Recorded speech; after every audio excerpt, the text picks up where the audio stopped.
Hello, everyone. Today we're going to sew the final seam on this hat. Right now I am whip stitching it together to make it easy to hold in place while I do the actual sewing. Makes it where I have the holes all aligned.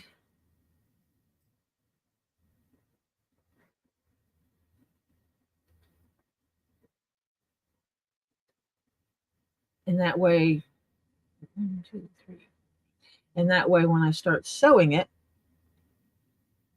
with the black thread, I don't have to fight with the two pieces to keep them together or to get them aligned. This just makes it so much easier. And because I'm not overlapping them, I cannot use the holders like I would normally do.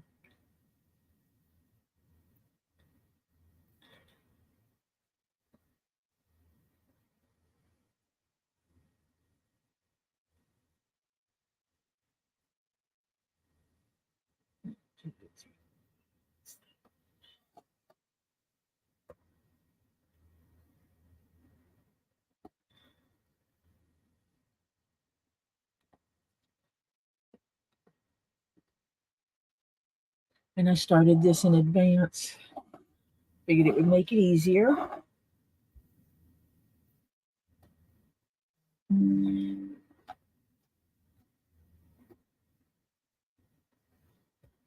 Hi, Marcia.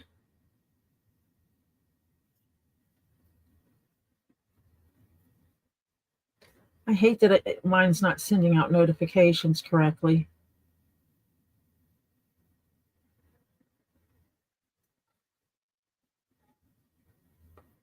I wonder if it's doing that to everyone or just some people.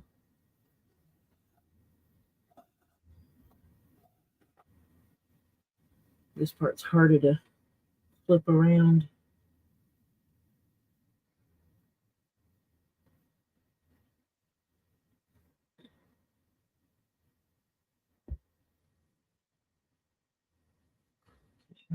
Where are you shifting?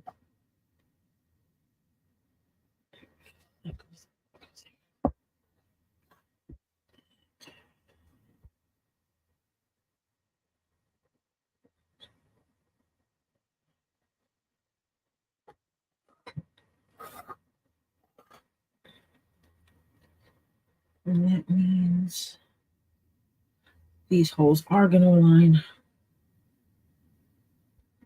So I can find me a pair of thread snippers around here somewhere.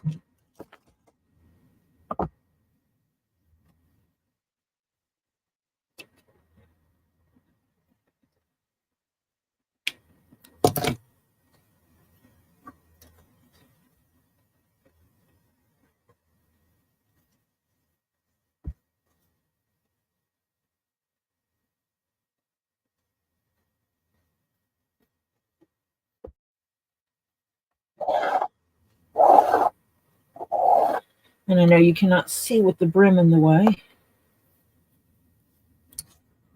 But I'm actually going to do it all the way through this hole so that I know my center point.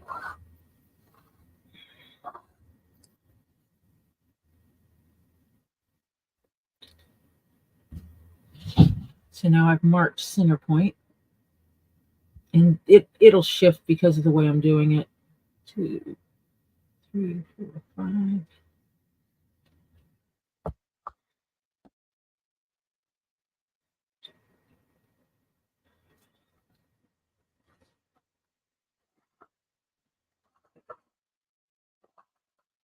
Did not realize how long of a thread I cut when I was doing this. Hi, Sue. It's good to see you.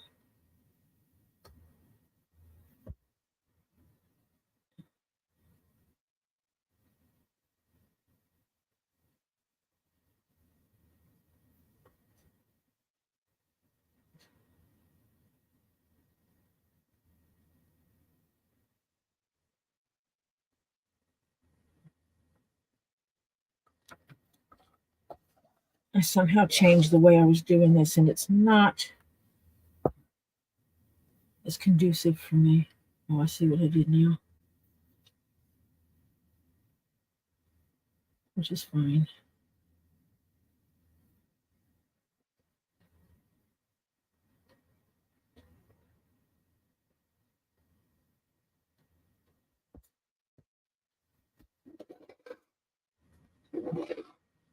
Just whip stitching this in place quickly to hold it while I do the actual stitching.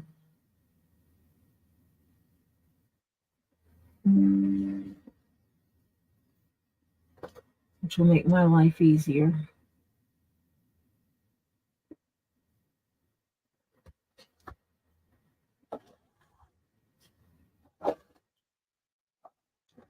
Oh, so you did get it. Hi, Rob.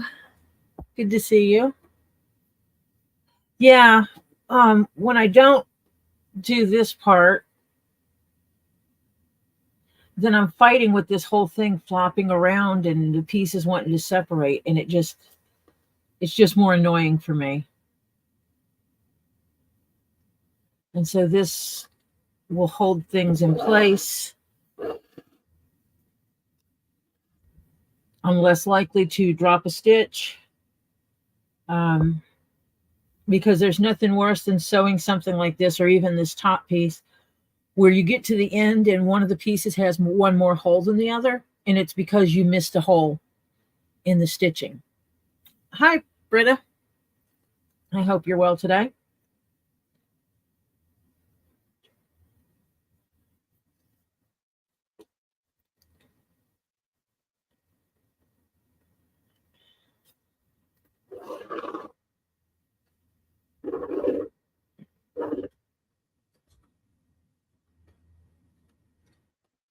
Especially when you're dealing with two different kinds of curves that you're forcing together, it makes it even better to stitch them together first. On straight edges, I'll do like every 10th stitch or something like that.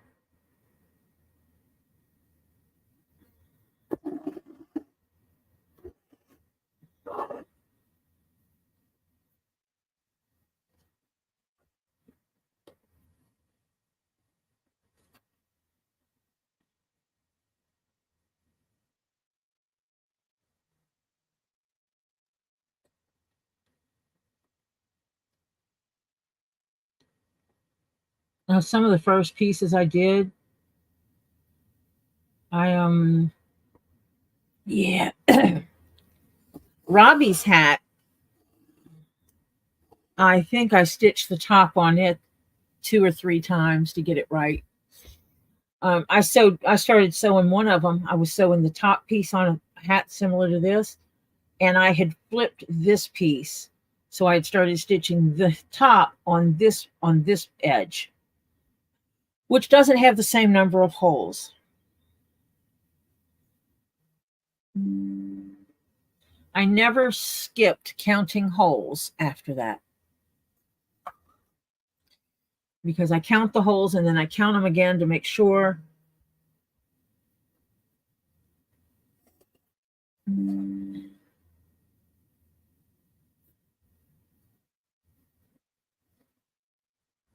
Just to make sure.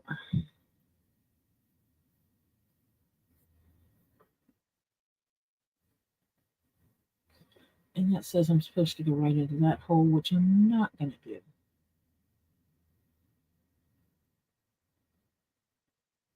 And I do have my label in here. That's what these are holding. It's holding my label in place for when I start stitching.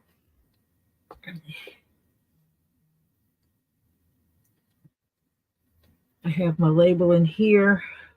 Let me see if I can put it in the camera. You can see I have the label right here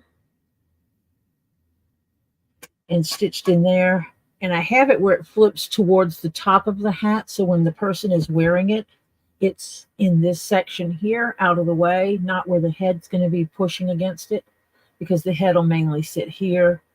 Then your dome curves inward and this curves outward. So it keeps the label in a safe space.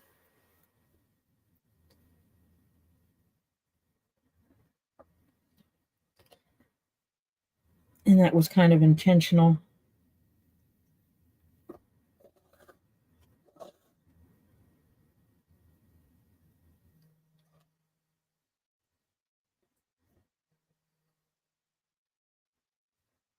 My phone is ringing and I don't know who's calling me. Spam. Everything with my phone I can check on my computer now. And when I do this, I just need to make sure these lines are aligned perfectly when I do it. Because if you remember, this piece, this top piece, these two seams overlapped originally and there was a single stitch line. And I didn't like that because it makes it where it is either to the left or to the right of this center line. And I like things to be aligned. So I cut off one row of holes so that when I put this together, center is center. And I know it looks wrong, but it's because all of these stitches are shifted a little bit. But it won't be when I stitch it together. And that's all that matters. Just anchor this.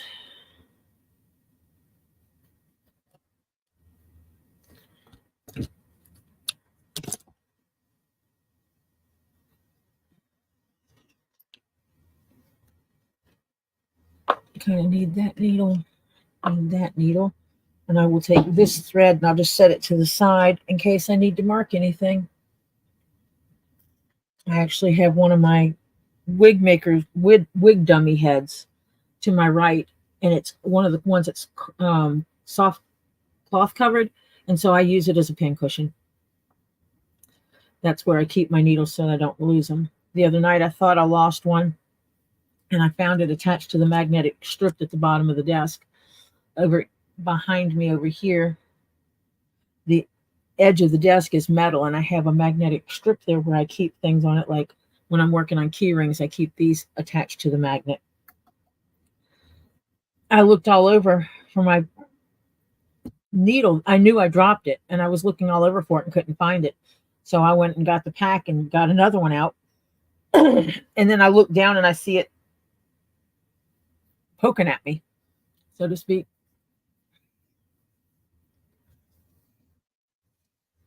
And this one is going to need a lot more thread because of the type of stitching I'm doing on this one.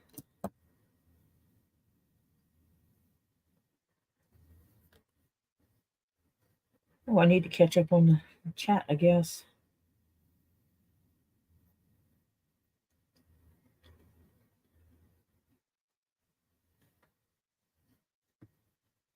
Okay, I'm going to read my chat real quick. So I said hi to Sue and Rob and Britta. No one new came in, but yeah. Yeah, needlepoint you can't miscount either, or you're just screwed. Your piece won't work. Thank you, Britta. This is something I enjoy creating. I attribute a lot of that to my mom. I grew up in a house with sewing and crocheting going on all the time.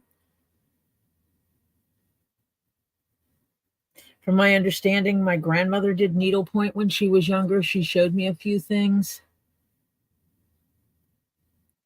But as I said the other night, with my ADHD, I want results now, not in a week. Bless those that can sit there and needlepoint for a week or more to finish a project. With this, each step of the way is a completion. It's how I mentally break this down. So each part of it that we put together is a completed project, so to speak, is the way I handle it. That's how I get my brain to do this and not go crazy on it. But I like to see the progress and results quick. That's why when I crochet, I do things like granny squares. I do smaller squares that you have to put together. Same thing if I'm going to make a quilt, I make smaller quilt blocks. Um, Unfortunately, I have bags of quilt blocks that I've never put together because I don't have the patience to do so. I know my faults, I know where they lie, I know where my limitations are, and bringing myself joy with the craft I'm doing. And one day I'll find someone that wants to trade off some kind of work, them do my quilting for me and me do something for them, or I'll pay someone to put all my quilt squares together.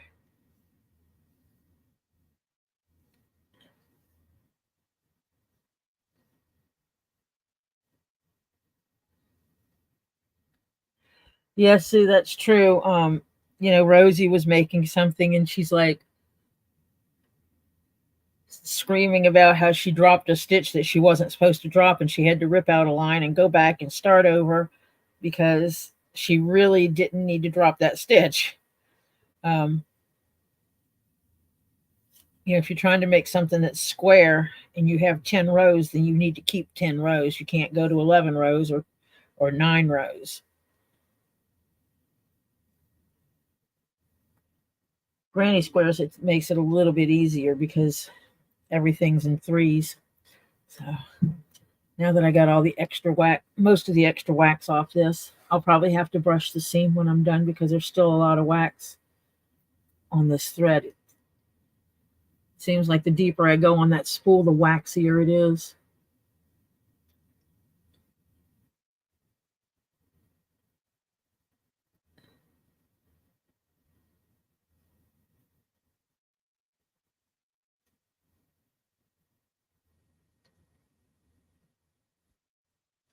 There is a quilt as you go method that I saw. Um, Basically, it's where you take like 4 squares and you put those together and you sandwich a piece of back to it and you quilt it. And you do that. And then you take 4 of those and put those together and you just use the strips, like the bias strips, on both sides. So one side is you're quilted with all your different squares, and on the other side, it's the whole fabric, but it has the strips making squares where you broke it down. And it's interesting, but I still don't have the patience for it. Because that's the big thing. If you're not hand quilting it, you're trying to machine quilt it. In order to have a machine where you can actually put the whole quilt under it, actually you have to be able to put half the quilt under it at one time. You need to get more specialty type machines to do that, and I'm not buying a quilting machine. I don't. I am against buying specialty machines, except for my leather machine. But technically, my leather machine can sew fabric. I can sew smaller things with it.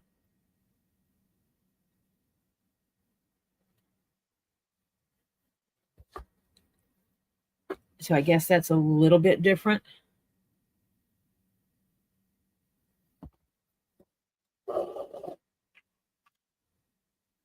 My needles, my thread straight, balanced.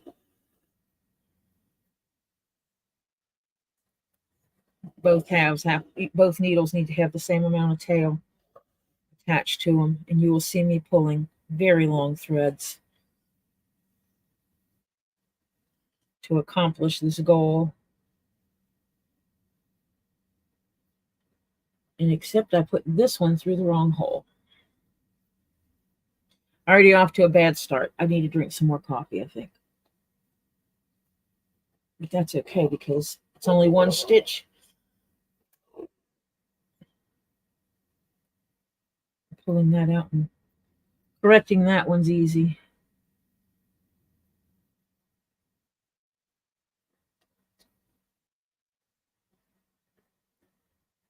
This one already has thread in the hole, so it makes it a little bit more difficult to feel the hole from the back side.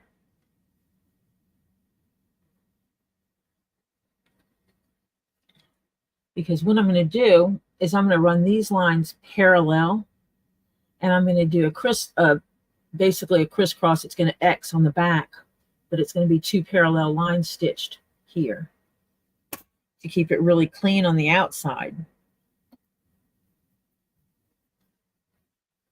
And I'll fancy dancy on the inside.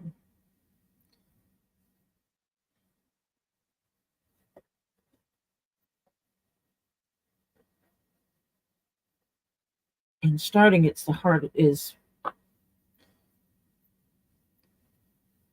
takes a little patience, because I don't want to pull the thread, one of the threads longer than the other, so I have to make sure I have them both at the same place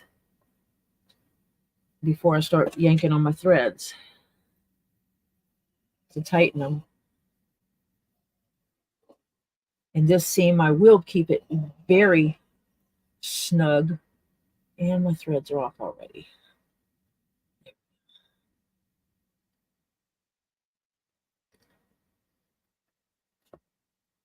And so what I'm going to do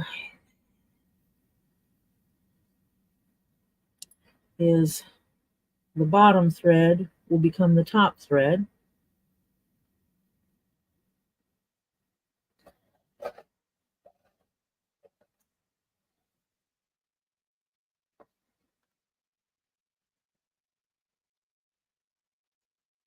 This top thread will become the bottom thread after it pierces through my label. I think I need to cut this thread to start with.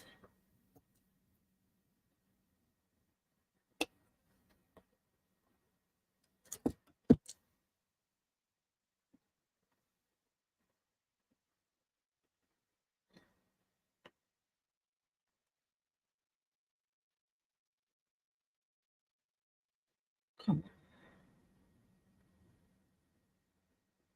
Make a hole there.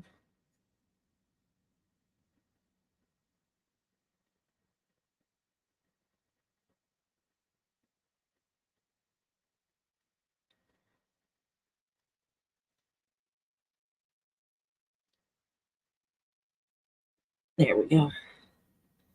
Through the label. Just making sure I'm catching that label is the fun part. And so I pull those snug. And that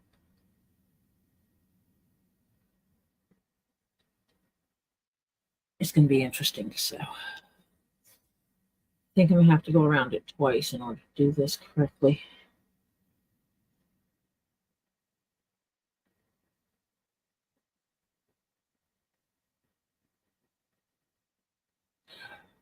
No. Okay, I put that in the wrong. I should have done it the other way. I should have put it back through the same holes. I'm trying to get my brain thinking about this stitch I'm doing.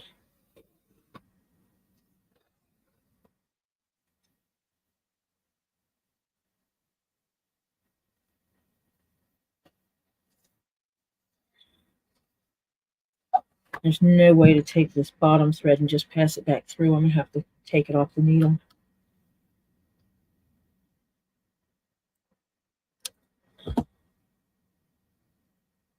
To pull that thread. I wonder if I can make my phone turn on the light.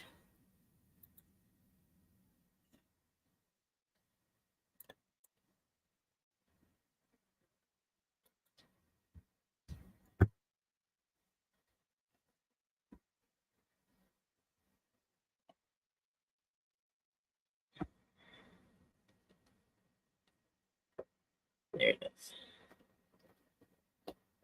Let's see if that using the camera light helps visually. I guess it does make it where you can see inside there a little bit better.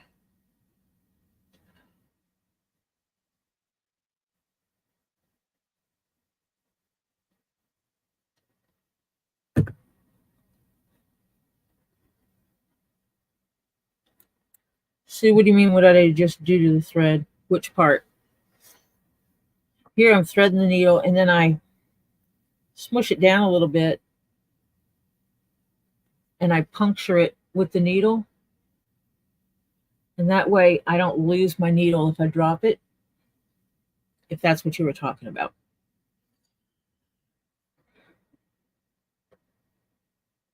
Some people are against this method of doing it.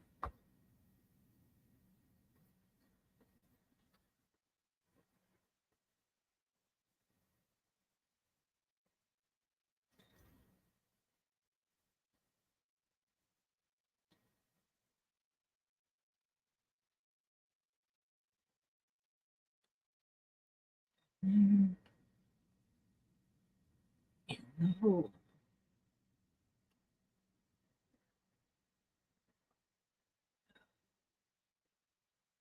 Yeah, it's just a way to secure it, which is definitely preferred for those of us who have a tendency to drop our needles often,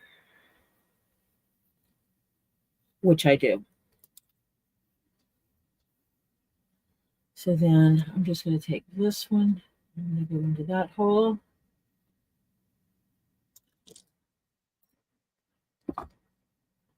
Make sure I didn't loop my thread around itself.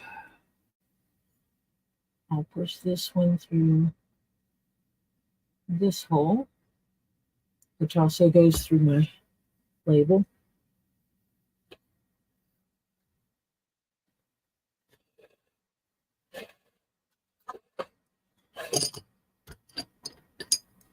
I'm going to have to move these things. I keep my hole punches to my side because I use them so often. I finally found the one that was missing. I had misplaced one of them. I'll just toss those back there because I will not be throwing my thread back there, I don't think. And close my thread snip so that I don't catch a needle. And that way I'm less likely to catch stuff over here now. So I have that first stitch there. Don't know that you can see it. Right here and right here. And then my top thread will become my bottom thread. My bottom thread will become the top thread. It's actually not going to crisscross on the top, on the back.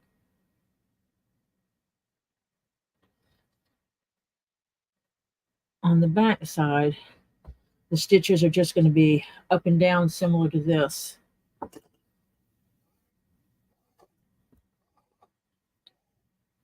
That one through.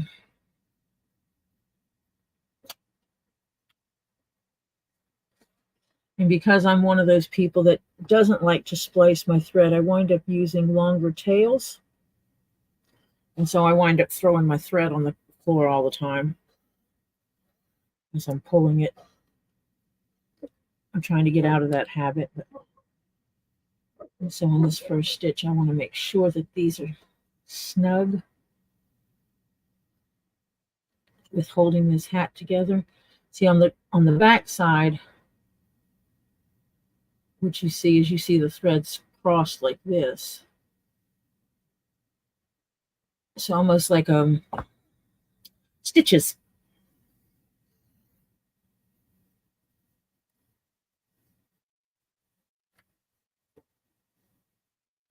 And I hope everybody is starting off with a great Saturday. Had to get some coffee.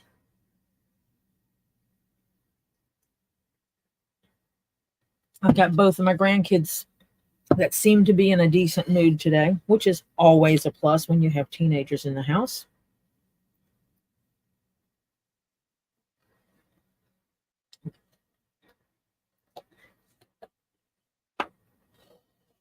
Because if you did not know, my daughter and my grandchildren live with me. We co-parent the kids. I am the grandmother of a grandson who has autism. My daughter was injured at work and so is now back in school learning a new trade that does not require her to be on her feet. The youngest grandchild is an artist.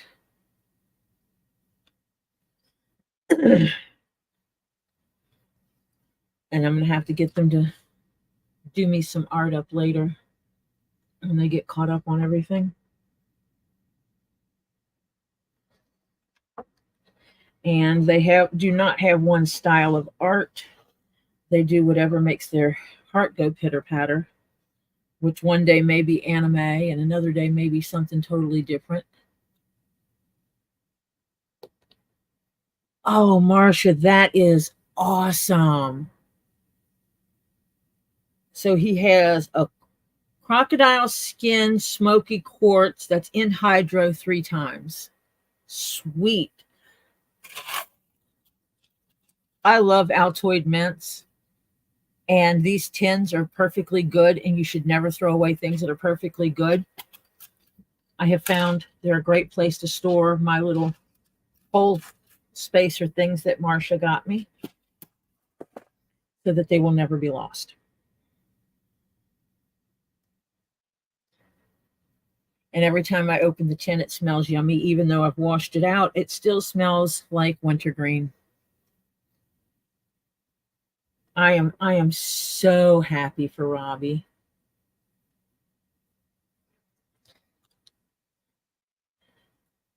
He went on that trip to help Josh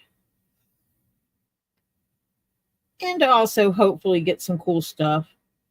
And I'm pretty sure that piece had not been checked.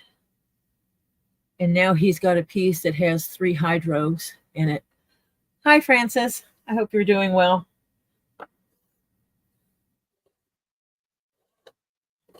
I mean, he will sell it.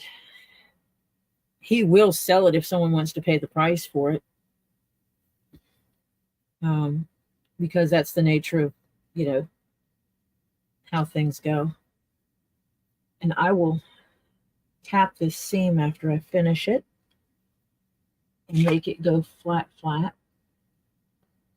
But these seams will match up, and see if I get the stitches right here. I should have been using the camera's light all this time.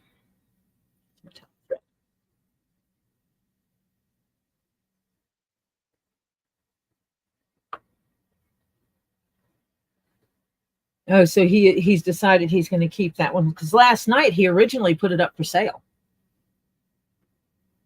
He originally put it up for sale for $1,000, and then nobody bought it. And then so he told Z to put it away, and when Z went to put it away is when Z found the second one.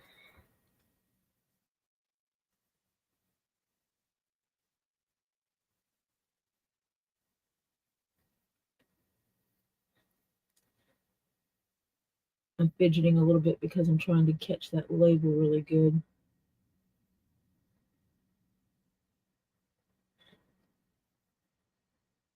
Which is not easy with this. There we go.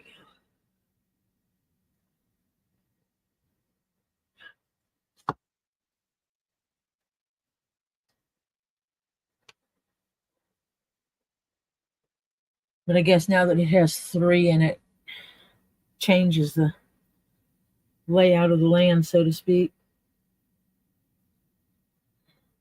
It's like, yeah, he would sell it with 1, but not with 3. Because that ups everyone that's in there, ups the value.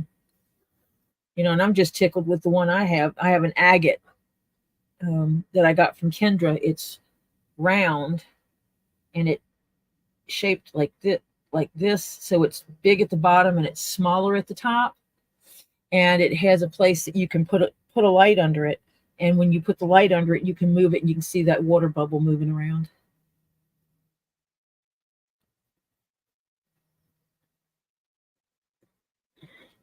Sue, reality is Robbie doesn't let anyone in that space that he doesn't trust.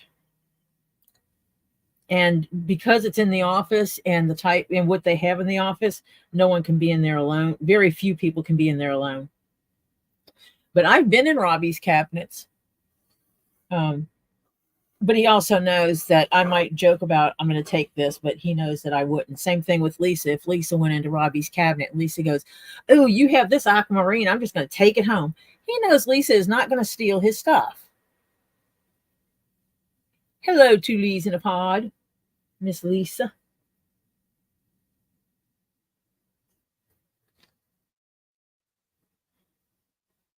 He has people that he trusts with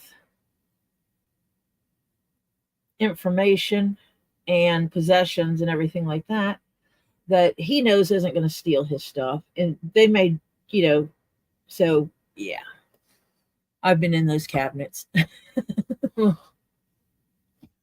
I have fondled the stuff in his cabinet and did the, hey, what's this? I need to put this on my wish list.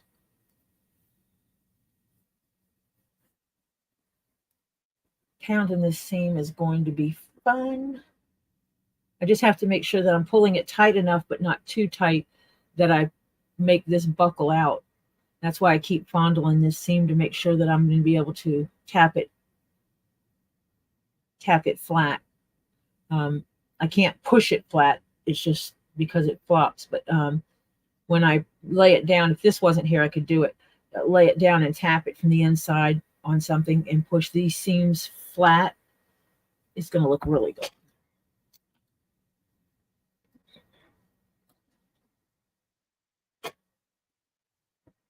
You stole a snake, huh? And I know it couldn't have been no big snake because I know Lisa's not going in there just grabbing snake.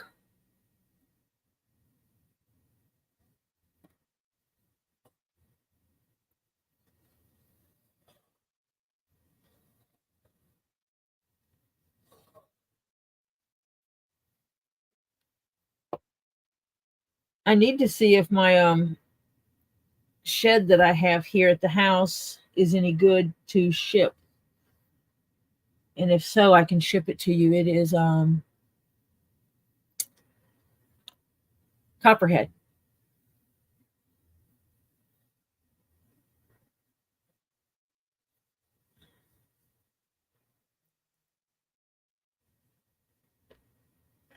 Okay, that should be the one that's looped. But I have a Copperhead shed here that's pretty decent size. It's only about a half shed, but that's how I found out the snake that was under my doorstep was a Copperhead before I even saw it up close and personal. I found the shed in the yard and I took a picture of it with good lighting.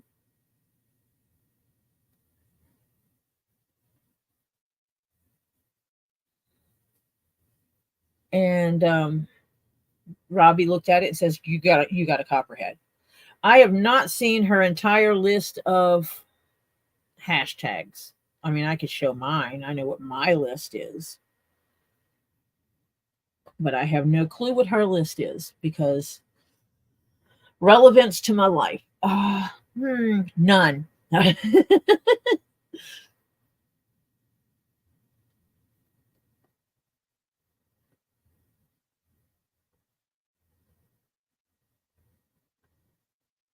But I'm sure it's filled with some interesting things in order to get people to go to her channel. I mean, I could talk to my freaky friends and ask them good things to look up.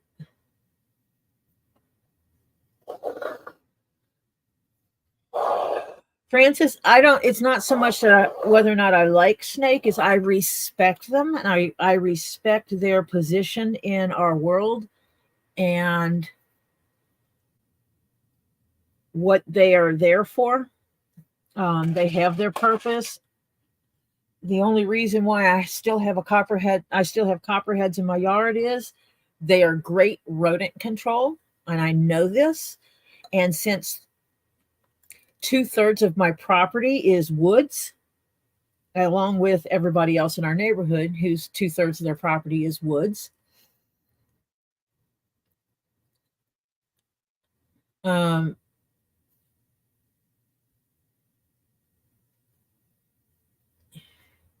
There's rodents out there. We know this.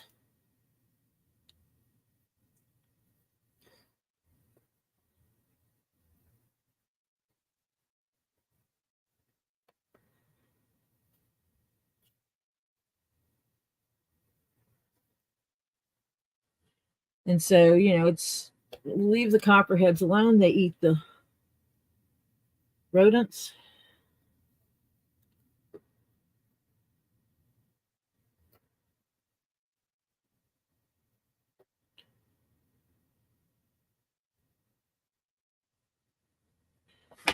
This is where making sure I don't pierce the thread as I'm stitching is important. Because if I pierce the thread as I'm stitching, I can't do this. I wouldn't be able to pull the threads through.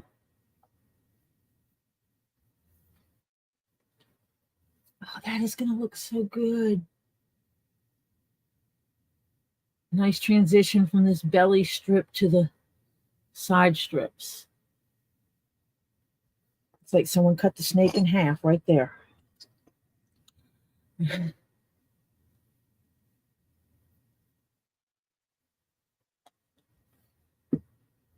There's the top of it.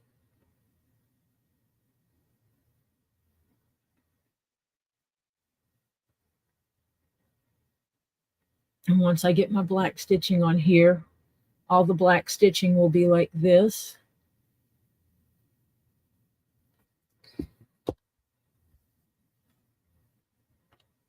It is for a client and nobody we know.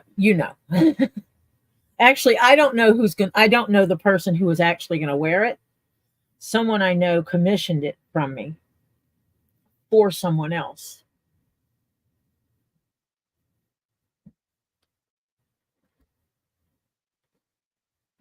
That happens a bit. A guy I know has a friend who's into wrestling, and his friend was talking about needing a replica mask made from a specific wrestler. And that guy put me in touch with him, put that guy in touch with me, and it looks like I'm going to be replicating a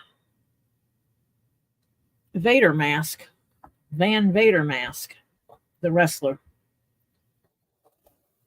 I have one here that belonged to the guy I know. He sent me his copy that somebody else made to strip a pattern from. And I have tons of pictures that I will use to replicate the mask. Francis, I would prefer not to have copperheads in the neighborhood, but they are native to here. The reality is I probably have cottonmouths, waterhead moccasins as well, because at the back side of my property is a creek, and they are native to the area.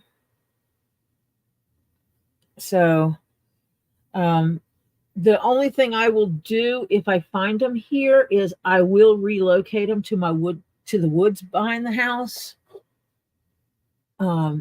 I would prefer them. Yeah, that's one of my best rings there, my warrior ring. But I will relocate snakes back to the woods, because that's where I would prefer them to stay. And it's not like there's plenty to eat back there, So I'm going to see if I can pull this up where you can see the stitching. And you can see the stitching here goes up and down. Yeah, you can see it. So it'll just go up and down on this side. So that actually is still clean on the inside too. And then when I pound this down, this will be flat. I don't think I can push it down with this. It'll be flat on this edge as well. It'll be just really cool. Hi, Terry. So yeah, it's I put up with the snakes around here just because of where I live. I don't live in city limit proper.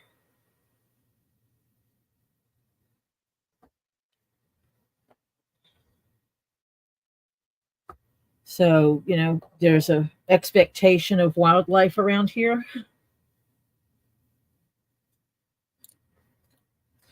because I chose to live here.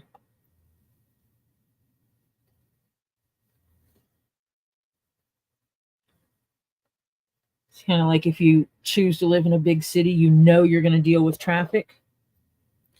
I chose to live outside the city limits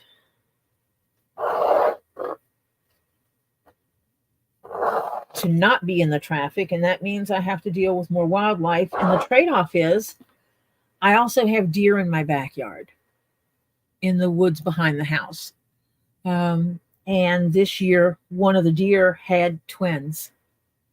So, we get to witness the other side of wildlife, not just the venomous and potentially dangerous side. I look out the back window and there was a mama deer with her twins. Twins are not common, but we got to enjoy seeing that. We do have the decay brown snakes here, the cob decay, depending on how you say it. But we have the decay brown snakes here, which are basically a garden type snake. It's smaller around than my little finger, and they're 12 to 18 inches long at most, and they eat bugs. Their absolute favorite meal is a big fat beetle.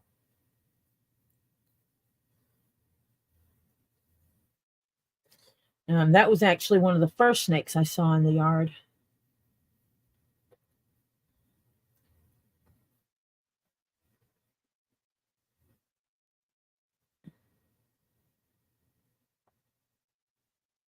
I just put something through the wrong hole.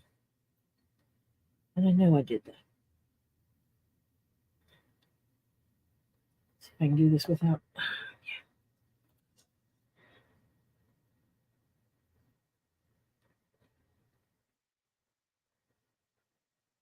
Yeah, I would love to see some big fat king snakes around here. But unfortunately, I have not seen any.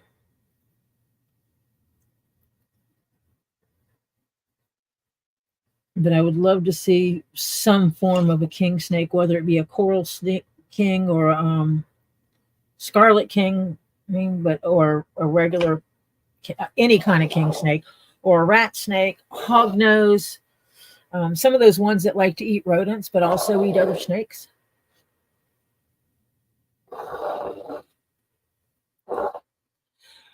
Yeah, and here we have pygmy rattlesnakes, which are smaller than regular rattlers, and my gosh, they're so pretty.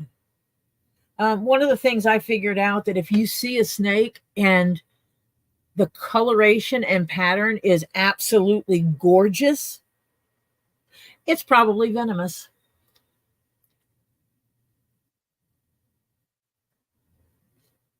Most of your snakes that are just drab gray snakes, most of the ones that I've seen so far, the ones that are like a drab gray or a one-tone brown, they're your non-venomous snakes. But I treat all snakes with the same respect. I treat them as if each one of them can eat me.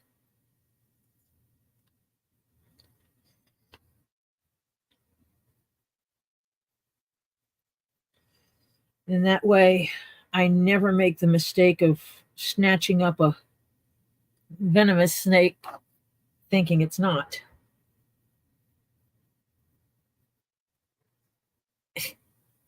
Mosquitoes can be dangerous.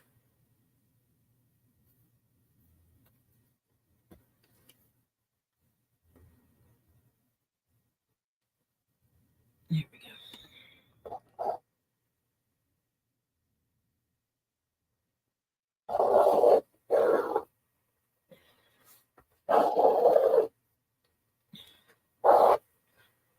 trying to do this so I take a little bit less time at each stitch by doing two steps at the same time.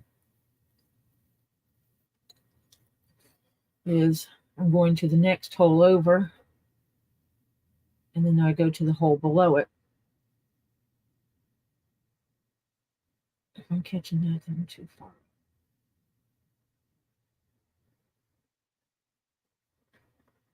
I keep hitting it. Oh, that's that hole. There it is. So I went in this hole. I'll come out that hole. And then I'll take the other thread. And this is where I have to make sure that I don't puncture. I'll pull this thread and all these threads to the side and go in next to this, which is going up from here.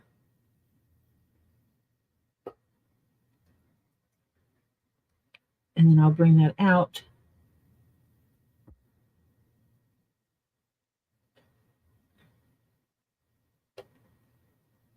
I stick my needle through the crack between the two layers so I can see where it is. And so that way I can pull 2 stitches at one time.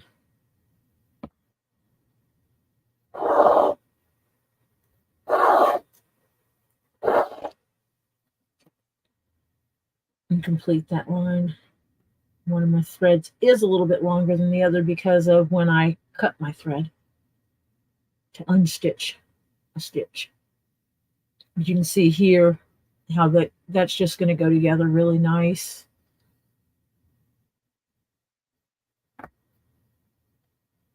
I'm going to like that. Let me see.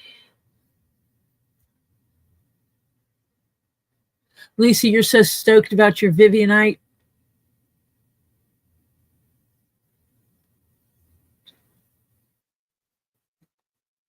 I am going to have to convince Robbie that he either has to drive up here and meet me halfway, or he is going to have to ship stuff to me.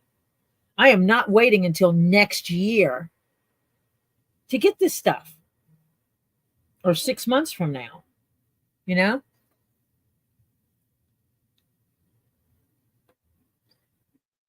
Because that's usually what I do. And it's like, yeah, no, not this time. I can't do that.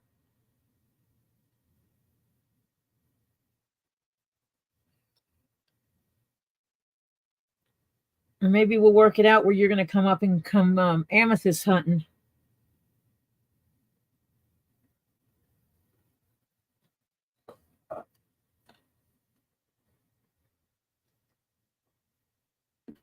Come up and do some amethyst hunting one weekend, and you can bring me my stuff.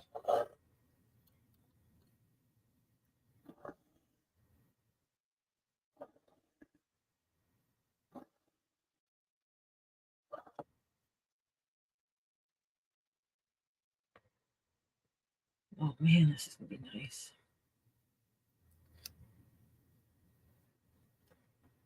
I'm excited for you to get it.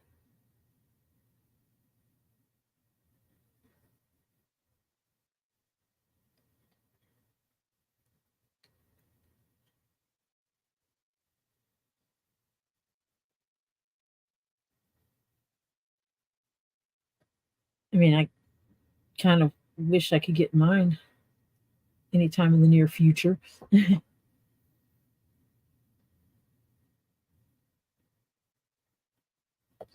That's I'll harass Robbie about it later. It's like, dude, I give you money. Give me stone.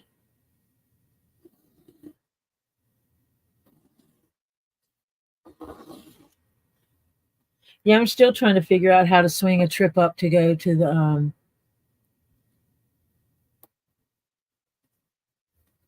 up to get me some agates. You woke up Gabe to tell him you got Vivianite? I'm sure he was thrilled about that, Lisa.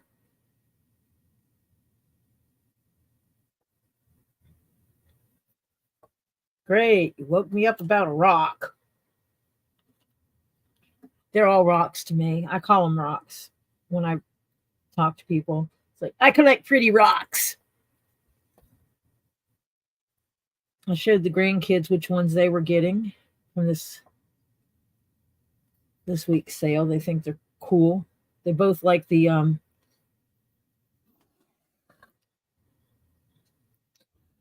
yep, the blue stuff.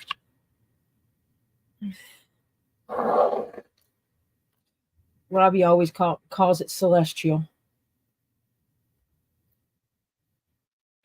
Hi, MZ.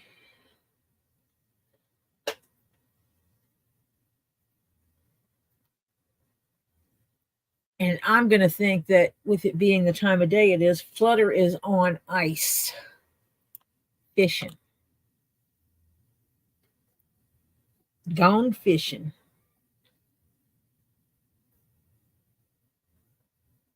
Oh my God, that'd be cute. Change her picture on here to a gone fishing sign every time she goes on ice.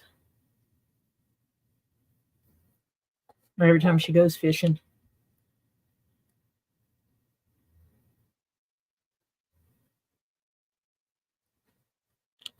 Yeah, I got each one of the kids a piece of kimbamba, the smaller ones, and I got myself a bigger one. And then I won one in the giveaway. I want to come up with something that's like a enclosed wooden base that has a light in it to mount the Vivianite in, so that the light is directly shining through the bottom of it going up, and so that it, yeah. Hi, Phil. I just have this brain thing of how it should be, but it would have to be on something that doesn't have any other light coming up from the bottom, so that you could focus the light directly up through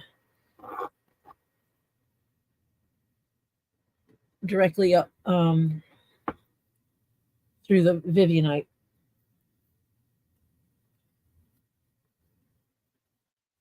Currently, Robbie is floating on cloud 9, Terry.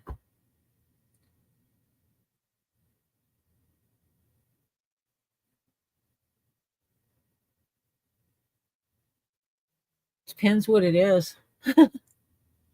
I picked up like 10 or 11 things I did not have prior, which is kind of cool.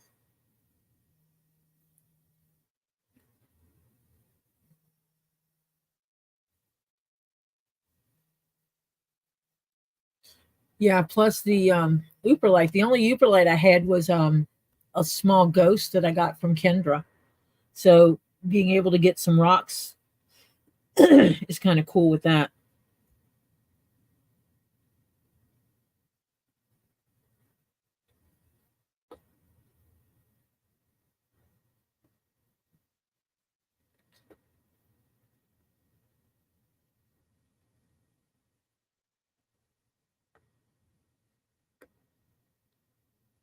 Ouch. I just stabbed myself. Damn it. I'm glad these needles are not extremely sharp.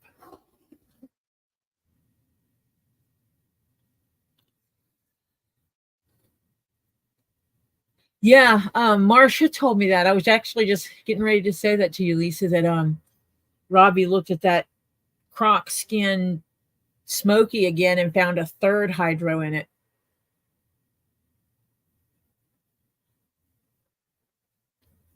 Which is really super cool, because I'm pretty sure that when he bought it, he did not buy it as an in hydro piece. So, so that makes it that value dollar paid worth in, the amount you paid out plus what it's actually worth, it makes it a better deal for him. Oh no, Sue. Sewing my fingers isn't a problem. It's doing stuff like stabbing myself here. I've stabbed myself. I don't sew myself. I stab, literally stab myself. Um, there are times when I've stabbed myself and the grandkids hear me scream, and one of them just automatically goes and gets Band-Aids.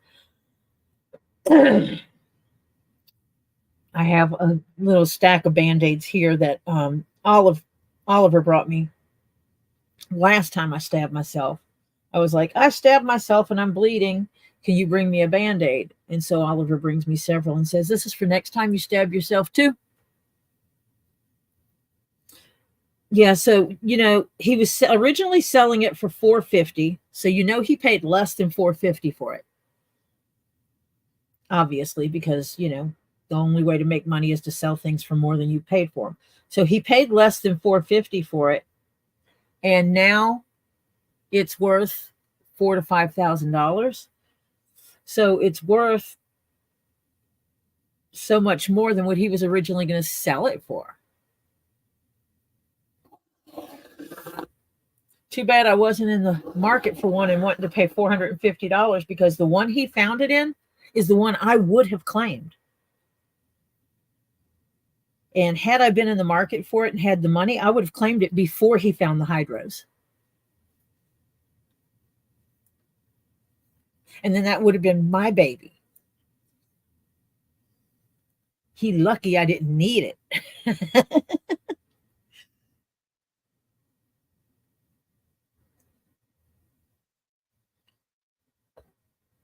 Actually, he's lucky I didn't hit the lottery, because I probably would have bought it anyway.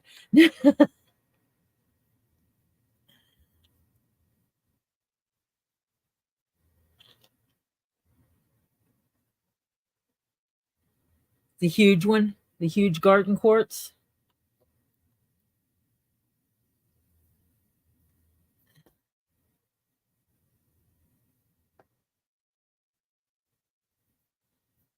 No, not in the next hole, in the same hole.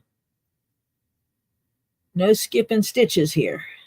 We do not want to have to rip out and start over. Yeah, that big garden was gorgeous.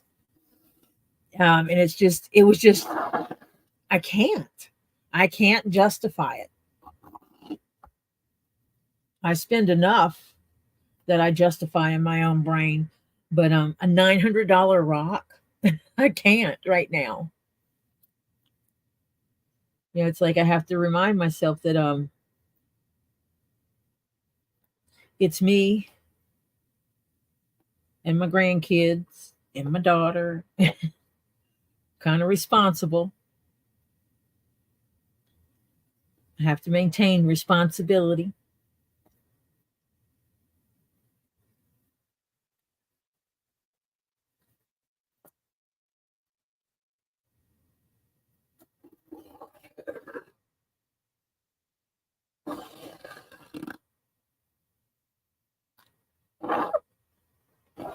He had some gorgeous stuff last night, and I was happy to get several pieces that I did not have before.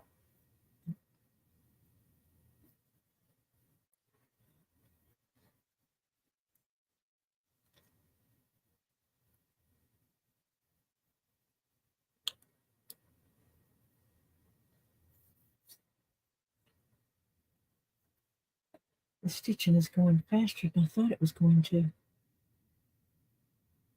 which is cool.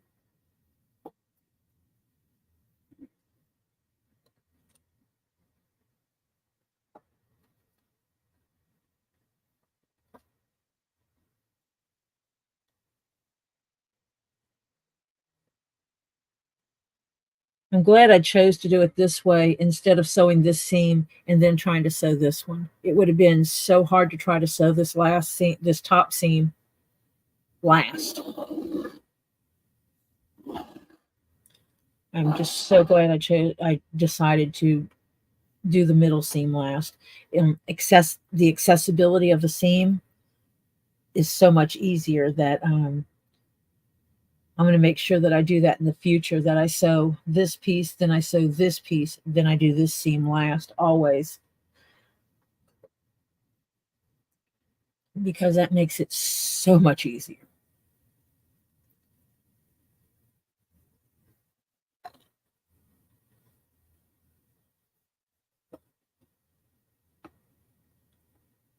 That's right. Lisa gets a kambaba too, doesn't she?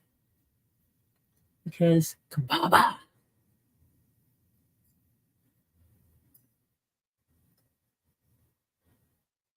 I don't know why. I'm not a green person, but that Kambaba stone, that just for some reason I like that one. That's a green I guess it's the shades of green and the different patterns on it.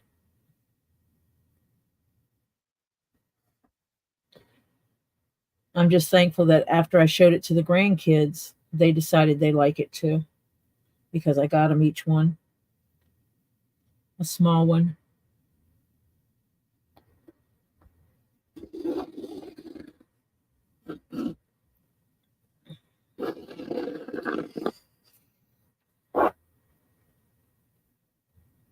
No, Lisa, you buy the pretty big ones and you sell them to us and don't keep any big ones for yourself. So, yeah.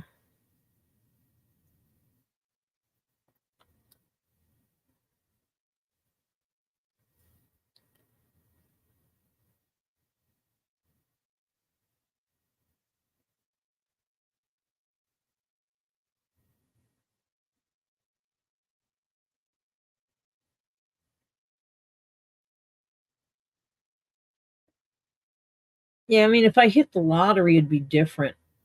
If I hit the lottery, then I could get I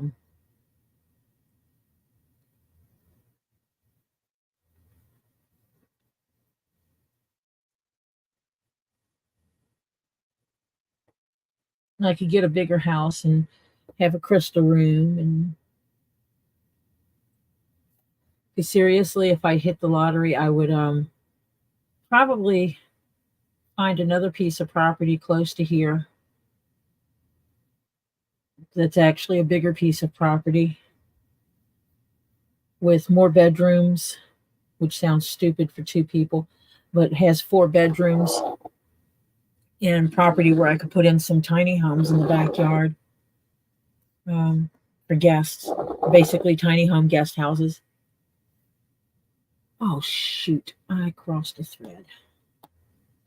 That didn't work. Which one is this? I did that too.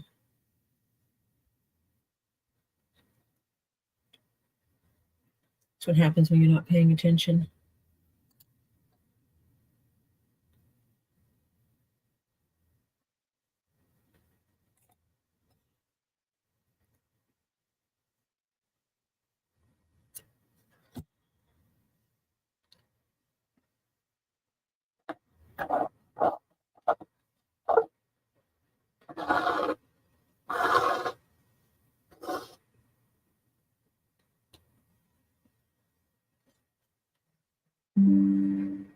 Okay, let me go scooch back up here.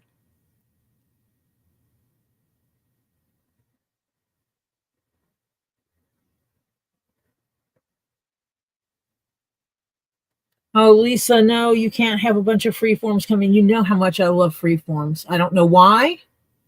Do not know why I like free forms. Didn't think I liked free forms.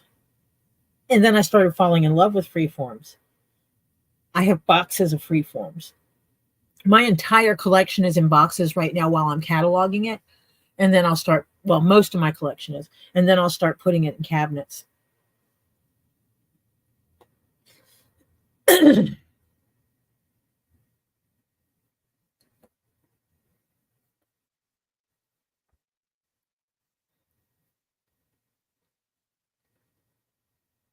Of course, I know you hate greenstones. We'll make sure to never, ever, ever let you get another greenstone. We will not force you to get greenstones ever again.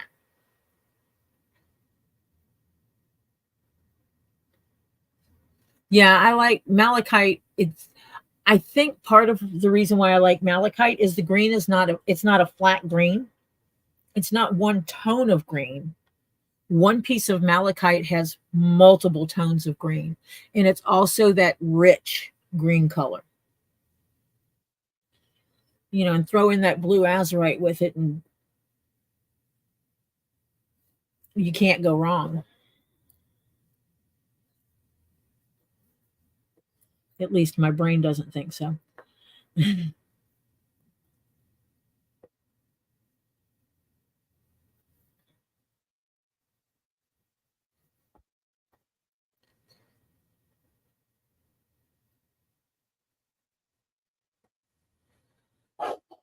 Sue, I would not doubt that half of your collection is green. And all you have to do at Christmas time is get some little red Christmas ornaments and throw it in there amongst your collection. And you go, look, it's a Christmas display.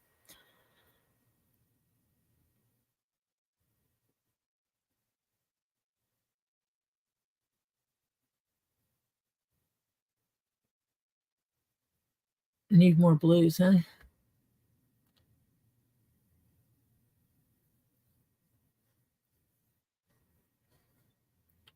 And I'm the world's worst. I'm cataloging my collection and I sit there and I put my hands on everything. Topher is funny because he understands that some of the stones, you're not supposed to fondle them and then put your fingers in your mouth. And so if he goes to give me anything that's food related, even a plate of food, he's like, you need to get up and wash your hands. You've been fondling your rocks. You're going to put something in your mouth you're not supposed to have. So he won't hand me even a plate of food if I don't wash my hands.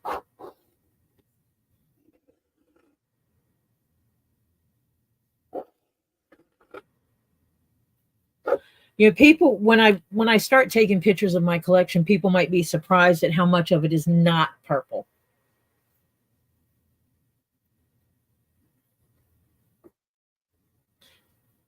While I do have a large variety of purples, I do have some that are not.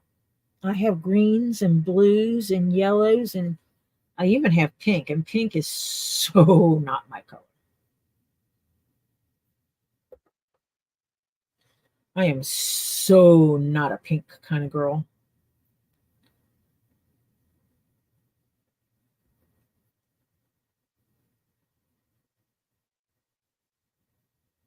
But I have the one that looks like oriental flowers. It has black and pink. Cannot remember the name of the stone right off the top of my head, but it looks like a tree with flowers.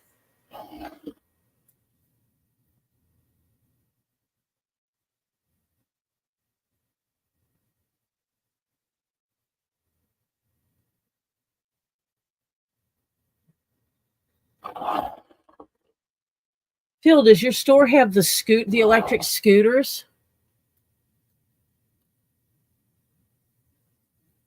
Oh, but still, you would have to be able to get the electric scooter before you got out of your car, so that won't work. Yeah, you can absolutely ask for help. Yeah, if I was in a parking lot and someone was in a wheelchair and they had something and they needed to get it in their car, or whatever, my grandson would be the first one to jump up and offer to help.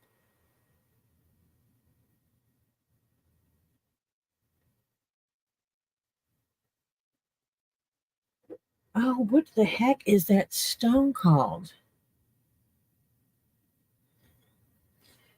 Is Lisa paying attention?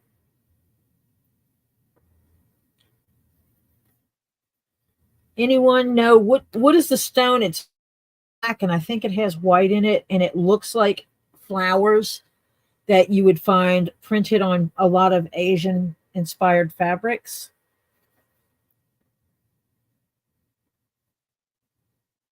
Like a cherry blossom. Okay, rhodonite. It looks like cherry blossoms. Yeah. I have for some reason I have quite a few pieces of that. I It's one of those ones that I don't know why I like it. There's certain stones, it's almost like they call to me. I've said that before. It's like, oh well, that one spoke to me. That one told me it needs to come live with me. And it's just a gut feeling of you need that. You're supposed to have that.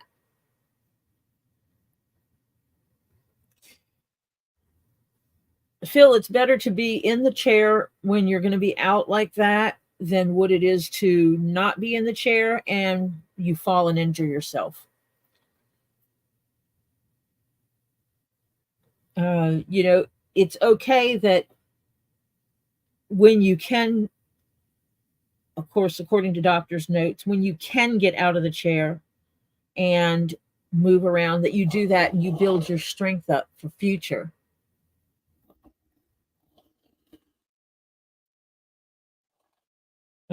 But until then, you take care of yourself.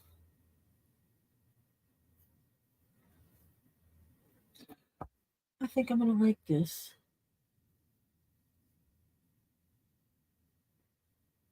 I think now you can see that seam really good, that double seam. And as I tap it down, this seam will kind of close up a little bit, so you won't see it as much. It's going to be kind of cool. I kind of wish I would have done this line that way now, but that's okay.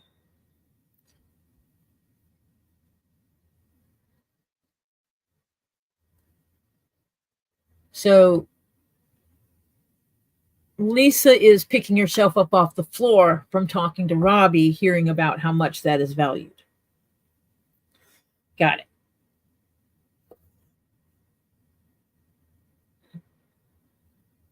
I think it's cool that, we all need a win sometimes.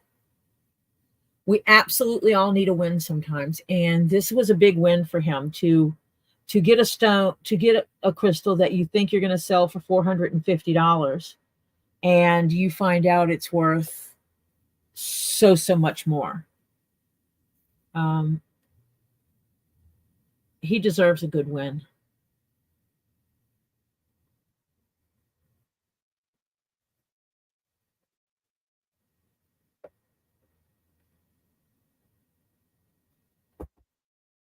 We all deserve a good win.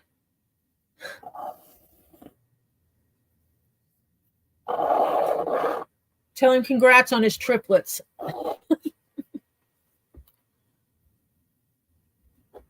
I'm sure we'll hear about his triplets.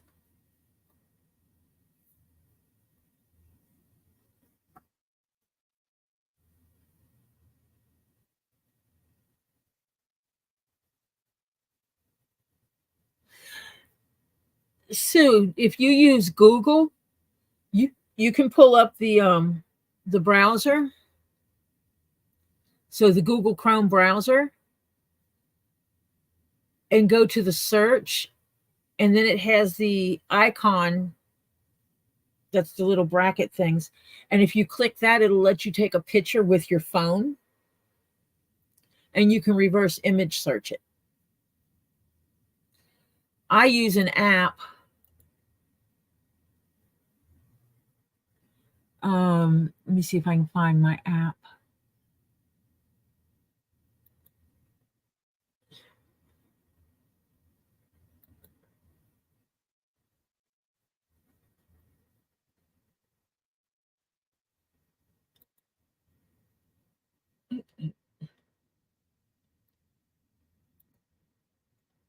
Trying to find the name of this app.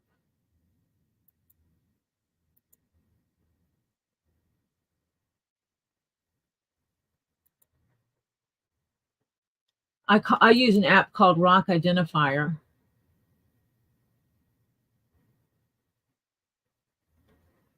That's a free to use app, or you can pay for the service.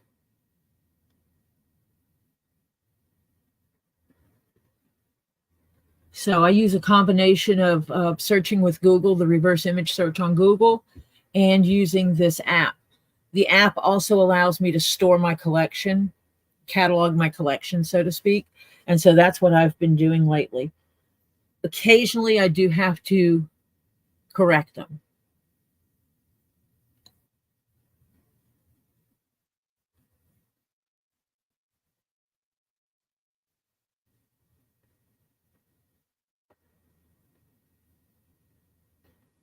Okay, see you in a bit, Lisa.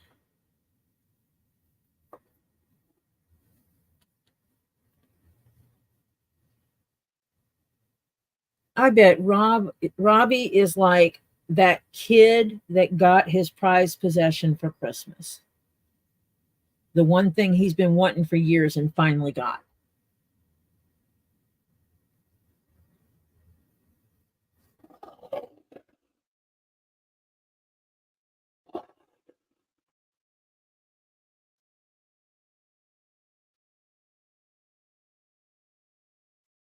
I wish insurances would cover those lifts for people with power chairs, Francis.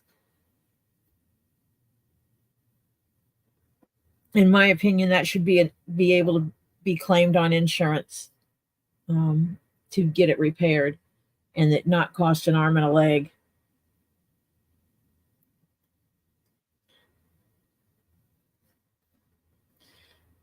And I am going to have to find something else to hold my phone with because I tried moving my phone to the other side of the table, which is where I would prefer it to be and which would work beautifully, except this phone holder is not long enough to do that. It puts the camera, like the beginning of the camera, like way over here. And that doesn't work. I can't work out over there.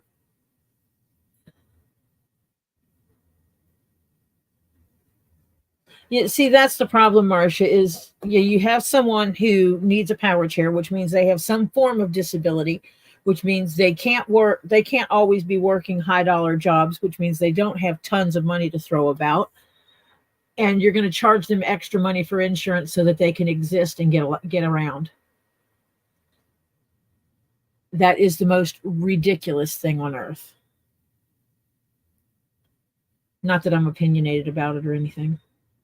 I grew up with my cousin in a wheelchair. Now he does have a power chair. He originally had just a regular wheelchair, but it was easy to break down. But strangely enough, he had polio, but the one of the Jerry Lewis foundations, I know that has to do with muscular dystrophy, would actually still, oh shoot, I stitched through my thread. Did exactly what I planned not to do. And I will show you that in just a second. I stitched through the thread, which means I need to pull my thread out. Let me figure out which thread it is.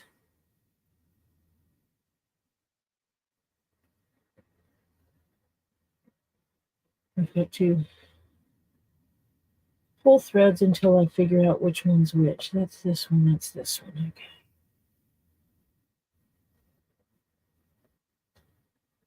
Wrong way. And you can see where I stitched right through it. And that's bad. I'll go ahead and pull this, do this stitch separate since I did that. And that's what I try to avoid. It affects you being able to pull your stitches correctly.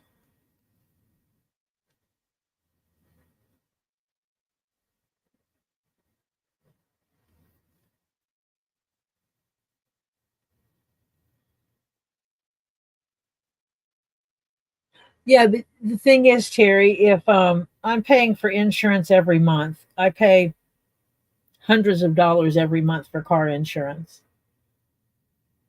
And I keep my car insurance. I've had car insurance with this company for years and years and years and years. And I've never made a claim. But the minute I want to make a claim, they're like, oh, well, you have to pay this enormous deductible. And I'm like, well, why am I paying all this money to you? I mean, the reality, yes, I have to have insurance in order to have my driver's license and have a car here in this state. But the reality is, if I took that same money and put it in a savings account, I would have so much more money that when something happened to my car, I could get it fixed and still have money left over. I pay them more than what I've ever used from them. And that's the annoyance of it. Yes, I know they're a business. They need to make money, but they make money off my money just by putting it in the bank. If they take my money and put it in a bank account, savings account, they're making money. But then you have those people who are just horrific drivers that are using insurance all the time.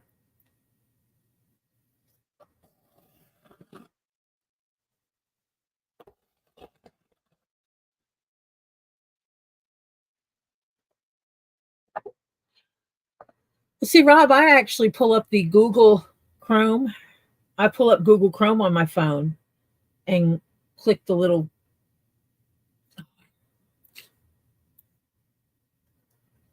thing. Um,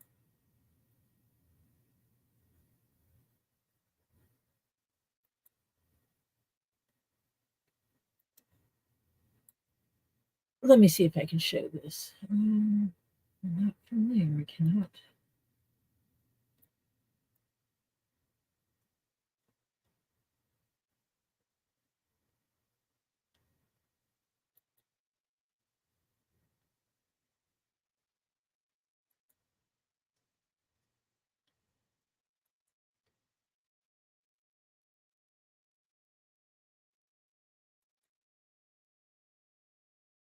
Trying to see if it will show what I want it to show. No, it will not.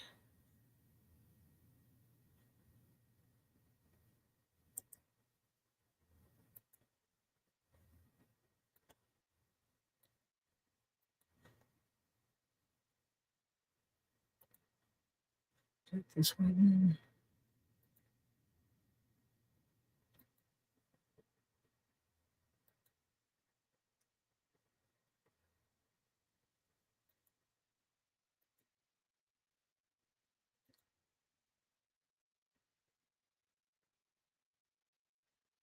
So I pull up my Google Chrome and then I click this icon right here.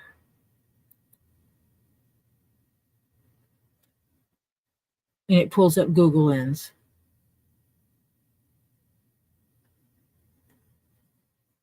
And it lets me take pictures of things. Oh, that's my hydro agate. And so then I search.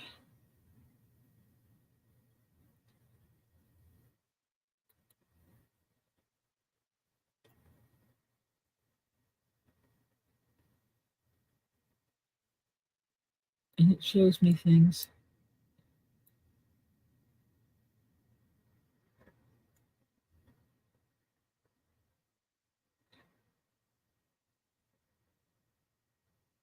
Now I know what it is.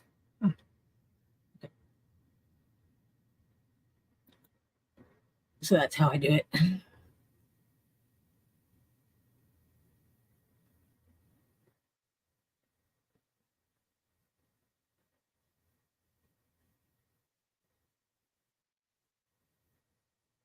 You know, Marsha, we have 3 cars on our insurance.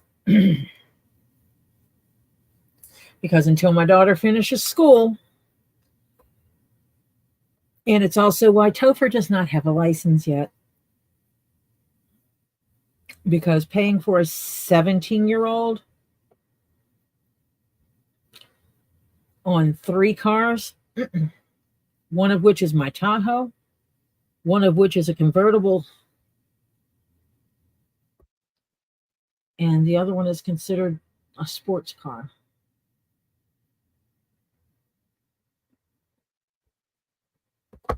Even though he doesn't drive anything yet.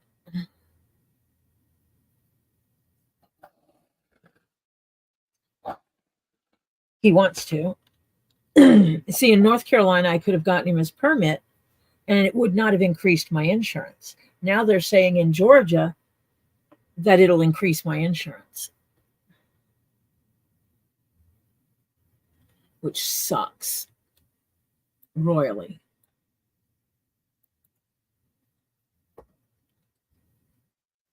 Because he's going to have to pay the price for all the other bad drivers. Because he will be a very good driver because he pays attention. It's part of his autism. Even without getting behind the wheel, he learns every time we go out. I explain what I'm doing and why. And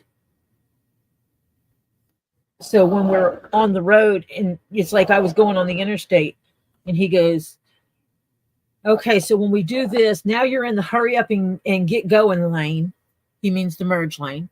Hurry up and get going lane, which means you pick up speed, go to the same speed as the other traffic so you can get in there without causing a wreck.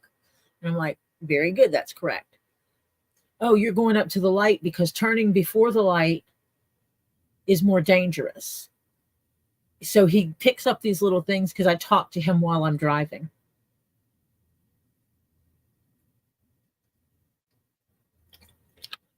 And part of that is because he has ADHD, and I know how he learns. He has ADHD and autism. and I know how he learns. So I know doing this method of talking to him about it every time we go out on the road to do anything, he picks up all these little things. So when he finally gets behind the wheel, all this stuff will be second nature in his brain. If I tried to teach him all these things while teaching him how to actually drive, it would become overwhelming to him.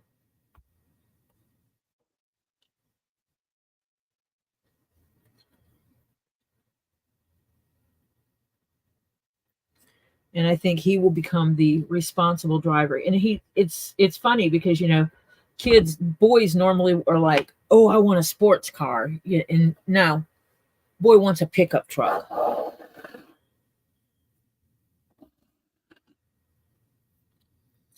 No sports car.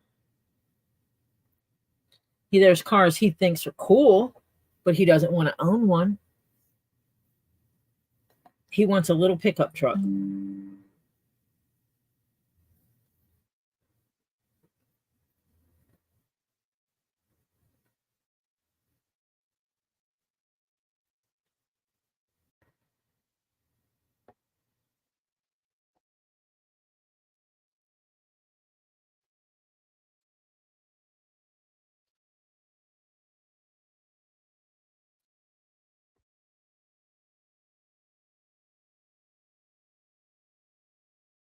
No, is that right? No, that goes to this hole. I did that earlier. Stuck it in the wrong hole.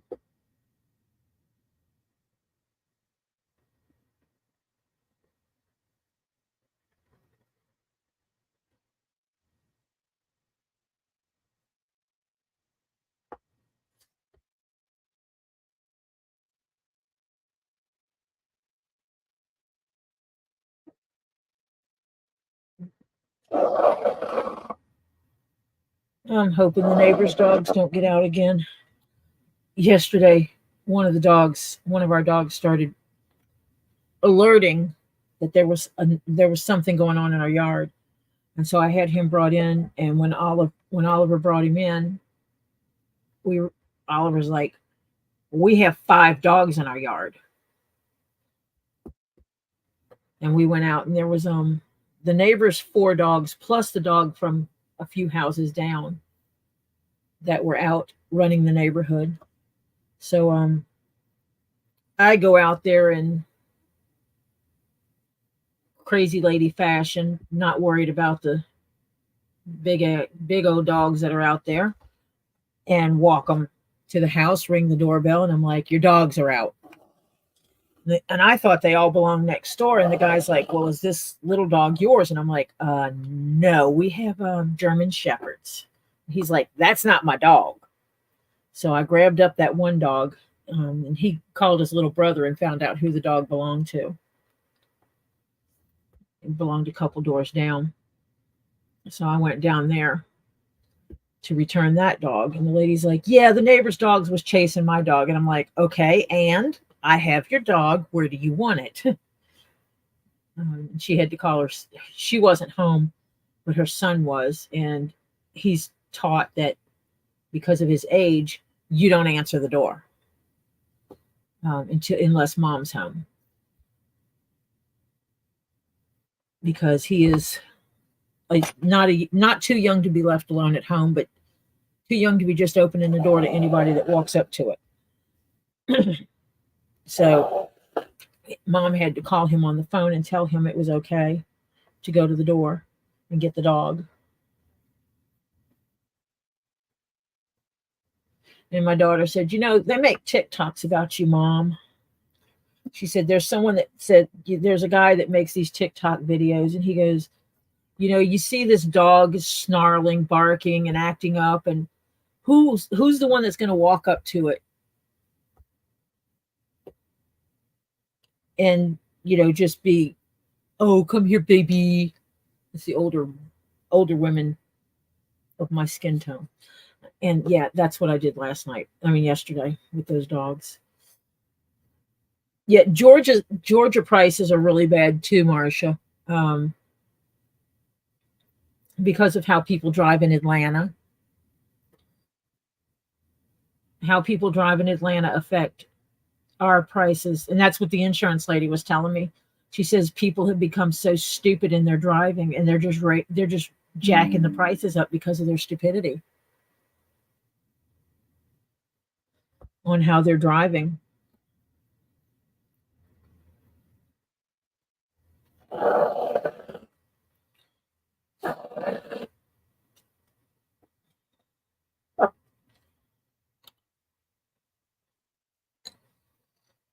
Yeah, my only savior is the 3 cars plus the homeowner's insurance gets me a discount. And the fact that I have 3 drivers in the house, none of which have had wrecks, all of which are over 30 years old, and we hardly ever drive our cars.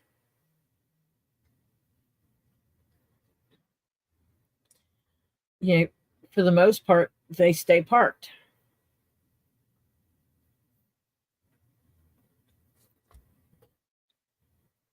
because, well, I work from home and my daughter is at school from home. We're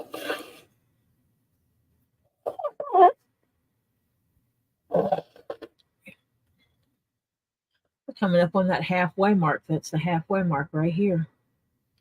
This set of holes here is the halfway mark. So we're almost halfway there. Yay.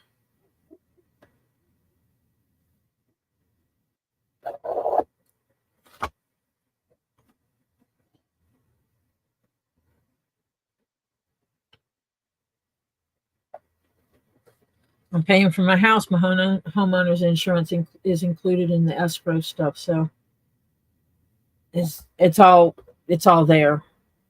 I have an account that part of my note goes to that pays pays all that stuff.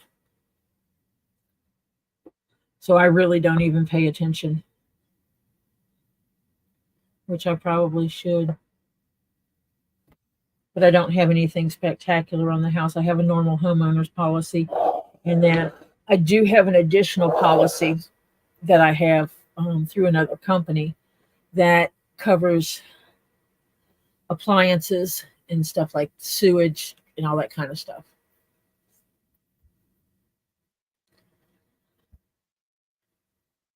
So when my hot water heater went out, I called the supplement company, and I still call it a homeowner's insurance because I think you can only get it if you own a home. And reported about the hot water heater. I pay them $100. They send a plumber out. The plumber looks at it, tells me what's wrong with it. They fix things. They tell me what they will cover and what they will not cover. Such as when the hot water heater was put in that was here when I bought the house, they did not require an expansion tank.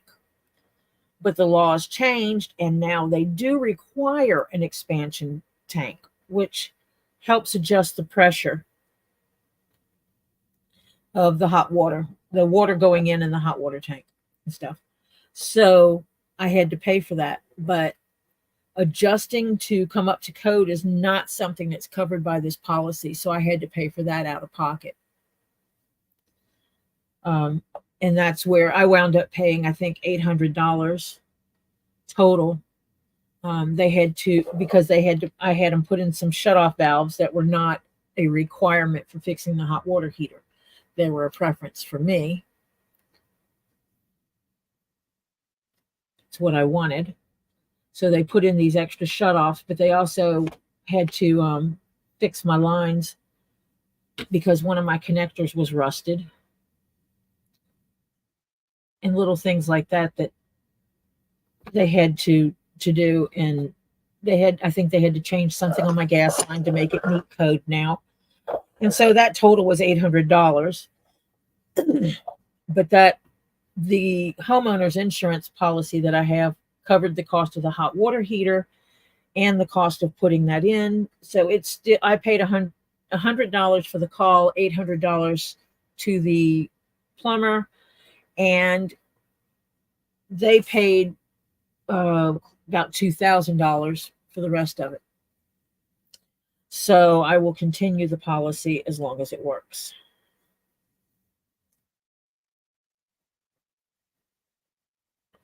And they don't care how old the appliances are. So my stove is acting stupid, and I have a burner that stopped working. So I will put in a call and have them come do that. I've had them fix my AC units in the past. When my septic tank needed pumping, they covered that. So I pay for it every month, but okay, hold on, let me see. Yep, it is frozen. Let me see what I can see if I can fix that from here.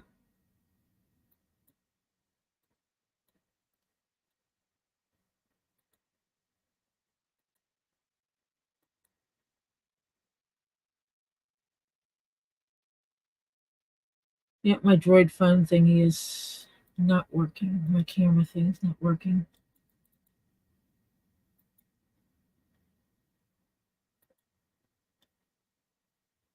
Lovely. I'm going to turn off the camera for a minute because I'm going to have to unmount my phone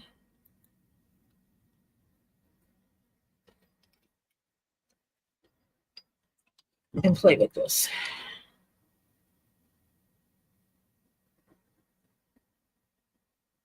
Close everything. Come back up. Put it there. Go to my cam thingy.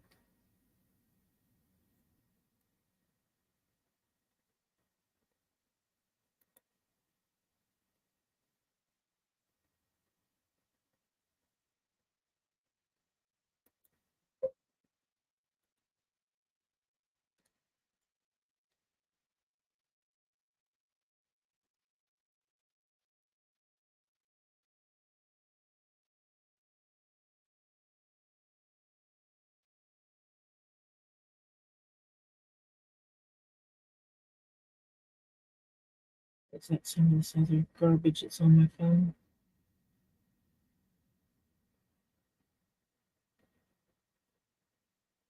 That is my hat in that picture.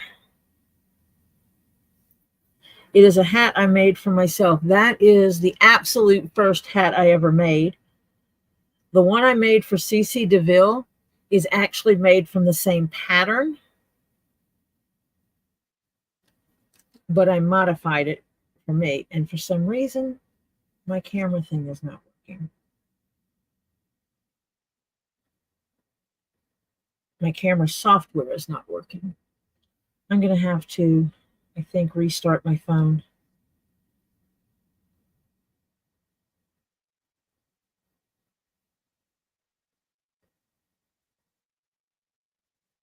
Oh, wait, I think it continued to the app.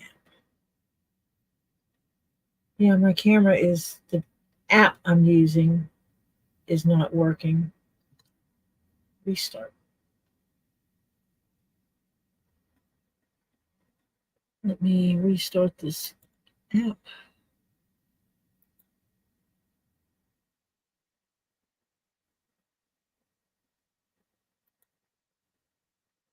There, I'm going to have video again. Yay. Mount the phone back. Put the cord out of the way. Everything is beautiful. Yes.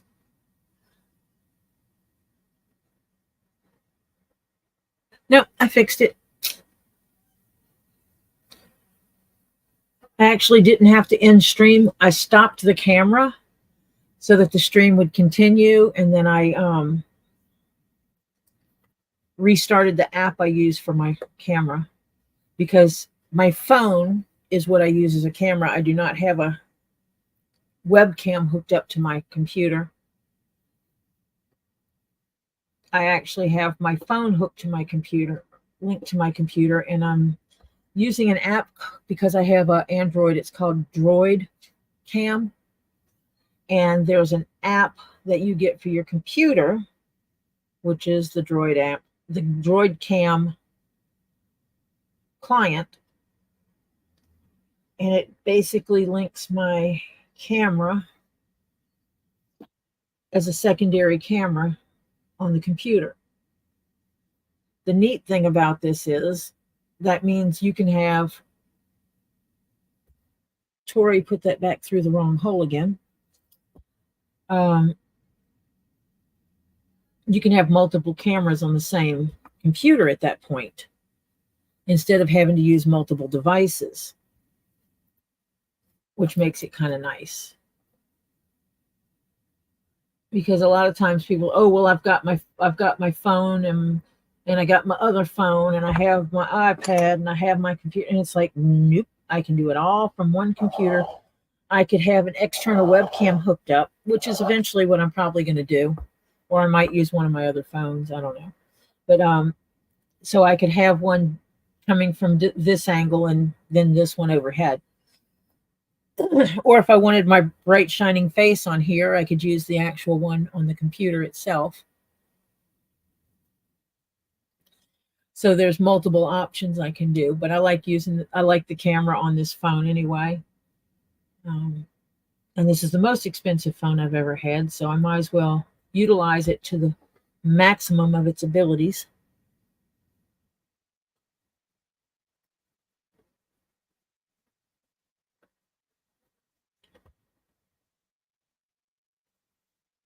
So yeah, I use it for everything.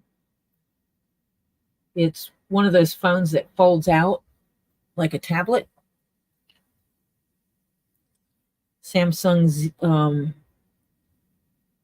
Fold. I think it's called a Z Fold.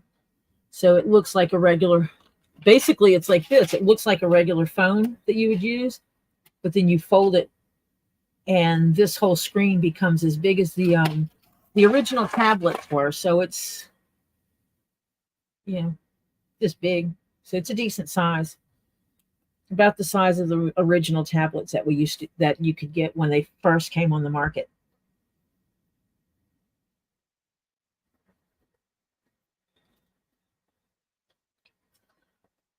This is difficult because I can't reach around the brim very well. Just making sure I have enough room in my stitches to flatten that out, which I will.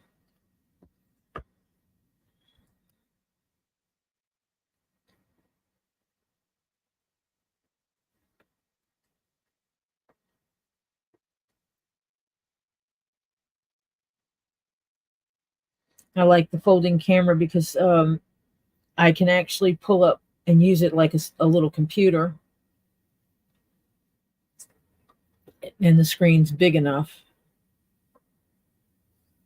And I have the stylus for it, so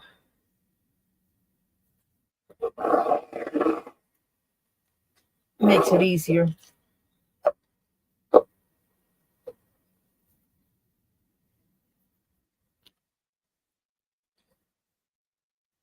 In the case I have, I can set it up to do recordings. Trying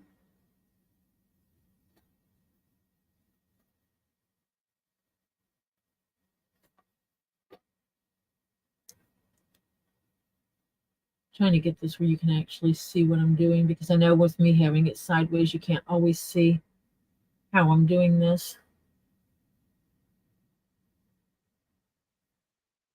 Do need to move that pink thread out of my way. Went to go grab my needle and I grabbed a thread instead.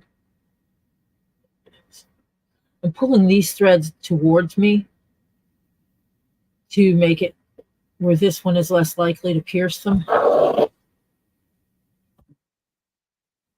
And I say that in the nicest way as I pierce through my thread again. Dagnabbit.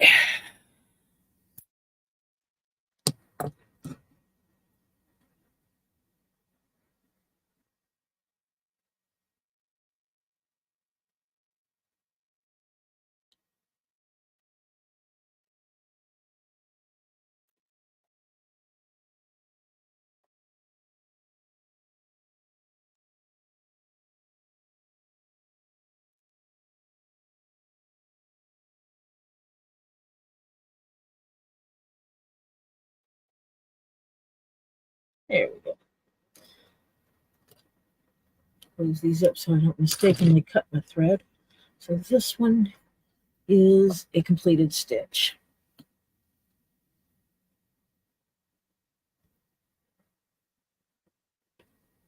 It's not too bad. I got halfway through the hat and I've only pierced my thread twice. I usually do it more than that.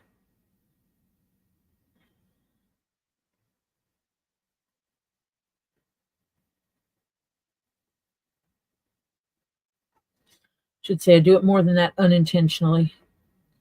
It's not so bad if you finished the other stitch. So if I were doing this one stitch at a time, it wouldn't be that big of a deal.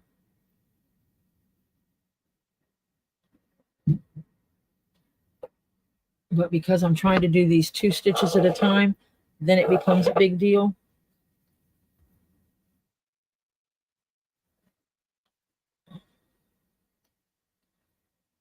Let's see.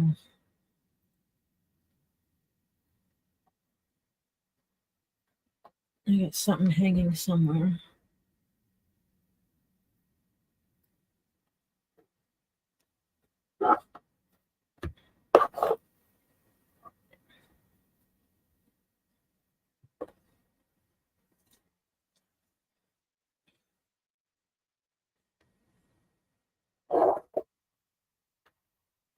You can see how having this all put together from the beginning, having this whip stitch done has helped me be able to do these stitches so much faster.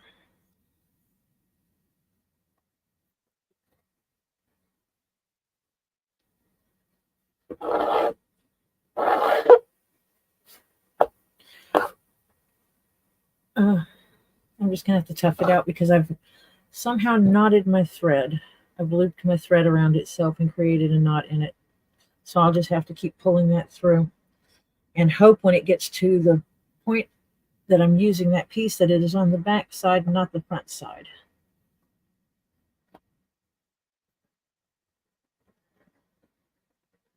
So I am not cutting my thread and piecing it together at this point.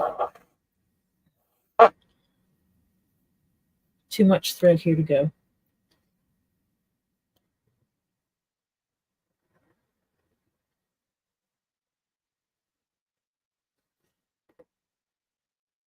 Ouch. Poked my finger.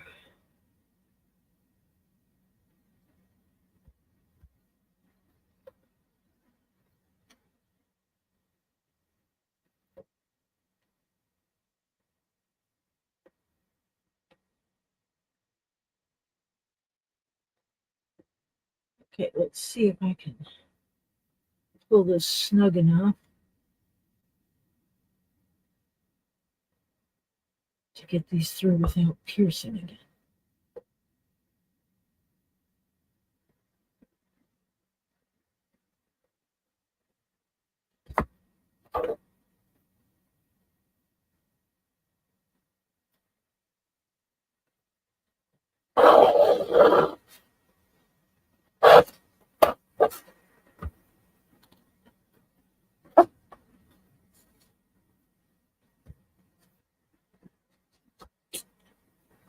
Just gonna, I'm gonna be happy with this hat.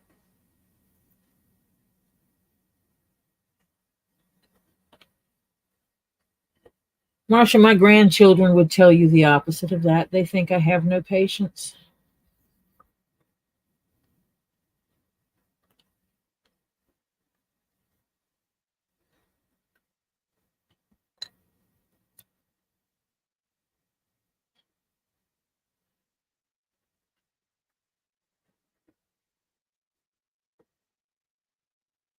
They're constantly telling me how I need to learn patience.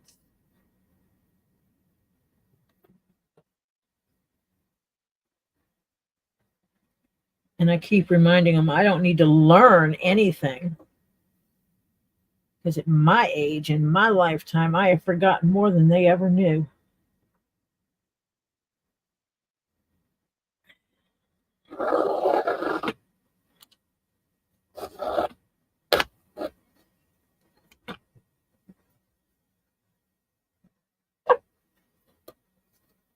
And it's coffee time.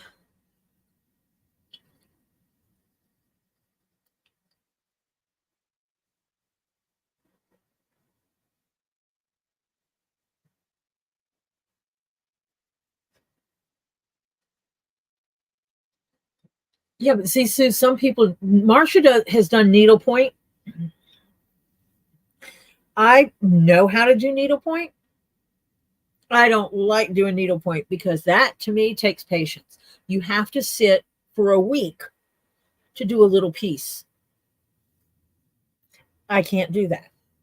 Or 8 hours to do a little piece. I can't do that.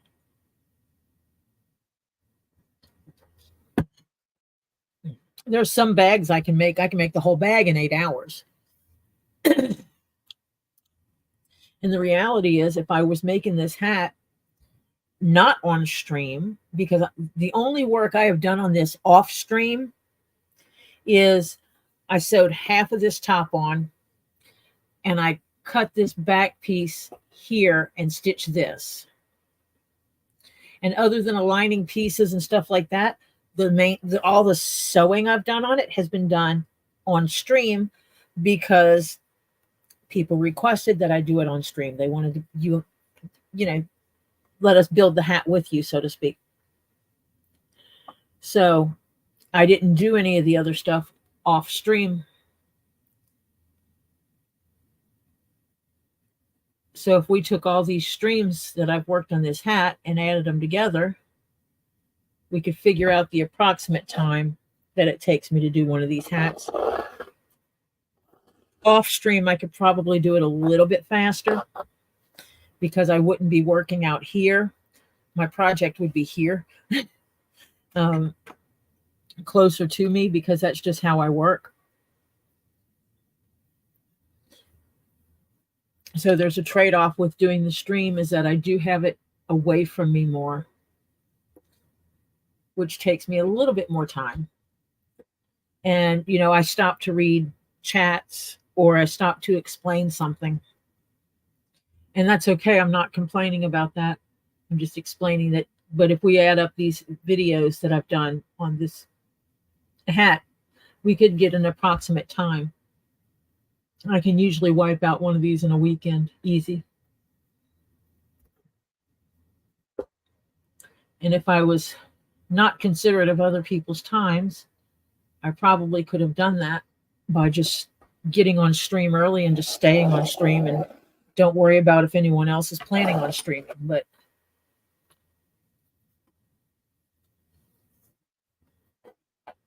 and see, that's why I personally never thought anyone would sit here and watch me do this. I really didn't.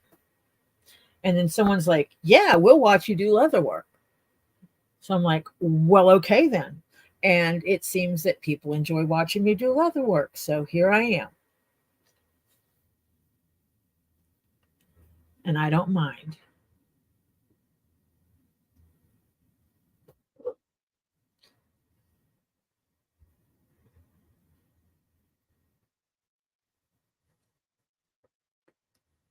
I mean, I do pattern altering and stuff like that. Usually that kind of stuff I would do offline because you guys really do not need to see me scratching my head and throwing things across the room.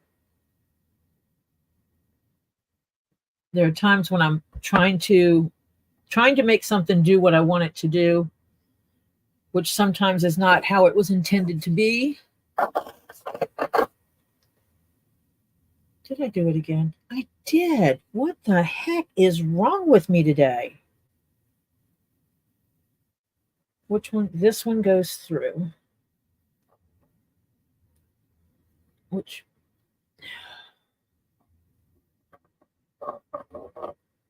That's you. Of course it is. So I'm going to do that thread first next time.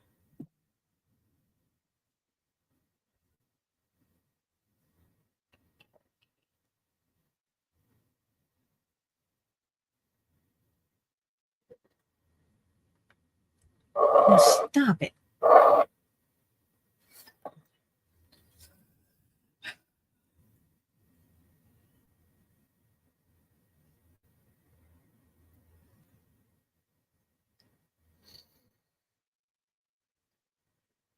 Marcia, I get things in my head that I know should work, and I picture it a certain way. And when I start putting it together and it doesn't come out the way I see it, then I get a little frustrated with it. I get frustrated with the process because it's just not working the way it should be.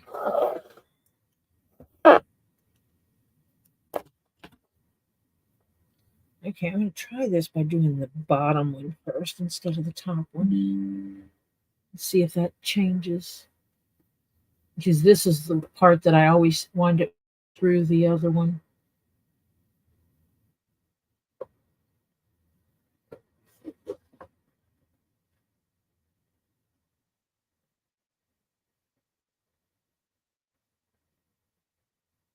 My phone keeps making noise. I hope no one's trying to get in touch with me. Forgot to tell my whole family that I was streaming like I normally do. My grandkids knew though, and they're the noisy ones of the house. And my daughter knows. She's the next noisy one in the house. So the three noisy people knew.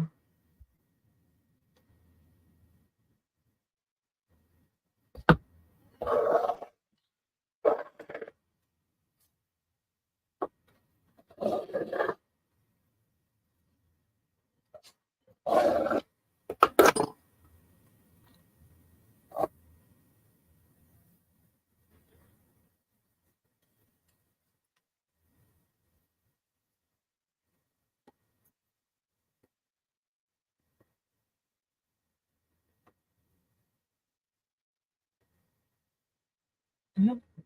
Cannot find that hole. Basically, what I do is I rub my needle across the leather, and you can feel where that hole is when you rub it. You can feel it go into the hole, and that's basically what I'm doing when I'm like trying to find the hole from the underneath. That's why I'm not flipping it to look under there. Um, One of the benefits of sewing leather, unlike fabric, it's easy to see that, feel that hole. You don't have to physically see it to know where it is. You can just run your needle and then it dents in that hole so you can grab it easily.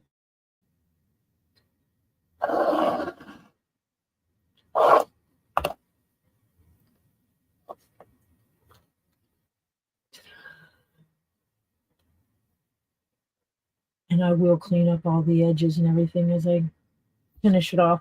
That part I probably will do off stream because I need to get my face up close and personal.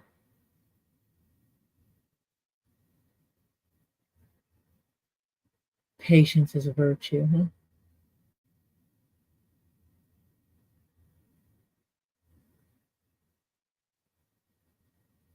Yep, I heard that.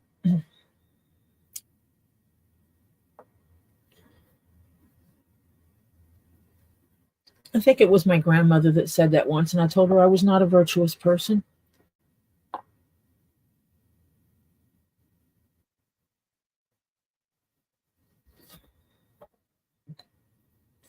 But my grandmother thought the world of me. I could do no wrong. I was one of her children. I grew up with seizures. My one cousin grew up with polio, so he was one of her special kids. She basically took us kids that had something wrong with us, and we became her favorites. I had a cousin who was in a fire when he was just a few years old and had second and third degree burns over 80% of his body.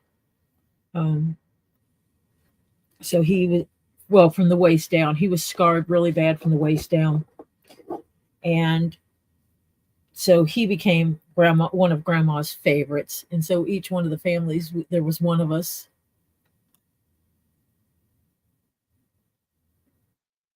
that, one from each of her children that had children that were her favorites, her pets, so to speak. So I could do no wrong when it come to my grandmother.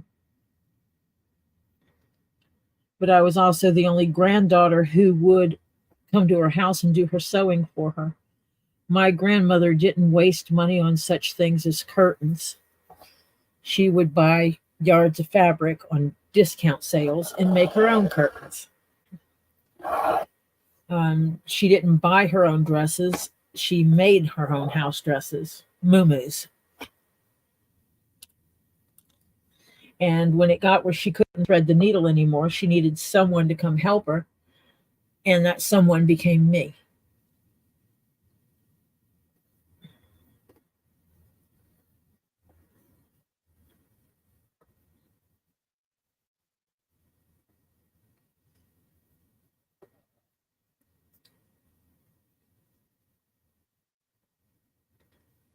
If I can get my hands on an item, Marcia, most of the time I can make a pattern on it. That is the way. I absolutely will steal a pattern off of something else and then change the pattern so that it's not an exact duplicate.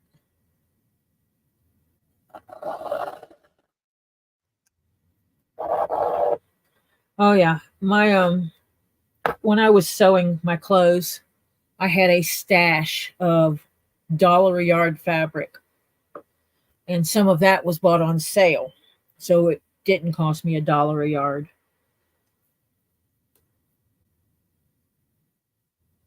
And a lot of times, like if it was a something like a dress or something like that, I would do what I had to do to test the pattern, and might become a nightgown. I had some of the most unusual night clothes.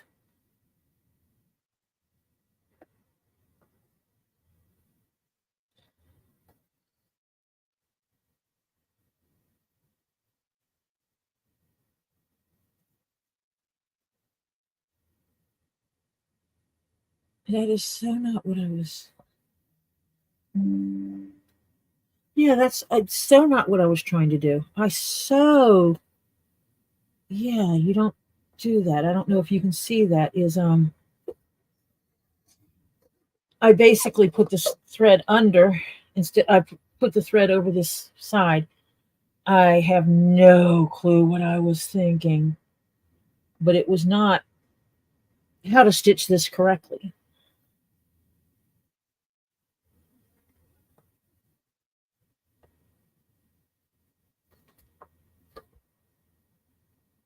I keep feeling the hole, and it just there it goes.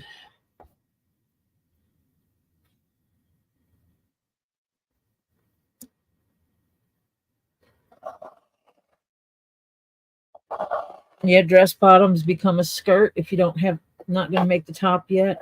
But I had some fancy, fancy nightgowns. I would I was making a long dress, semi-formal long dress one time, and obviously used the dollar a yard cheap fabric to make it. And turned around and the other part, the test pattern looked really good. And so it was like, well, I'm not going to throw it away. I'm saying nightgown. And so I would pull that out, and everybody would say, "Oh, you wear your upscale nightgown tonight." Because even the fabric I chose to use for the test, because I was using something similar to what I was making the dress out of, um, looked fancy. So the kids just picked on me about my fancy nightgown.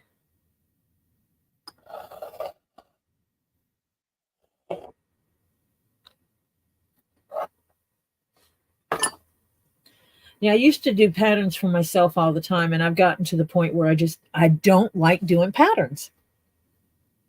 I don't like making patterns anymore.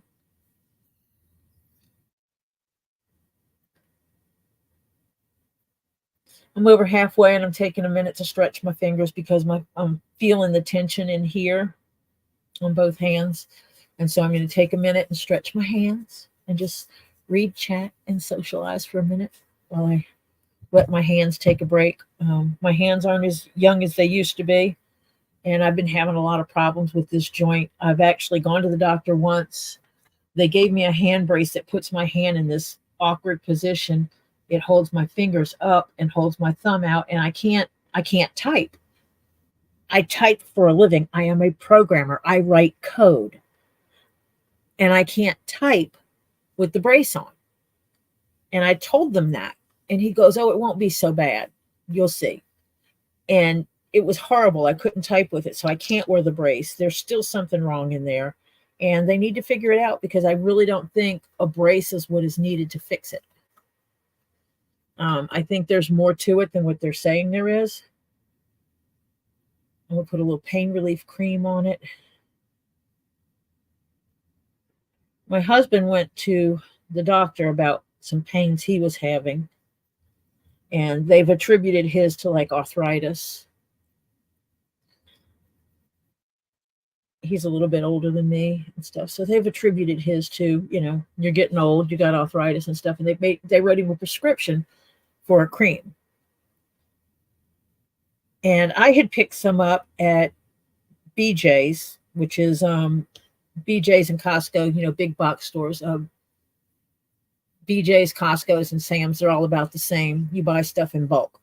So I went to BJ's and we got it from Costco's as well. It's the same as his prescription.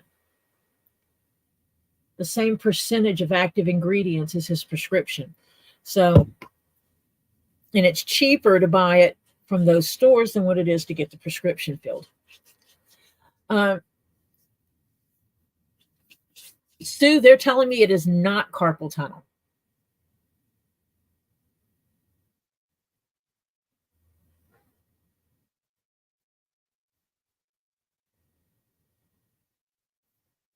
They're saying it's not carpal tunnel, but I'm going to go back to the doctor.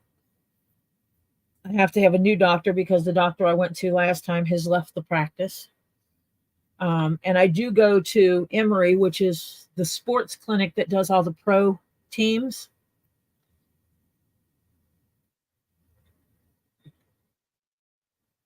So that's where I choose to go. I go to the one that does the pro football players for my knees, basketball players for my arms, stuff like that.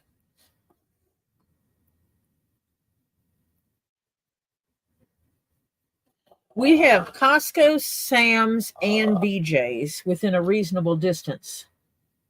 And so a friend of mine works at Costco.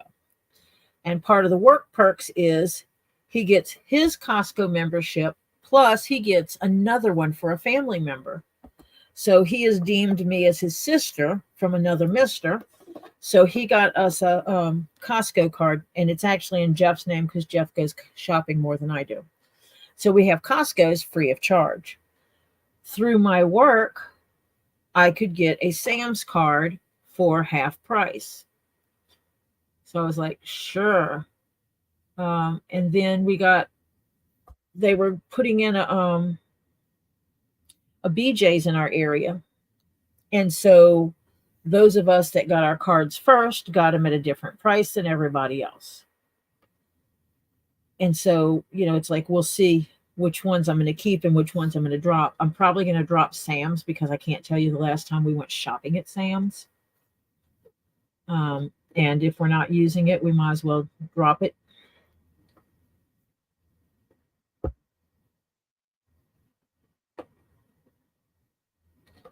But we have found there's certain items we love to get from Costco and certain items we love to get from BJ's. So those two we might keep. Because even though we're not the most huge family on earth, we do buy things in bulk.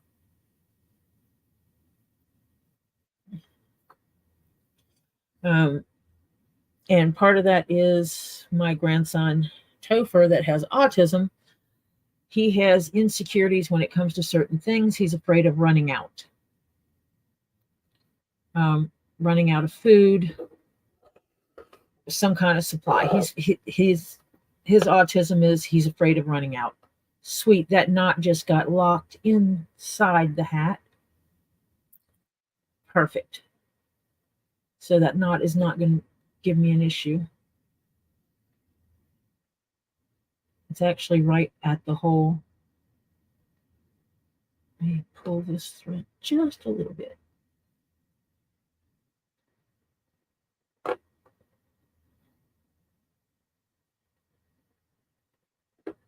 Pull that thread up just a little bit so I can hold it while I put this one in. I knew that the knot was right there, so that's why I did that stitch by itself. What's this one?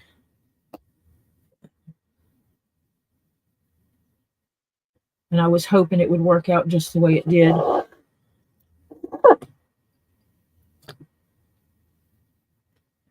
Close the stupid scissors. Quit hitting that. Yep. So it worked out. That knot is right at this hole on the inside, and it is literally right inside the hole. So when I pull the thread, it is like right there. If I pulled it real hard, I could make it show, and I don't want to make it show. It's secure, it's out of the way, it's invisible, and that's all that matters.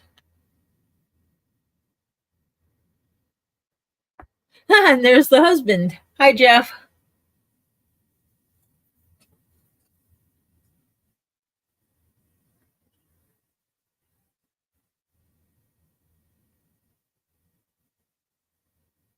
I am.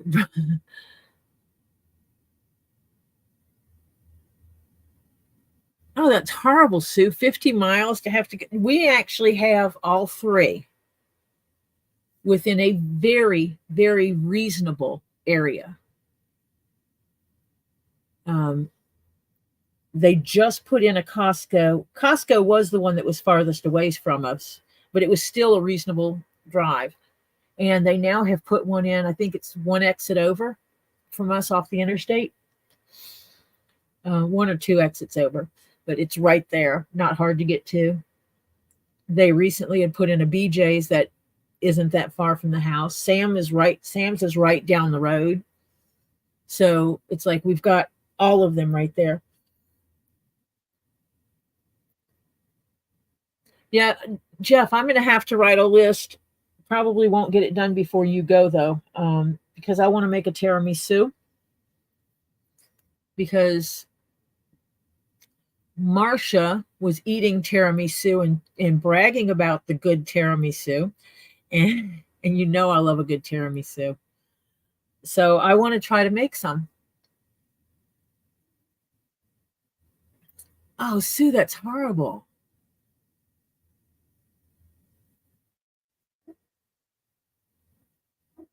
Walmart's. We have like 3 that are close. 3 that I know of that are close to us.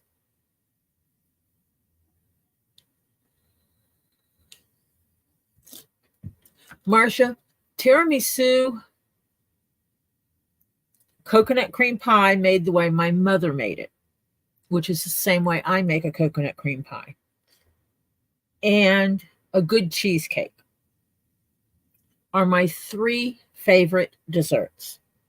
I could have one of those every night. Just rotate them around. Yeah, 10 to 12 minute drive, 3 Walmarts.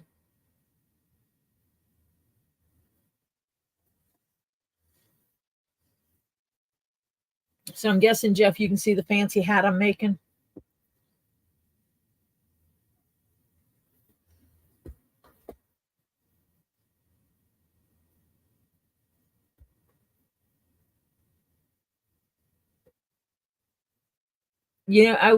I learned how to make the coconut cream pie the way my mom made it after my mom passed. I remembered where she got the recipe from.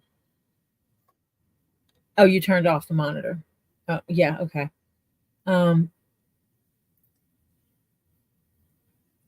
So My mom would make coconut cream pie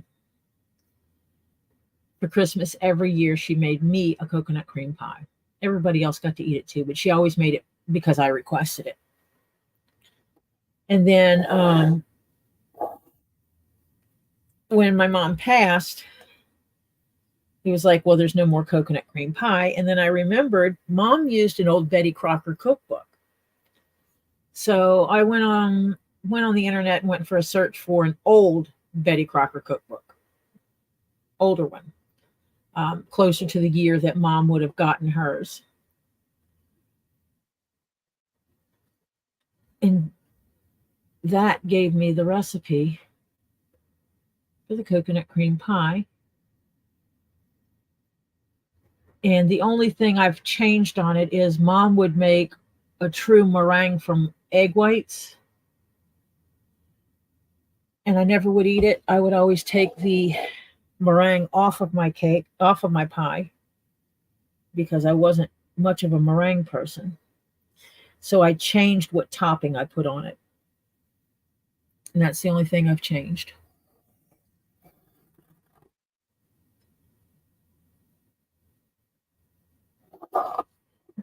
You need a good coconut cream pie recipe, Sue? Because I absolutely have one out of a Betty Crocker cookbook. Oh, well, then you should have a good coconut cream pie recipe. It also has the same recipe can be modified for chocolate cream.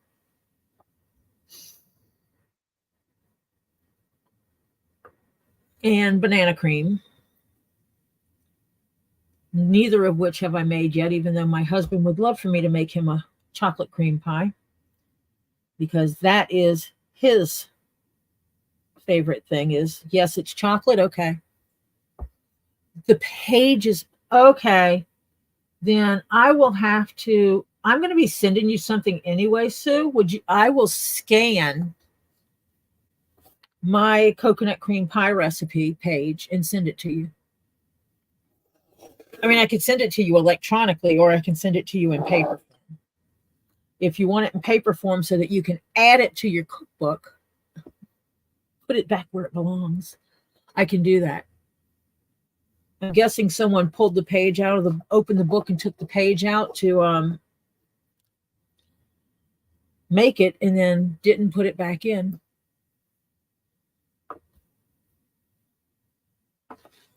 Yeah, my mom swore by her two cookbooks, Better Homes and Garden and Betty Crocker. And I have acquired old copies of both because I will tell you, a lot of the same recipes are in the new version as there are in the old version. However, they've modified them. They've modified the recipes to make them, quote, healthier. And some of them in the modification process made them also not taste the same. They're different. The coconut cream pie, the first time I made it, I left a little bit of the stuff in the pot so I could taste it. And when I did, it was like, that's Mom's coconut cream pie. And I needed that. My memories are attached to taste and smell. A lot of my memories are. My memories are attached to my other senses. If I go to, strangely enough, which a place that a lot of you can't go to because they don't have them, is there's Waffle House around here. We have Waffle Houses in the South, and Waffle House coffee tastes very similar to my mother's coffee. I mean, my grandmother's coffee that she used to make. And so I will go there and get coffee and drink it a certain way and have buttered toast with it. And it's like being at my grandmother's house. I have that coconut cream pie, and it's Christmas it's Christmas and Thanksgiving at mom's house, mom and grandma's house. So, a lot of my memories are attached to things like that. So being able to replicate those recipes and make it taste the same means a lot to me. And then a friend of mine lost, I think it was his grandmother or his mother, passed. And she used to make him coconut cream pie. And so I took him a coconut cream pie because he was also responsible for a fundraiser. And he had to do this fundraiser right after his family member passed. And it was hard on him. He, held his head up to do this fundraiser. Raising money for charity is important. He held his head up through it, even though he just wanted to curl up in a ball and cry. So I brought him this coconut cream pie. And that night he sent me a picture. And it was multiple forks in the pie tin. And he made a comment that about they were all just sitting around telling stories about his family member and eating that coconut cream pie and how it flooded his brain with memories because it tasted like he used to get how she used to make it. And that just made me feel good. And I've actually taken him coconut cream pies a few times. But now it's just, he's up in Baltimore in the drive. We used to drive up there once a year for the fundraiser. And it's just so far. Yeah, next time I go down to Mississippi, I'm going to steal my mom's recipes because my sister was supposed to be scanning them. And that just hasn't happened.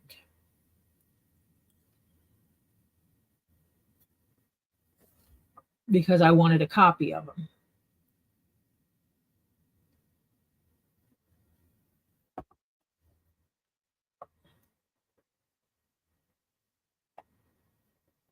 So, it's either give me the recipes or scan them and give me digital copies of the recipes. I mean, technically, I would prefer to have the actual recipes, but I will take digitals.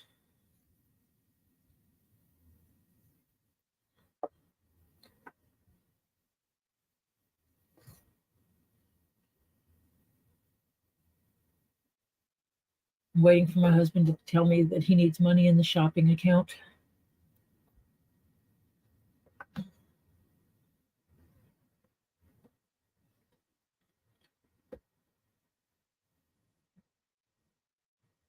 Because I think my phone thingy disconnected, so I can't do that from the phone on the computer.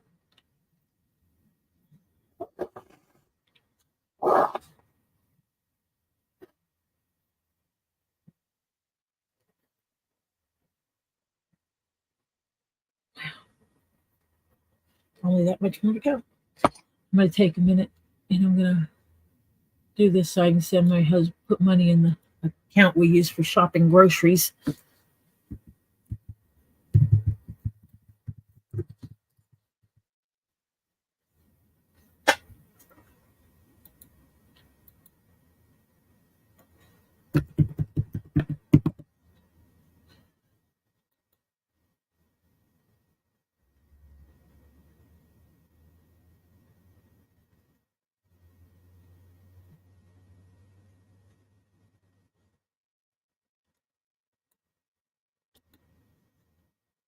I'll steal your cookbook, Marcia.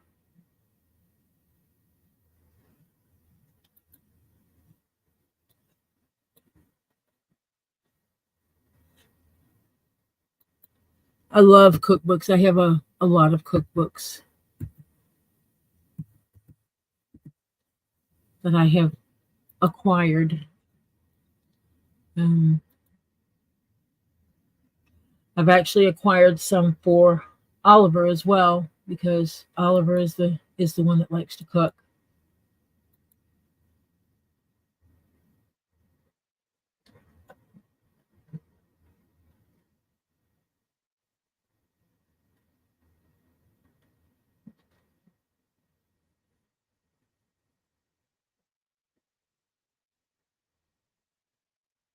Well, if you ever need to get rid of cookbooks and nobody else in your family wants them, Marcia, Robbie has my address. You have my address. I love cookbooks. One of the cookbooks I got was Cooking for Two. It's one my mother recommended, that when you become a family of only two people,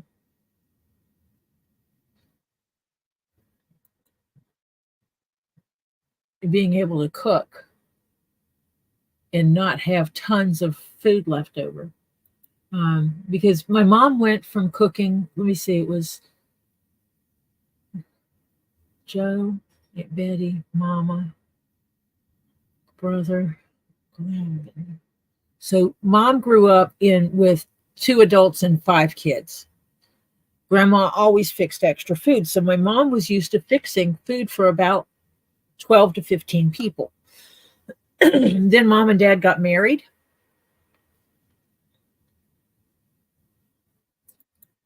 It was only two people. My dad absolutely loved my grandmother's baked macaroni and cheese. So my mom made baked macaroni and cheese. My dad said they ate baked macaroni and cheese for a week because she made so much of it. And then they wound up throwing some of it away.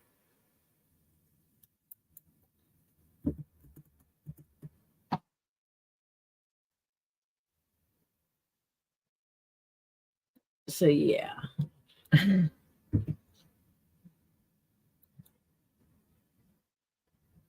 And so my mom then bought a cookbook that was Cooking for Two, which shows you how to cook recipes for only two people. Um, and I think there's a section in it, or at least the one she had, that also had something in it about how to adjust other recipes.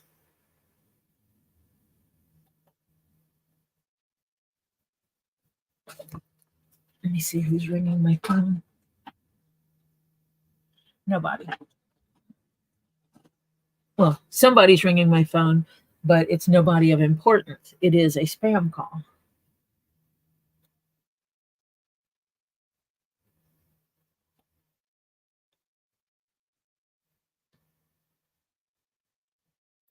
Now I can start back sewing.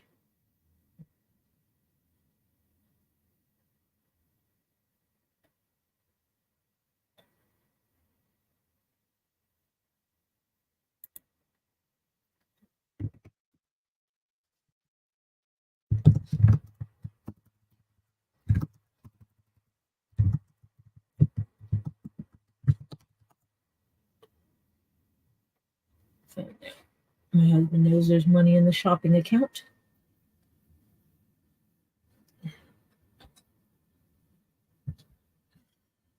I have in where my breakfast nook is, there's this huge window that overlooks the backyard.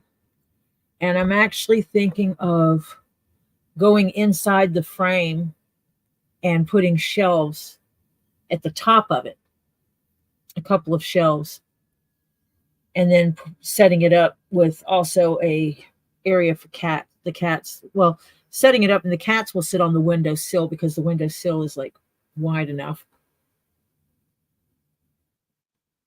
But setting it up so that the I can use it as bookshelves for my cookbooks and put them all up there out of the way, because the shelf I have them on, I want to move. It's a temporary bookshelf, and I want to put an appliance cabinet for small appliances that you don't use all the time. So, like my mixer, the small air fryer, and stuff like that, I want to put them in a cabinet that's easily accessible.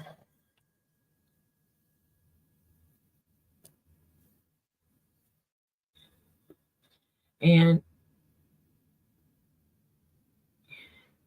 I have the ideal, what I want, but what I want is actually an old style hutch, and they're not cheap.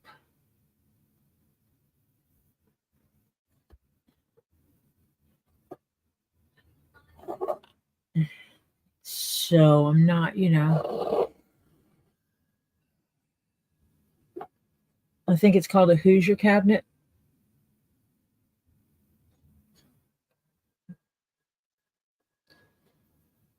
I would love to have in my kitchen what my stepmom had in her kitchen up on the mountain. It, I would actually pull out part of my shelving, I mean my cabinets in my kitchen, and put that in. And it was beautiful cabinet, and it actually had a sifter for, and you would put 5 pounds or 25 pounds of flour in it in the bin. And since we were up in the mountain, we made our own bread. That was nothing to keep that up there.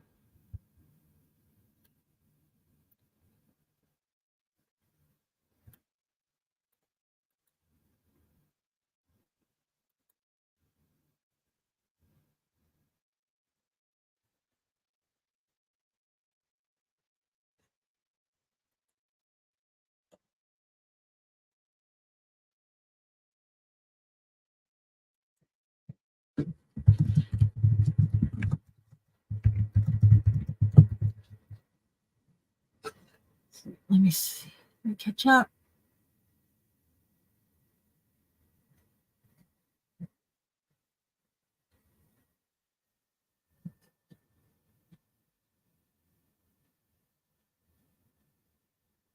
Oh man.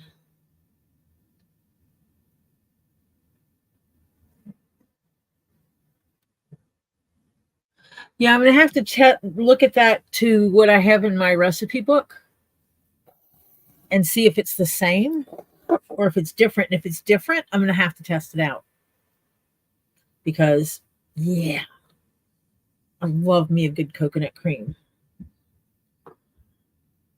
Now I'm also on the mission to find a good tiramisu recipe.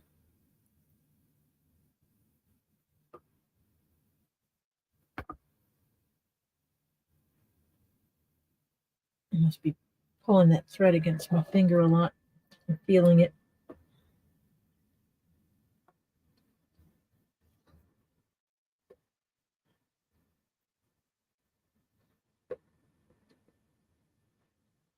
Does having the phone light on help a little bit with the visibility? Because I turned on the phone light today, whereas I did not have the phone light on before.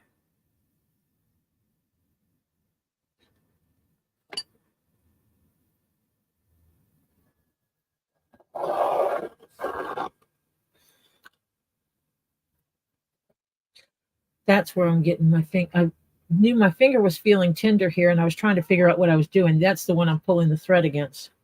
That's why I'm feeling it. That's okay. I'm almost finished with this part. Yes. And I'm not cutting this, I'm leaving it because I will use this string later on, this thread later on for something else. I use it just like I did on this one, using it for the seams and all. I'm frugal when it comes to things like that. Penny's worth of thread, but I will sit there and reuse it multiple times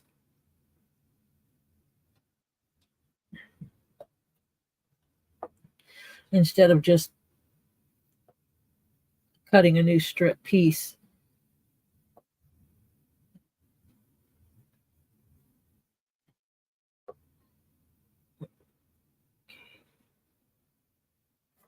Know where the thread is.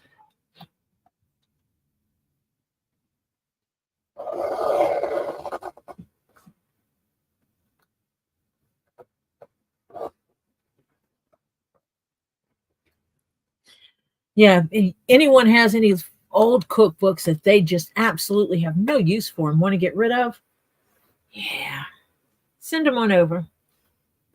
I'll add to my collection, and any overflow goes to Oliver, because Oliver's my little chef in the making. Just come up one day and was like, I think Mr. Jeff is tired of cooking. You're working all, you always work, so you shouldn't have to cook. So I'm going to start cooking now. I'm like, okay. Um, and one night it was like, I need you in the kitchen because I want to make etouffee. And I pulled out the recipe, which is the recipe I put in the 2023 Get Swamped cookbook, and sat there with him to go through it on how to make etouffee. And the second time he made it, I sat in the kitchen again to be a reference if he needed it. The third time, I did not sit in the kitchen. I'm like, you make it. If you can't figure it out, then you talk to me. And so I did not interfere with his cooking of etouffee.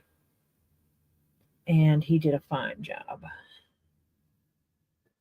And he's learning the art of altering a recipe.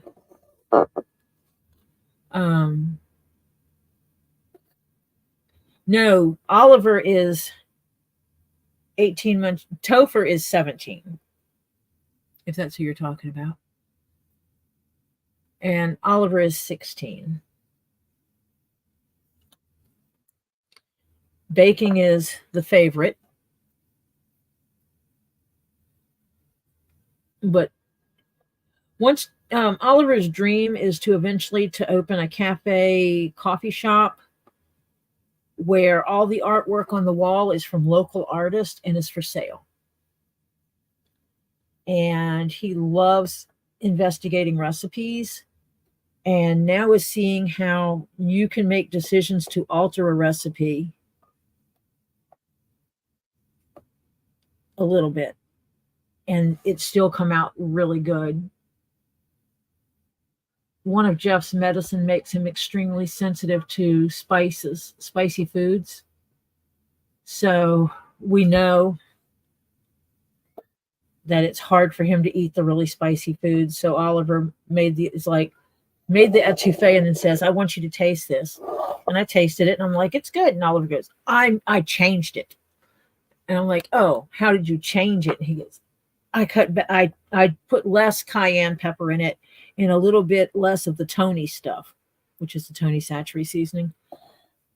And because I know that Mr. Jeff can't have that real spicy stuff. And it's like, there you go. Learning to alter a recipe. And he made something else from a recipe and it called for a certain amount of spice. And he's like, yeah, no, I'm not putting that much in it. That'll make it too hot. He knows that I can't eat spicy stuff like that anymore.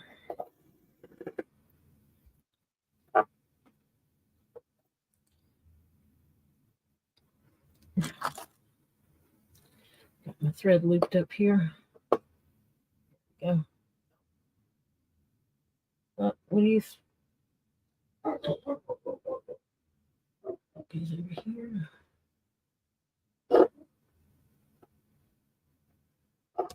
There.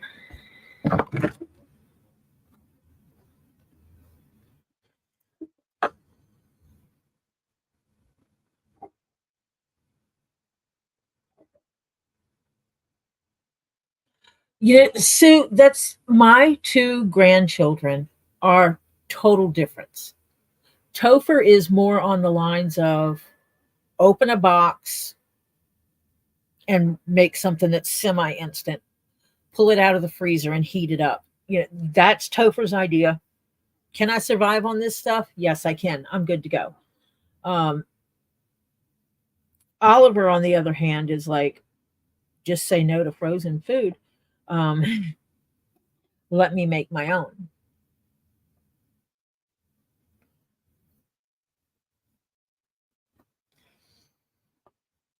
My problem is I get to the point I start getting where I have chronic heartburn, and I know part of it is stress induced.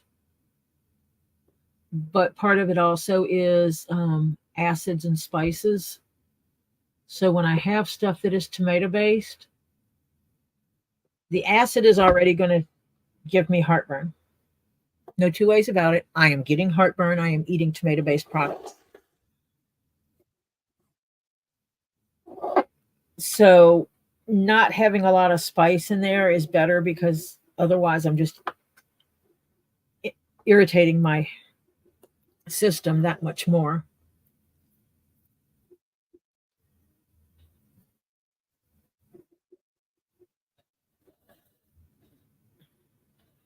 Pull this thread almost all the way up. There it is.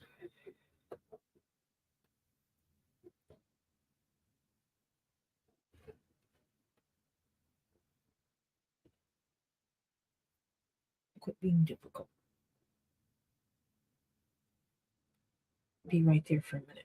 Just hold that last stitch hole. Definitely cut enough thread. Did not have to splice. That makes me a happy camper.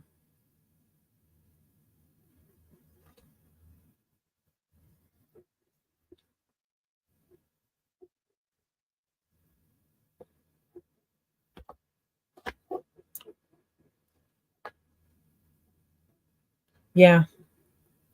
I used to eat spicy stuff and I can't anymore. It's not the spice itself that's bad for me, it's after effects. I absolutely have added sugar to my tomato stuff. I do when I make tomato sauce because that's the way I was taught to make it. I do not when I make etouffee, strangely enough, because that's how I was taught to make it.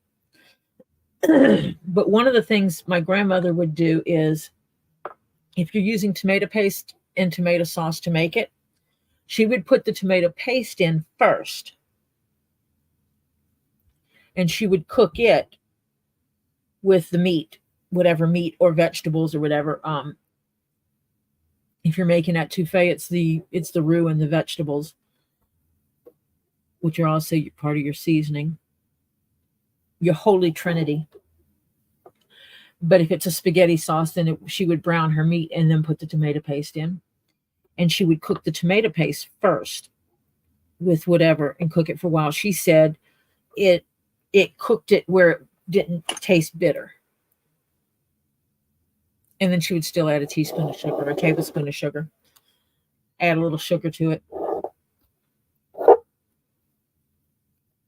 which was funny because my grandmother was actually a diabetic and she put sugar in everything. She made cornbread. We always ate sweet cornbread. First time I had cornbread that didn't have sugar in it, I was like, what the hell is this? Because it just tasted wrong.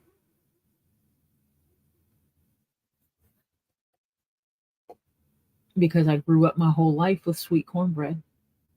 I thought that was the only way to make it.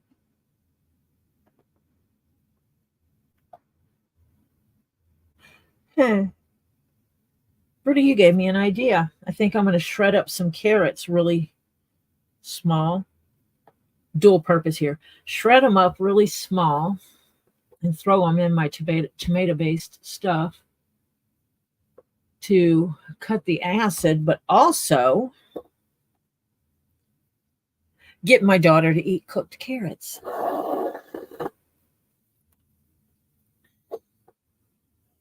Jeff does stuff like that. He will grate up carrots small and put them in his meatloaf. You never know. He does really strange recipes. But he gets them to eat stuff they would not normally eat. Gets everybody to eat stuff they wouldn't normally eat. The only time he does not do that is when it has to do with an actual allergy.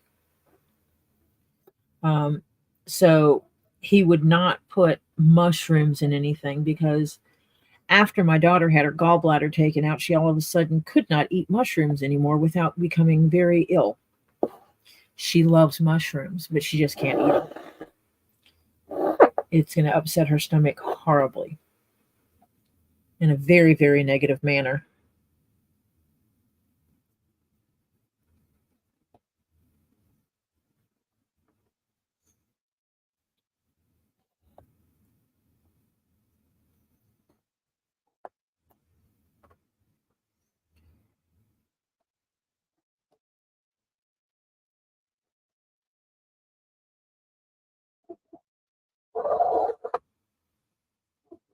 Take that pink thread, stick it over here on my head. My poor head has all kinds of things hanging off of it. Patterns, chains. But I do have, it's like, I'm one of the things on my list of things to do is a purse, a shoe purse. And I stripped the hardware off the original one.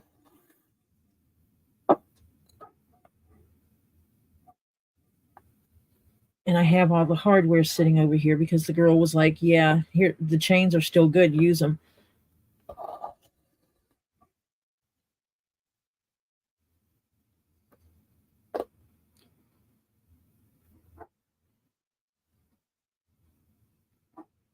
Absolutely love these things, Marcia.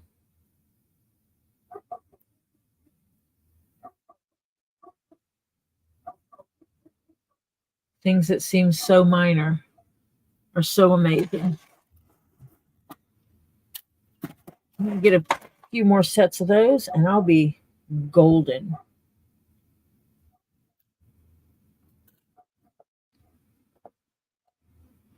Be able to make a big bag with them and use them.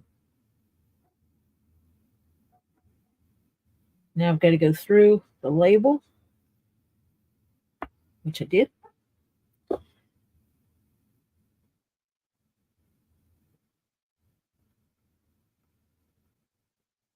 Lisa, I did not realize you got me back. You got drama over where?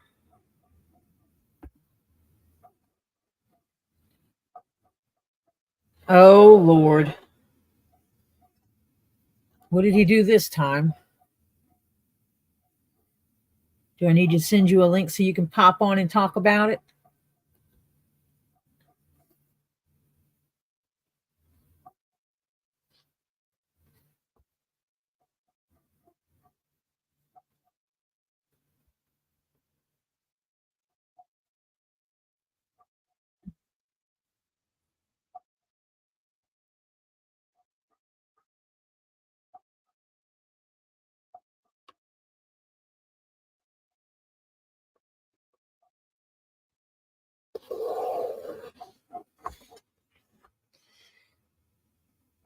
Because you know I'll give you a link and you can pop right on here and talk about it if you want.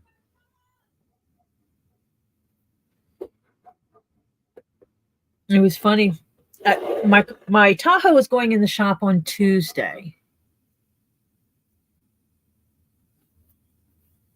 And so I told Topher that, vehicle needs to be totally cleaned out. And he goes out there and he comes in and he's laughing.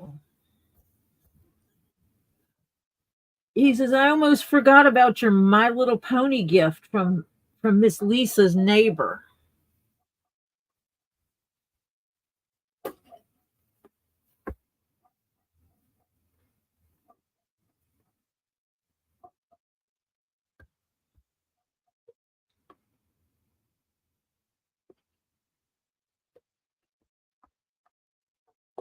So yeah, he thought it was funny.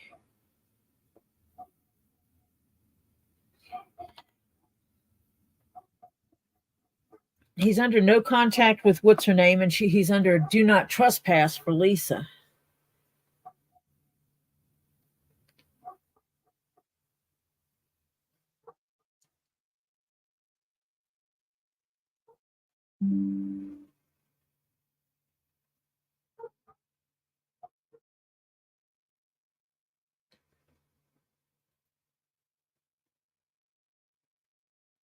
Oh.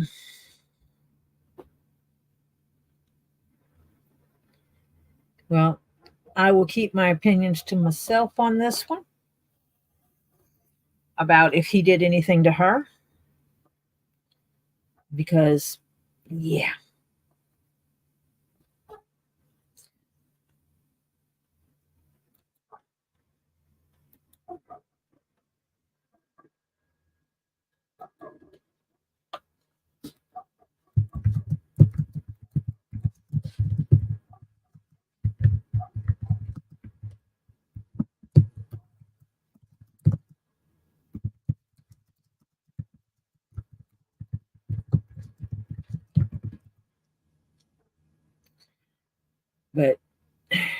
crazy. Drugs will do that to you, though. Drugs will make you insane crazy.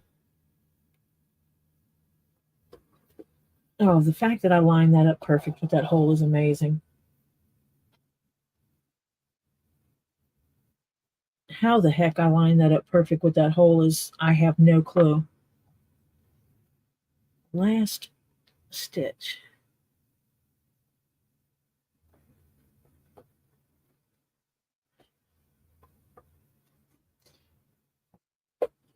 With everything that had gone on, the fact that she went anywhere near him just blows my mind.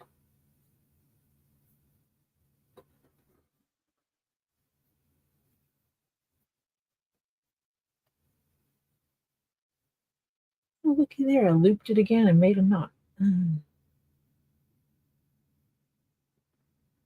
Yes, Sue, I am so talented. I put a knot in my thread and looped it on the outside. So I need to fix this because there is absolutely no way I could have this going on.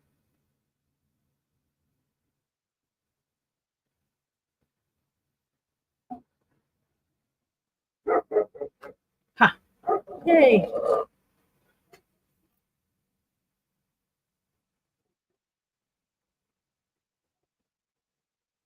I think I need to make one more stitch to secure that back piece.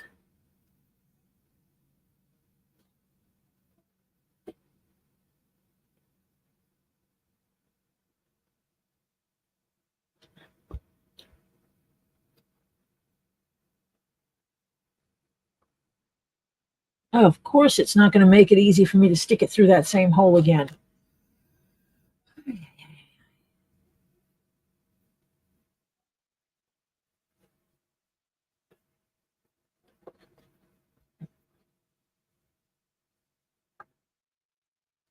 I've got thread everywhere.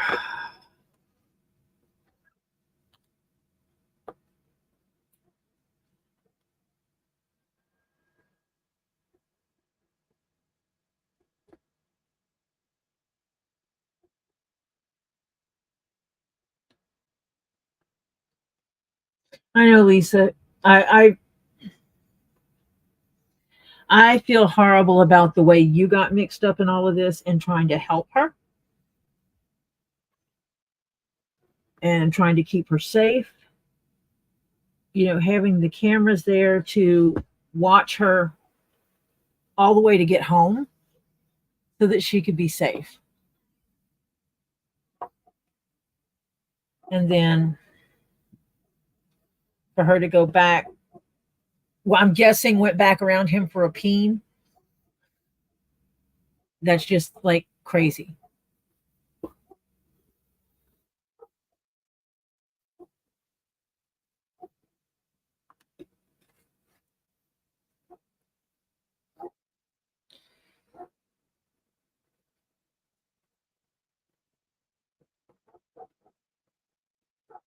And Lisa, you need to remember something Robbie said the other night. You're not the white knight.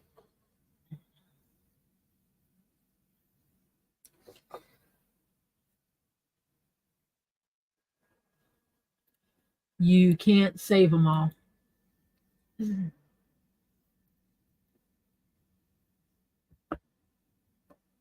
Oh, so now comes the fun part, and there is no way I can do this gracefully so that you can see it. Heck, there's no way that I can do it gracefully for me to see it very well.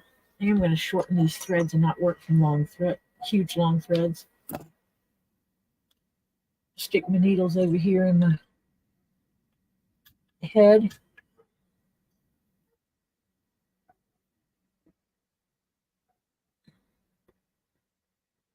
Loop me up a surgeon's knot in here.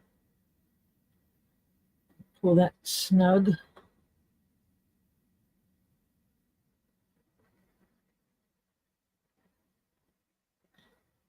Oh, my fingers are not cooperating.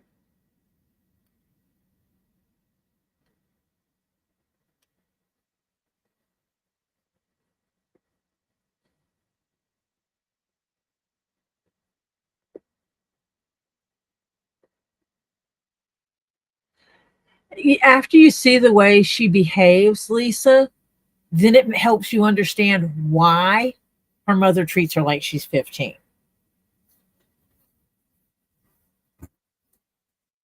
Hi, Sandra.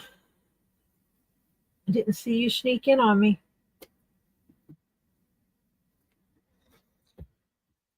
If my daughter behaved like that, yeah, she would get treated like she was a little kid too.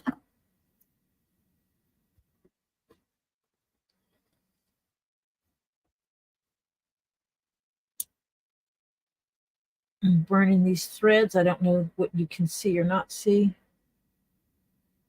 And smushing down the ends. Now comes the fun part of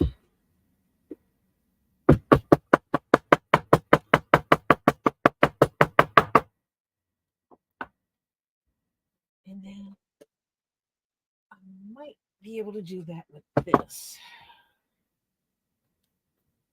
Actually, I need something to put it up on still.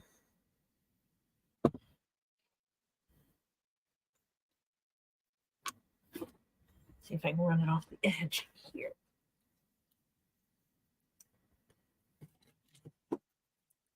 Let me find the end of this board. Push this out a little bit. And I'm pretty sure you cannot see what I'm doing. I'm pulling my work table closer to me, trying to get it where I can pound the edge of this leather a little bit.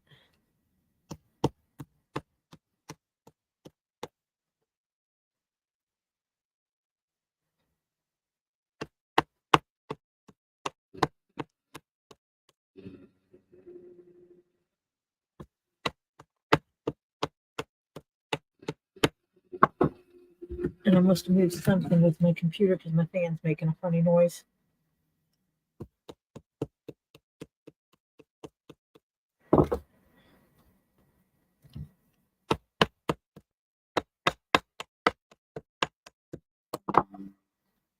I think you remember when I tapped my stitches the other day.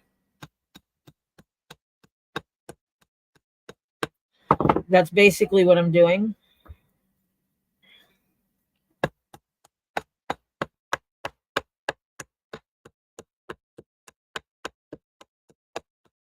It'll allow for a certain amount of shift in those stitches, allowing them to balance.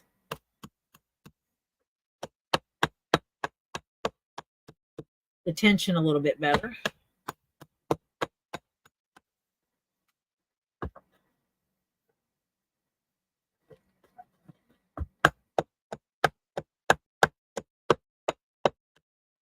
And also push that seam flat together.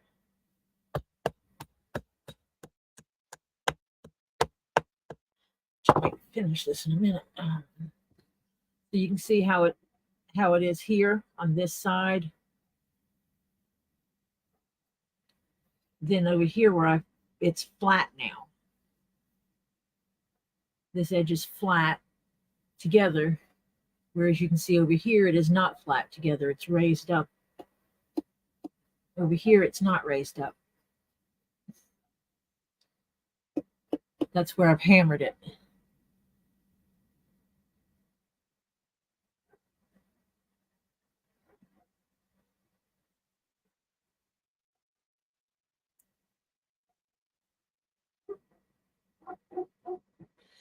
Ooh, let's see what kind of scoop Jeff gives you.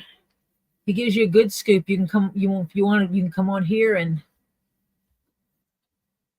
give us details if you want, because we're the drama whores. We want to hear it all. Thank you, Lisa. Imagine if it was blue gator and it was a cowboy hat.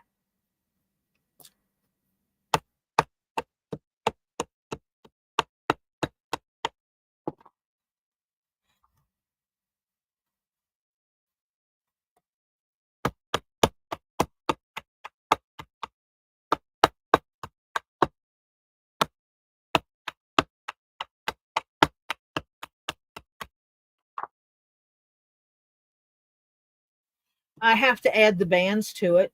That's it.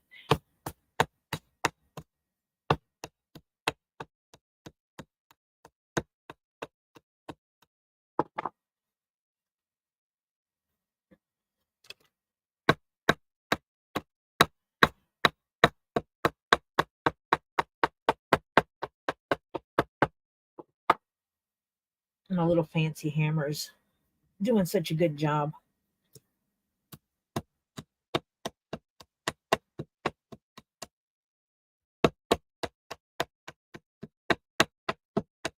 I actually do not buy fancy hammers. I use these that I get off Amazon. They're cheap, fairly well cheap for what they are, and they do the job that I need.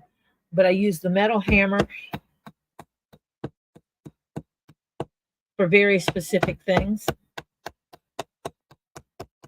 And I bought this one when I bought my set of hole punches.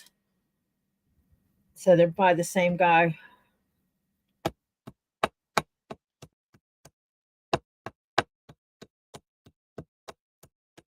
He does custom work. He makes them as you order them.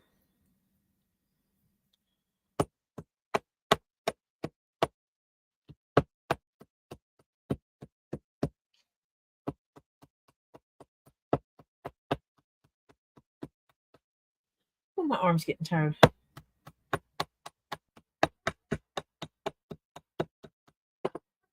You've heard the expression beat it into submission. That is basically what I'm doing over here.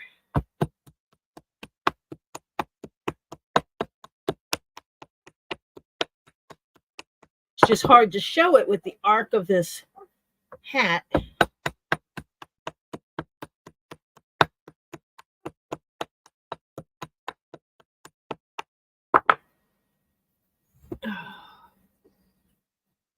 Now this is flat.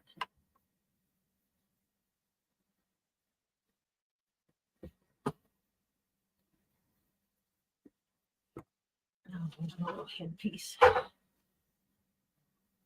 It's 5 o'clock. That's what the dogs are going stupid about. It's dinner time. Mr. have to go to the store to get stuff for dinner, so if you need anything, we should probably run that. This is one of the hat mold pieces that Robbie got me from Seattle out at the flea market. And this hat fits on it really nice.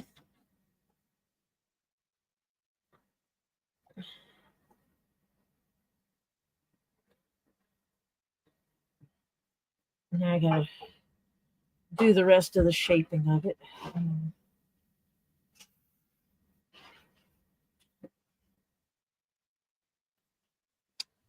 The not easy part. That is not.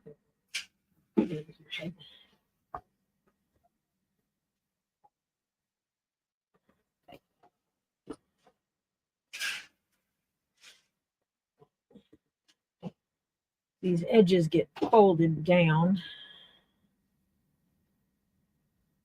because there'll be a strap that goes across it. So I have to be able to fold this down.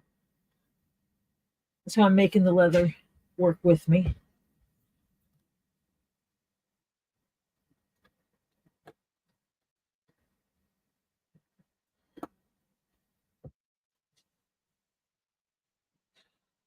I did find my missing punch.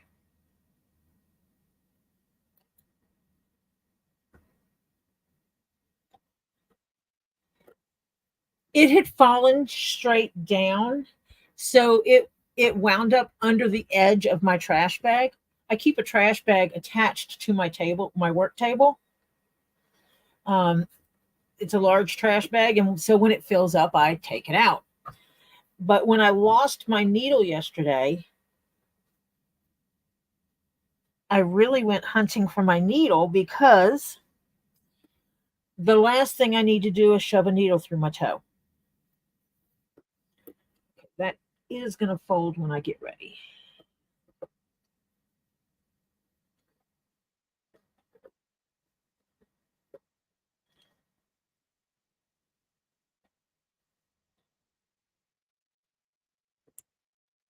So these edges will fold over like they're supposed to.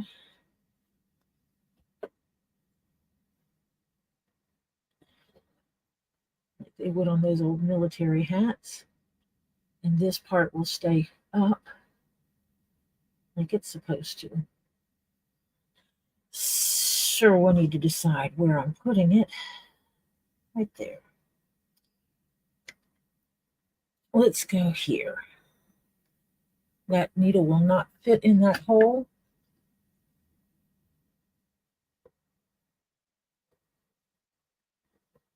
Back one. So that is 1, 2, 3, 4, 5, 6, 7. 7 holes back. I'll stick a piece of thread in there.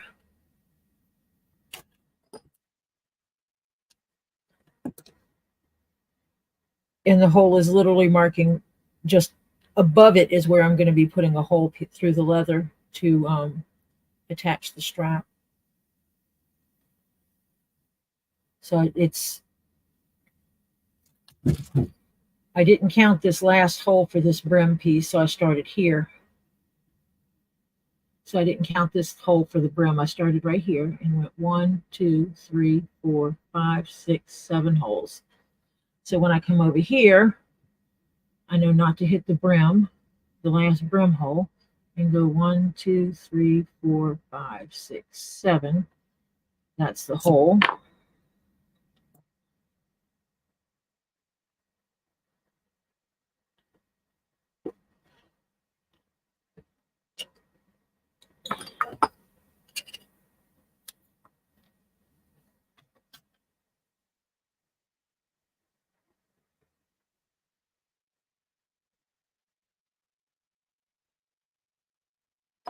Whoops, well that did not work. Pulled that thread right through.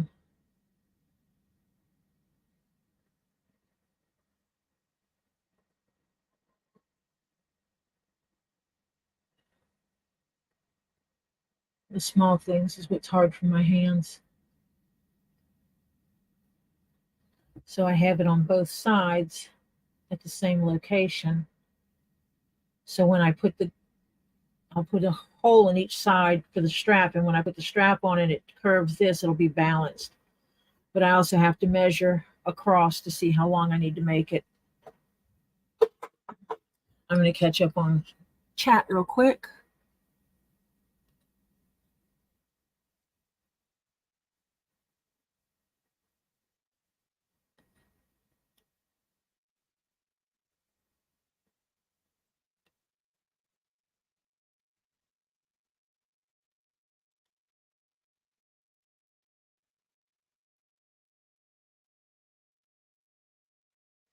Lisa, that is true. You can't force someone to stay on a positive path. You can throw the positivity at them. You can hand them life on a golden platter. And if they're not ready to accept that, there's nothing you can do about that. You can't make them do that. Me, a tease, oh, blue teal alligator cowboy hat. Is that what you're calling me a tease about?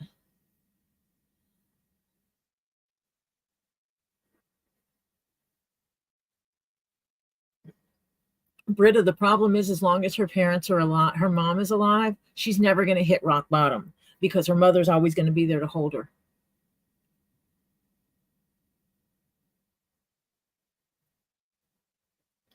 And yeah, what it is that I have this. I'm catching up on messages, so I'm answering things. So it seems a little scattered. I have the single punch, which is great for punching one hole at a time, and I have the 5 punch that I do for long pieces. I don't like going beyond 5 because then you have to hit it too hard, and I'm getting too old for that stuff. I also like to have a 2 so that I can go around curves with it. So like on these edges of the hat, I could put this in the last hole and this in the next hole. and I can make it go around a curve like that. And that makes sure that the spacing between the holes is exact. So what I did when I bought the set was I bought the single, and then I bought the 5, and I bought the 2 with the same hole spacing. But I bought 2 different hole spacings. And I was missing one of my 2s, which is the 2 that I needed for this hat. It was the hole spacing I needed for this hat. So anywhere there were curves and I could not use the 5 punch, I had to use the single punch a lot.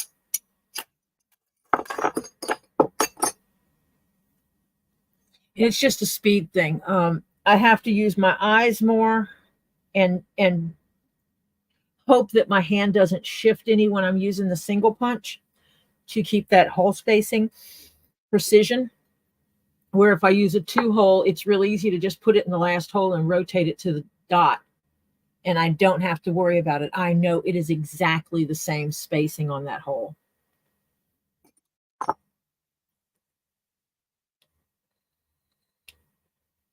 And even when I made the butterfly for Flutter,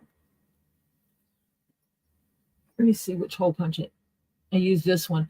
I put the holes this way, and then I put it in this hole and rotated it back this way, so that these holes are all exactly that width apart. That if I put the threads going up and down, it would make a perfect square. So even the stuff I freehand, I use these as my spacers to help me get myself moving. I need to get the butterfly, the pirate hat, and the turtle together, but I also need to print off that recipe for Sue. Marcia, is it okay if I send Sue a copy of the one you sent me as well? That coconut cream recipe? Because I will include both of them. I love me a coconut cream pie. Now I want to make tiramisu and I want to make coconut cream pie.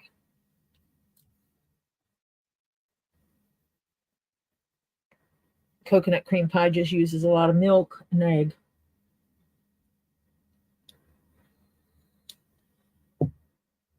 But yeah, I'm liking this hat. And I do not know what happened to my soft measuring tape. I think it's also in the floor somewhere, in the middle of stuff. I have a tendency to drop things, and if I'm in the middle of doing something, if I'm in the middle of hammering holes and stitching and stuff like that, I don't stop when I drop something. Let me go grab another tape measure.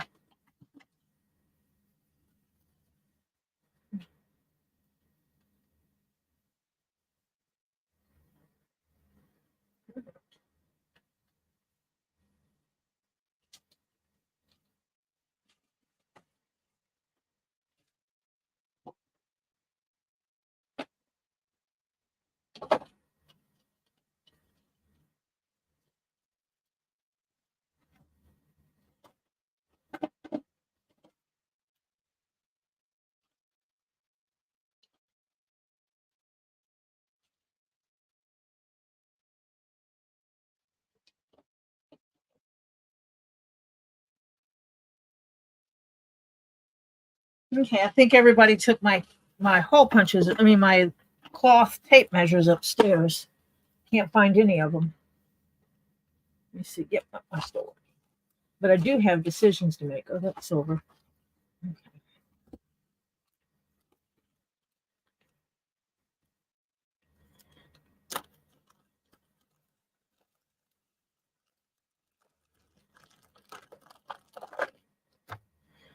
Do I do the strap in silver?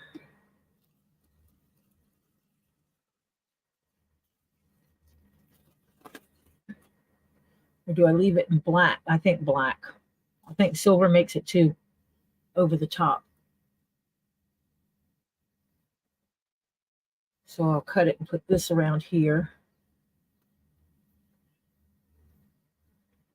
And that'll give it a finished look. And this will also be what goes across the top and pulls in those curves this side a little bit. But I think the silver may be a little too costumey, whimsical, and I don't think that's the look it's supposed to be.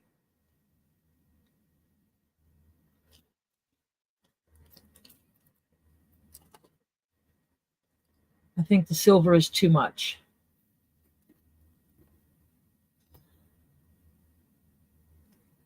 Yeah, the silver is too flashy. I might actually cut her a set of straps. And even this silver, that silver is real flashy. I think it takes away from the rainbow of the hat itself.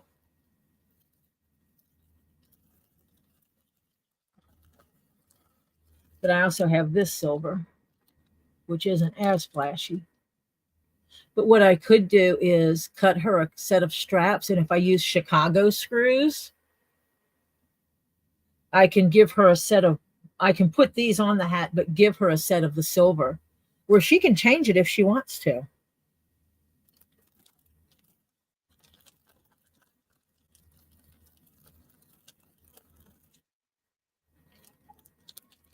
But I like the black better.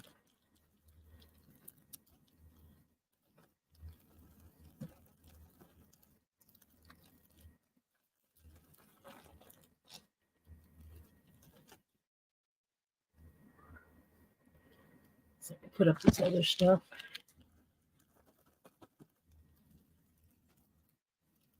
I'm going to set these right here so that I remember to put those up.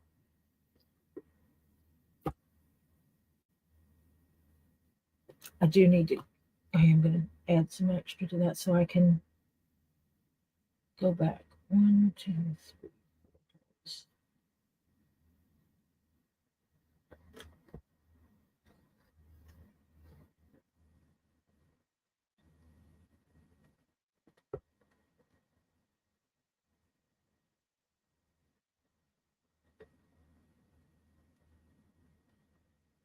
And it doesn't have to be 100% exact, thankfully.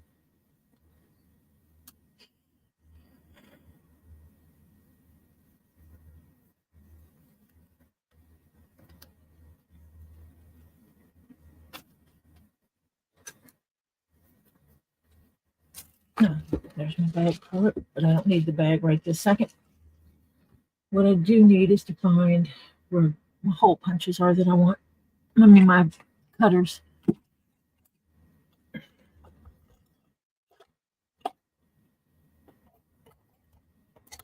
We go to Walmart and we buy the Great Value brand drink mixes. And sometimes you buy them for making a half gallon of drink instead of instead of by the cup. And they come in these containers. These I've cut down a little bit because they were taller and they were just too tall. But I use them to hold my cutters. So these are half round cutters, which basically means they make half of a circle. And so I will take this strip. I know these big ones are just way too big.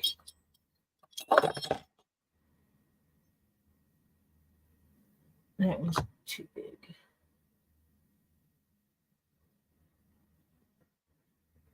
Ah, perfect. Mr. Hat needs to move. And so this I will line up.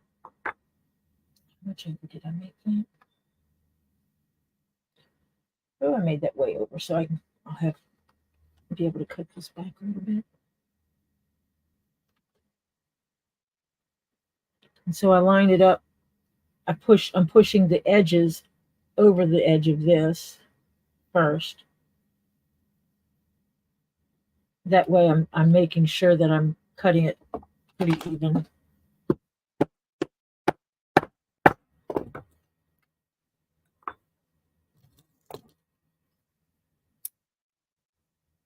Which gives it a good rounded edge here.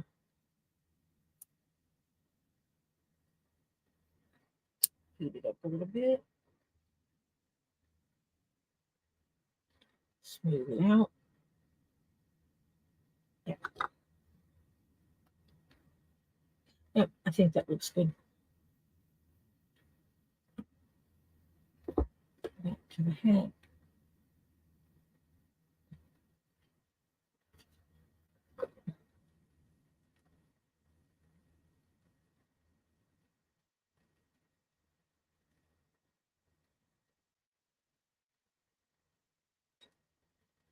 See if I can get my white marker working.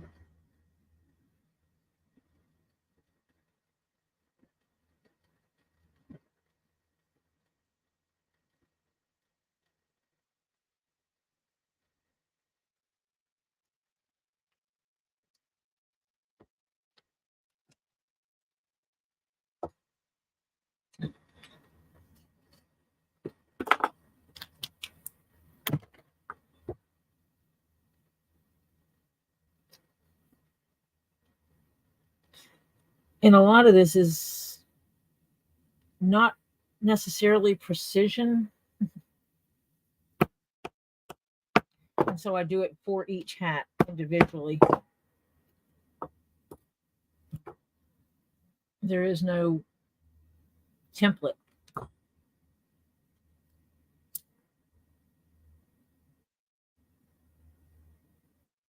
Because the threads are nylon, catching on fire causes them to melt. And when they melt, they curl up and create like a tiny little ball, which stops it from ripping out all the way.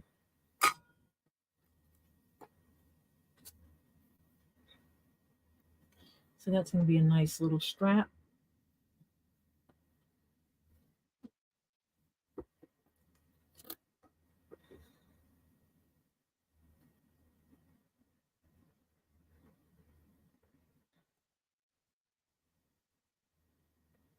And I cut it a little bit shorter than I actually wanted it, I think. That's okay. I can go back one hole.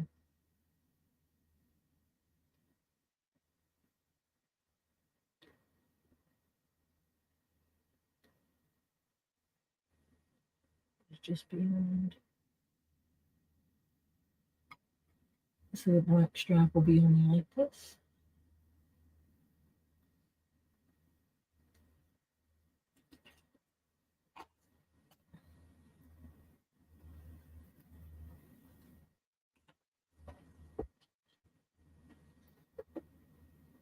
I have like a bucket of these little clips that I keep sitting next to me.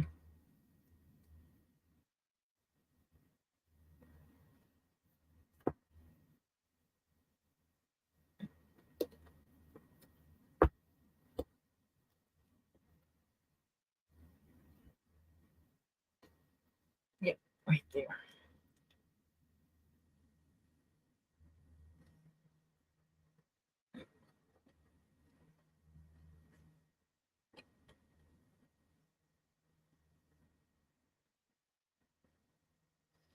Okay, now I gotta go back up.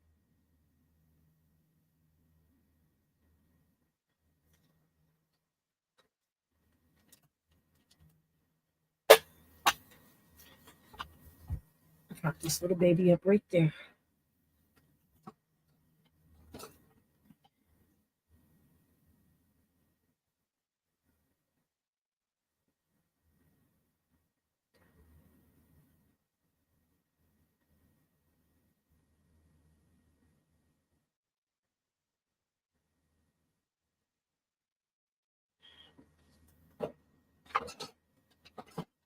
Didn't read any interesting news. Actually, I missed seeing who it was calling me. But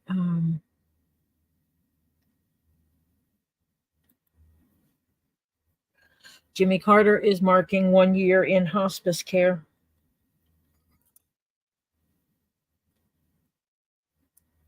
Did I just throw that piece in here? No, it's still on the table.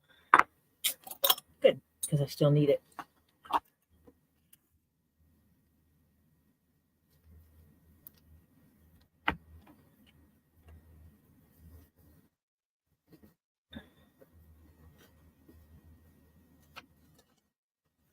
So you guys can attest to Robbie that I actually do use those hat pieces that he got from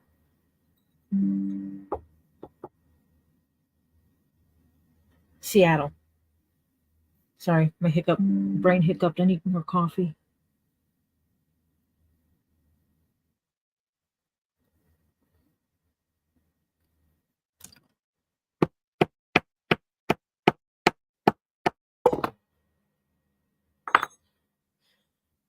Then I'll have to clean this up tonight before I start streaming tomorrow. I'll strip off all the tape that's on here, see if I need to iron this board. This is basically it's a plastic cutting board, and I can put wax paper over it and use a hot iron. And so everywhere I've put holes in it, if I iron over it, I can smooth it back out. And then I will put a new layer of tape over it to create a clean surface for working with the white leather that I'm going to be working with tomorrow.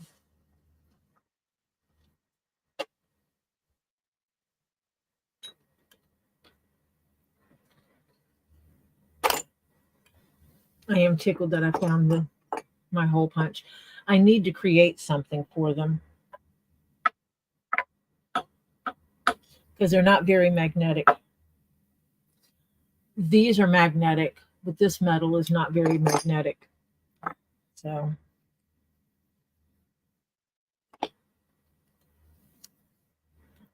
my non-precision measurements.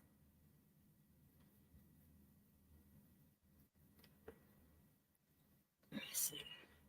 This one.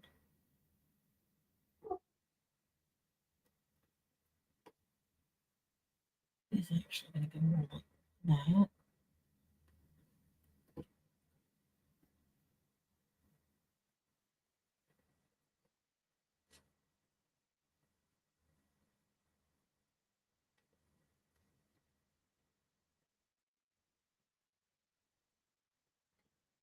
And there. So about there.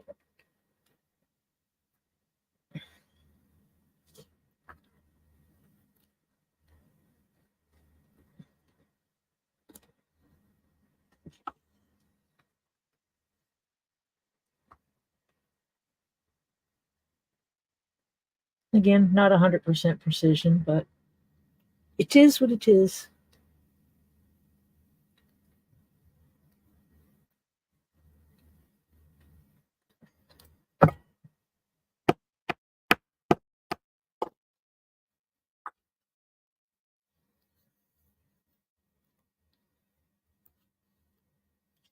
I buy this already cut and stitched because I'm too lazy to make it myself.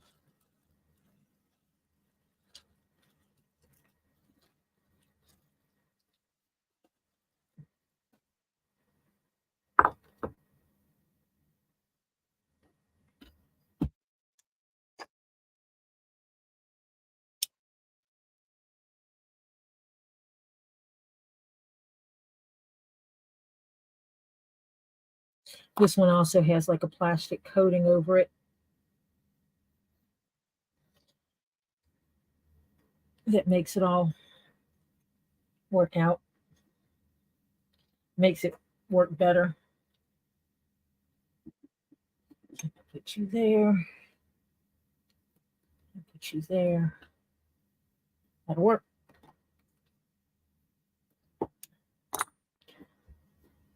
Mr. Hat goes away while I do my non-precision work.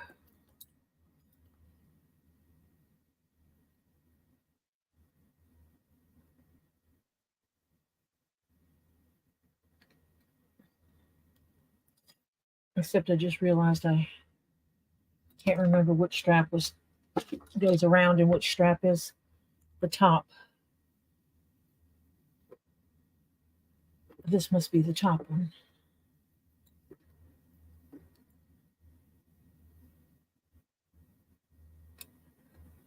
Okay, the one on top goes in the front. Okay, the short one goes across the front, the long one goes across the top. Ouch. So this one goes around, This one goes over the top. And so I want this lined up. Do I want to do it that way? I like it this way better. Okay. I need to find center.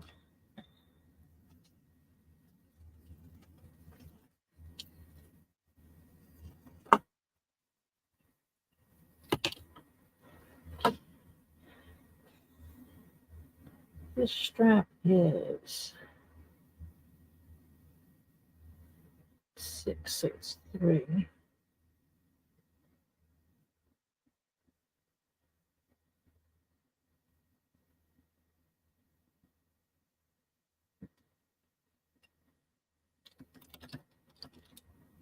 And I am off screen. I apologize. I need to put my table back.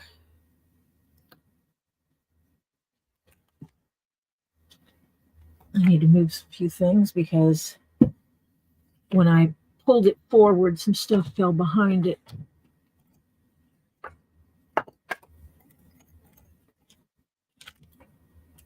So excuse me while I make a little noise shifting things around because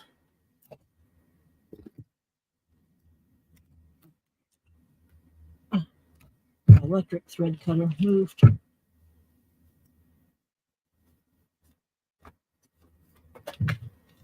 Straighten up this edge so this corner is now back in the camera. And I finished with my cutter.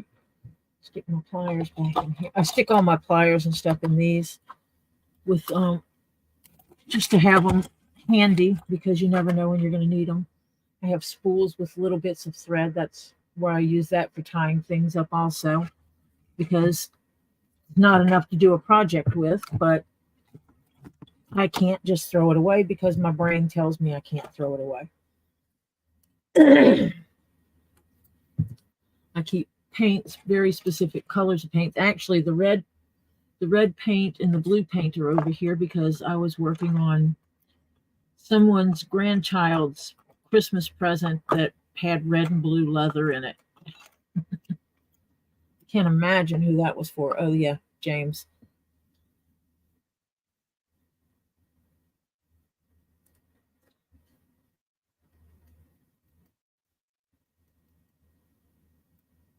You know, it's like, Lisa, get back here with the skinny on this. Come on, get back here. Give us the skinny. What's going on? We nosy. We want to hear it all. Drink me some coffee.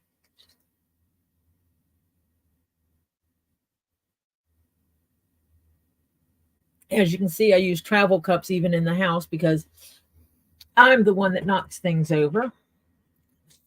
So I drink with cups with lids.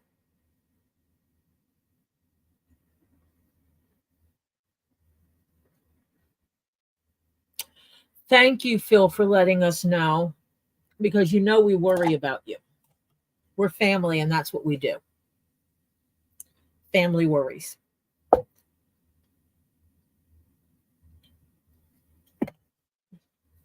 At least good family worries. I happen to be good family. Okay. I'm marking.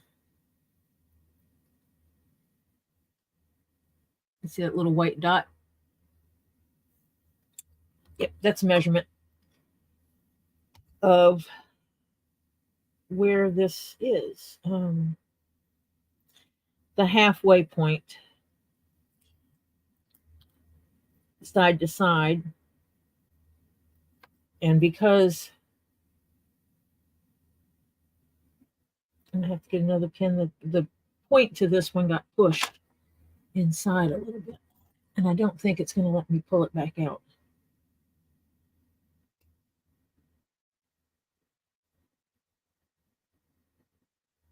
I wonder if I pull this back side off.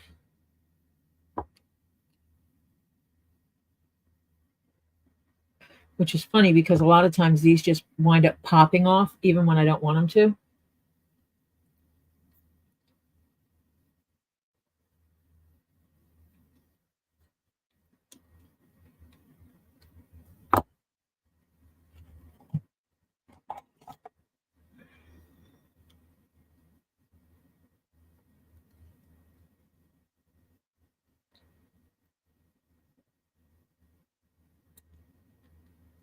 And Phil, we're just sitting here all waiting for Lisa to come back with the latest creeper drama.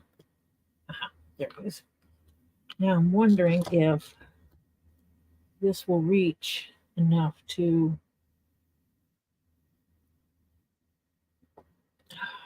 It's not doing it. I have to clean the white stuff off of this.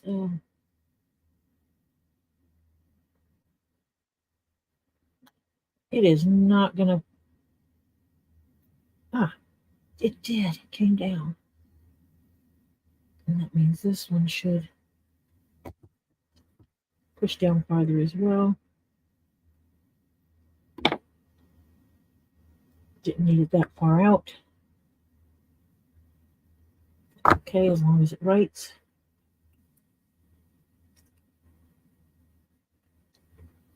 Usually when I put this back end on it and I go to pull it off, this piece comes off with it. But earlier when I wanted it to come off, it wouldn't come off.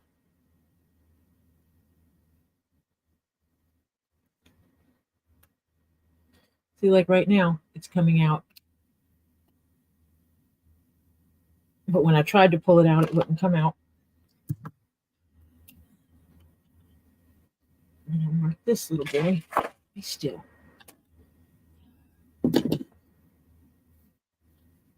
I don't know why I keep flipping my ruler.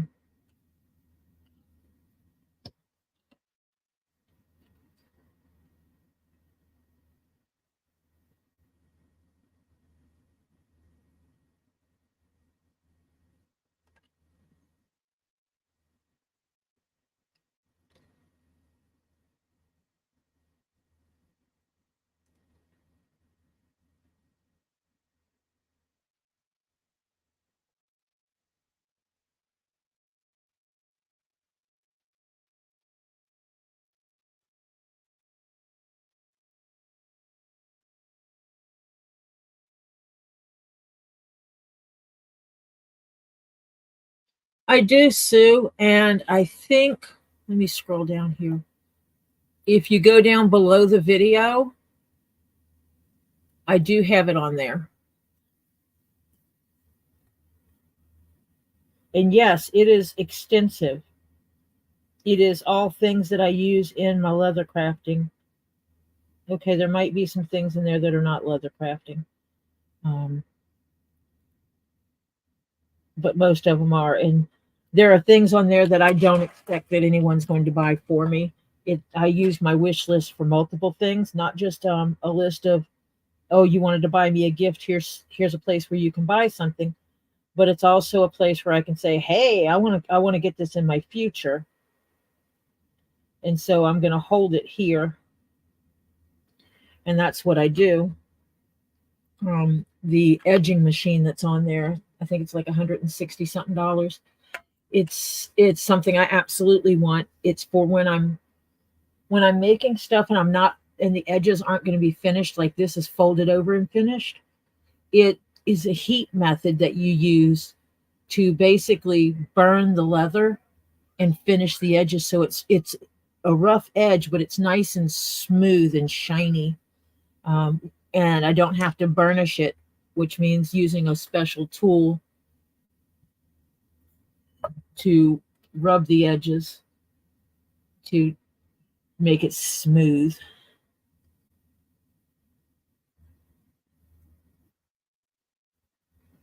Okay, so get my special hole punch that I have marked. Go right on that hole.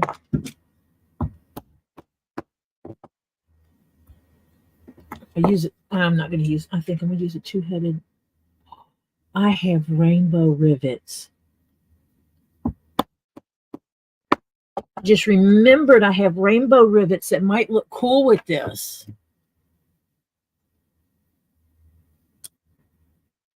That one doesn't look the same. Nope, when I put it together, it fits the same.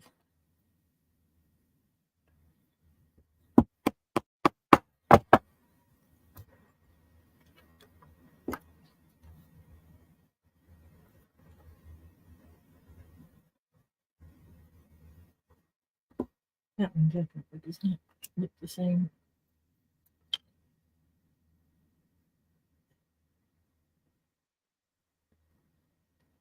It's not.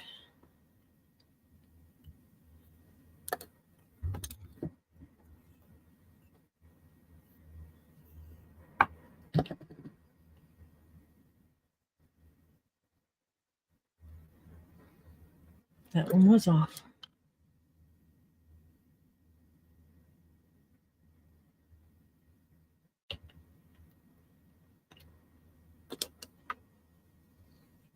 I need to quit putting it up there because I always wind up knocking it over.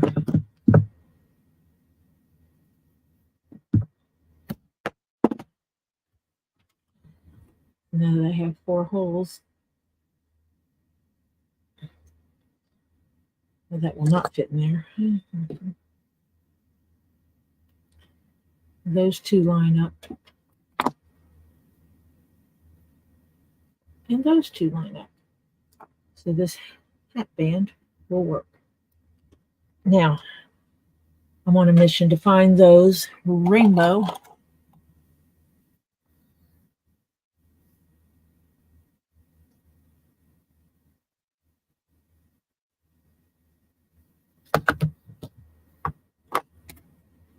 I'm going to look for my rainbow grommet or rivets. And I shall move hat to a safe place before I start throwing things around. Because basically I have a pile of containers next to me.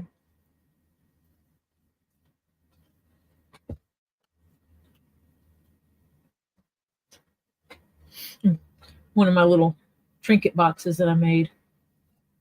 It's a leather trinket box. I wind up the sides kind of bend a little bit, but because it is leather, but yeah, it's a little trinket box that I made of leather. This is one of them fancy leathers. It's a hair-on that's been, yeah, it's sparkly and got design on it. But yeah, I make little trinket boxes. So if you need special little trinket boxes to give things out for gifts, I can supply you with those.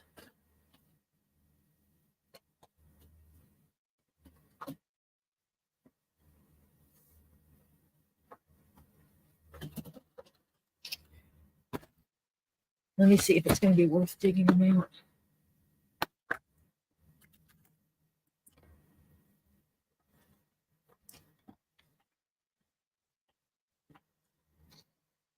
Okay, yeah, actually that rainbow does look good on there with that. No, this isn't going on it, but I was looking at the coloration because I have some rivets, which is what I need, that are the same material as this. And I didn't want to dig for them if they were not going to flow in there. By the way, I just pulled the leather out of this bag yesterday.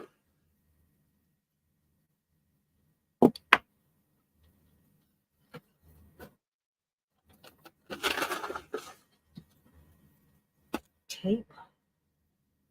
So I keep stuff at the ready next to me.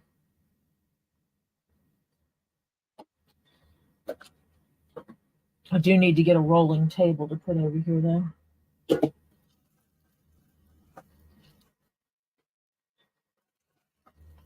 I actually want to get a rolling cabinet that these can slide into, these storage boxes. That would be ideal.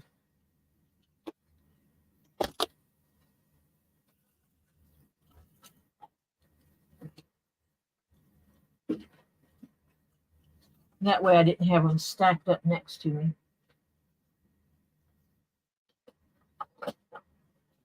Because I have all my extra hole punches. Oh, there they are. Yay, they were on semi on top.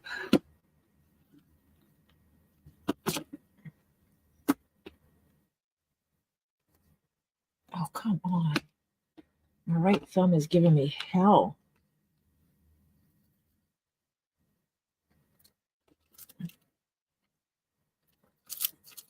Let me see if these are going to work.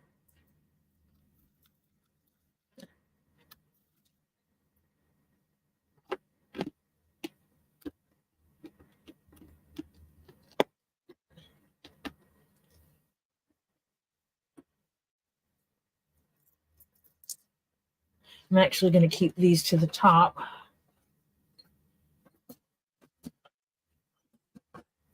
Because whether or not I use these, this is the bin I need. So right now, these are just stacked up, and so I have to flip through them every time I need something. And that's my most treasured sewing needles. And because I take care of them, I'm not desperate need of sewing needles all the time. So this one goes this way, this one goes this way, that one on top. I'm talking to myself, sorry. This way, this way. Oh, I don't have a hole in there yet. Haha.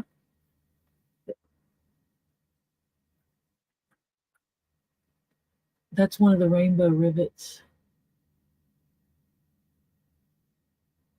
I think that would look cool.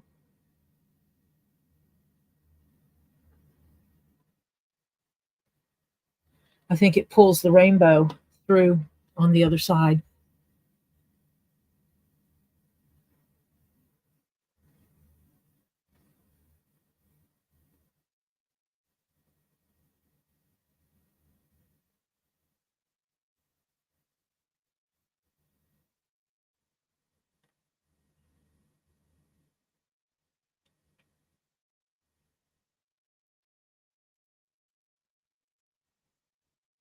Phil, I need to make you wear a belt everywhere you go? Yes or no?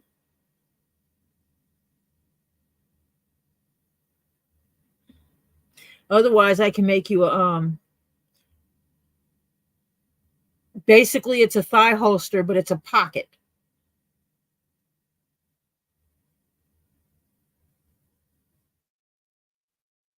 So it has a band, it has a strap that goes around it can either attach to an existing belt, or I can make it with a strap that goes around the waist.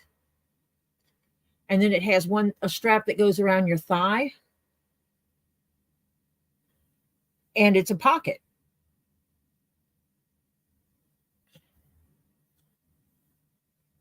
And you put stuff in it. And I will make you one at no cost to you, because that's what I do to people that have medical situations and I consider it making like a piece of equipment. It's a donation. I did it for another friend of mine who cannot carry a normal purse. She cannot carry a purse or anything like that. And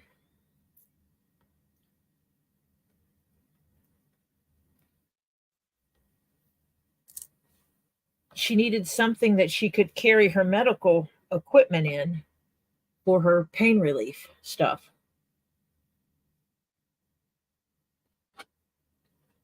Her favorite color is pink. You know how much I love pink. And so I made her a pouch that she could attach to a belt and not, absolutely not, have to carry a backpack or a purse. So the weight of it was on her around her waist. Go away, little flying bug. Someone must have opened the back door again. When my daughter lets her dog in and out, sometimes we have flies that come in the house, and then they wind up in the basement because that's where the door is. And we have these little flying bugs in the basement. They're flying flies. I don't know what to call them. They're flies. And so we kill them down here so they don't get to the main part of the house. Now, as my chat frozen or is nobody typing? Somebody type something in chat because I am getting no messages. Hello, Robbie. How are you today? Oh, wait, never mind. You're walking on clouds. I know how you are. Like walking on sunshine.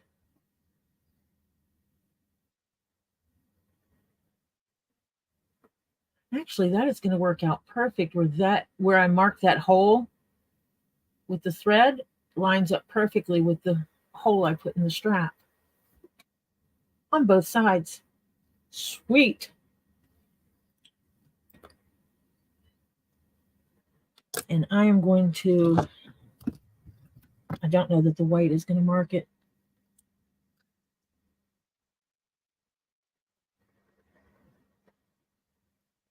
Let's see if that black marks it.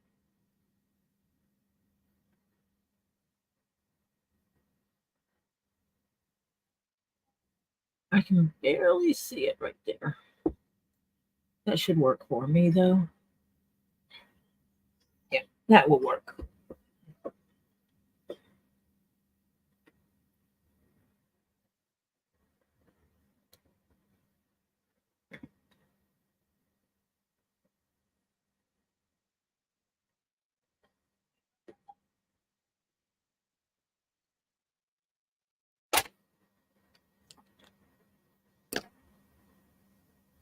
I hope you're doing well today, Robbie. I heard that you have triplets when it comes to hydras.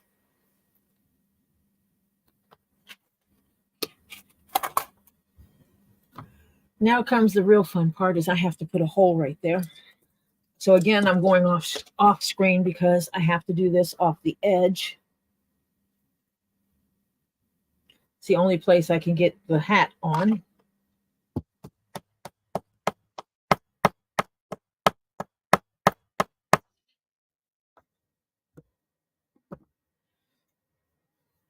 Are you talking, Robbie? Or are you just, yeah, I heard you were walking on sunshine, walking on clouds over there.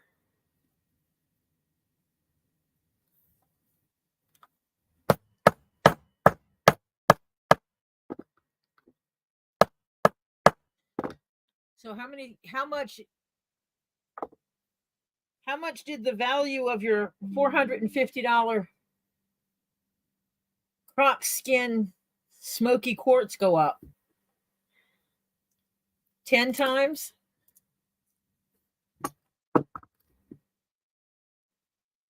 I just had the other one. What did I do with it?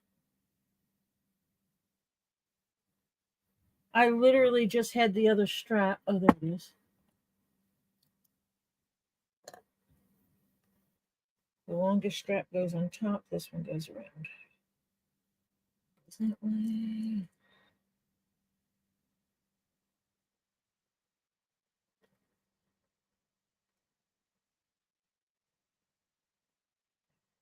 Oh, wait, I want to finish off these edges a little bit. Move the hat out of the way. I've been using this, Robbie, one of the hat things you got me from Seattle. I've been using it to hold this hat on because it fits really well. I appreciate them very much.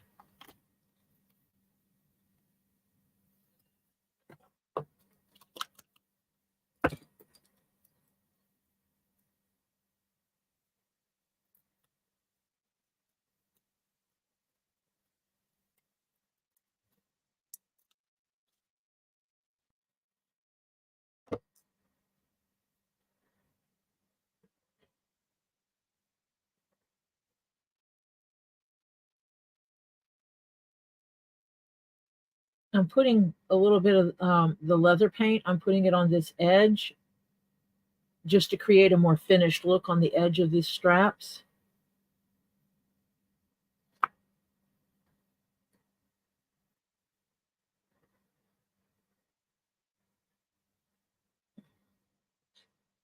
My paint brushes are fancy dancy disposable makeup brushes.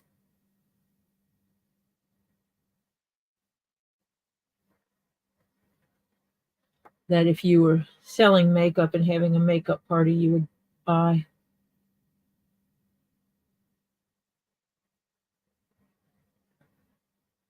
They come in handy because I can have paintbrushes and not have to wash them when I'm done.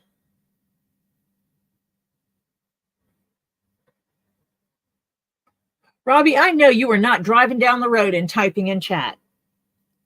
Man, I'm going to tell Michelle on you.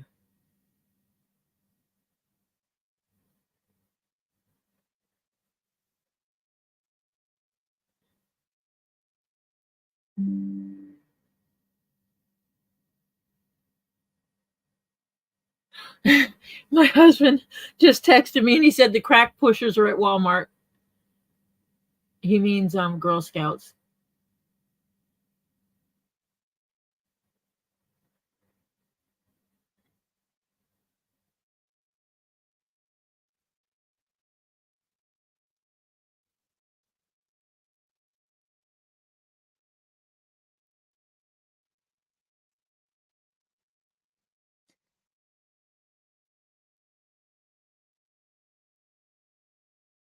Okay, as long as you're parked.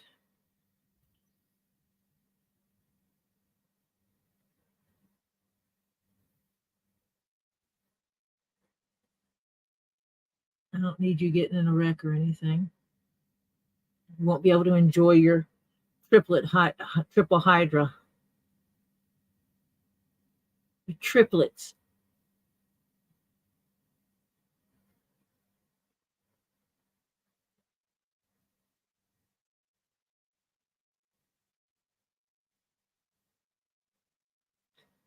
I got to get me a light stand for my agate that has the nice little water bubble in it.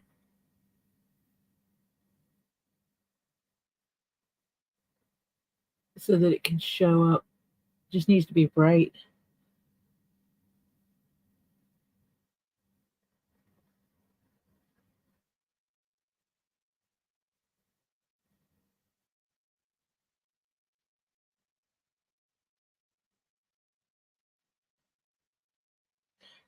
Thank you, Sue, for hanging out with me as long as you did. Yes, take care of the hubby. He did let you get a malachite. I will be on tomorrow working on a different hat. I'm going to be making a garrison cap. I will prep on it tonight to get everything ready. I am basically going to be remaking. And I have paint on my hands. And so before I go any further,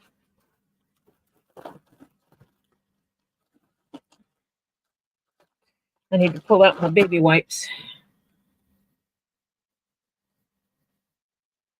Because this working with leather thing, I do the same thing when I'm working with leather dye. Get to clean all that off before I touch anything. Last thing I need to do with this finished hat is put a big black smudge in the middle of it.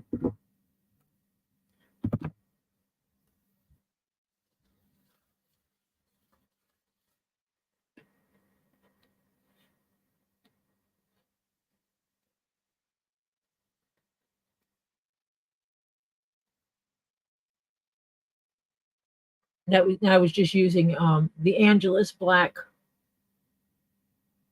It's an acrylic paint for leather. I have it. The black I have big. Most of them I have are this size. I have a variety of colors. Okay, hands are clean. Again. Basically, I'm going to be making this style cap tomorrow, which is a garrison cap. I made a pair for a lady, and they were a slight bit too small, so I think I'm going to alter how I do this bottom edge to increase the size of it a little bit. I have an idea. I have to finish processing in my brain. But I need to start remake those. I made them in December and they sent them back to me because they didn't fit. So I need to remake them and then I will have to sell those to try to make up some money.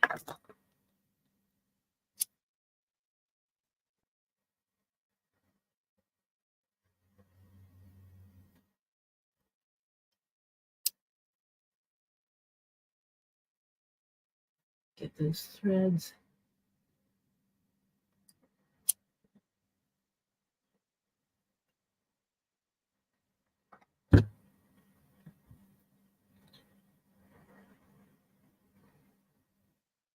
Good night, Robbie. He's walking on sunshine. If you have not done so, please give me a thumbs up, subscribe, hit the notification bell, all the wonderful things. Okay, so let me figure this out again. This is the front band. This is the over the headband. That one goes there. That goes there.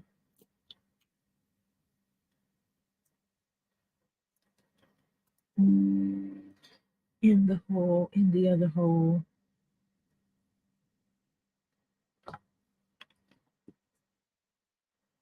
Set it to the side. Double check my hands. Make sure there's nothing there that doesn't belong.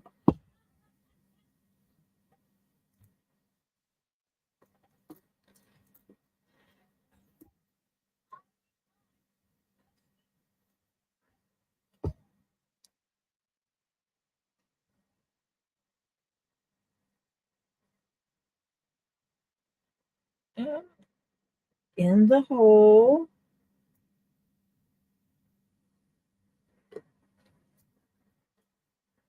These are double capped rivets, so I can actually put the other end on it to hold it in place while I'm working it.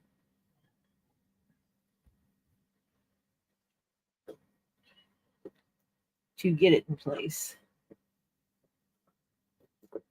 Oh, that came off.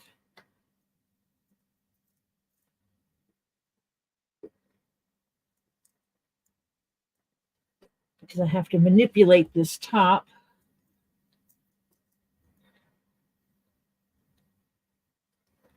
To curve it.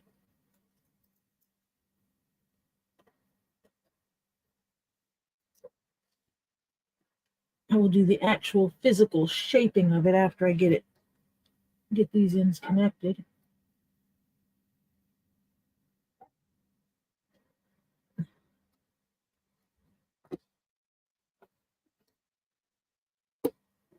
Ah, crud.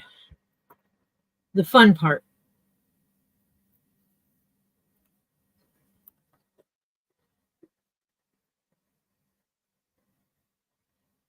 And I might have to actually do the full connection of these before I can shape the hat.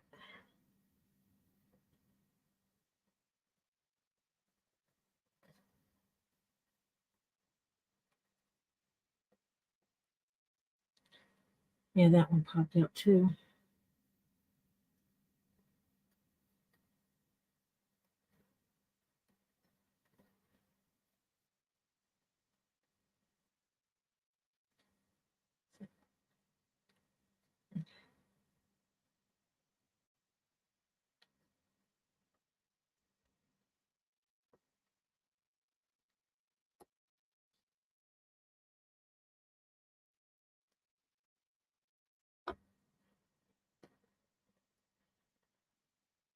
I think I'm going to shorten that strap up a little bit.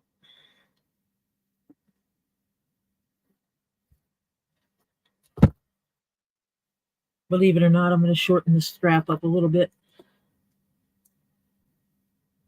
Not the front strap,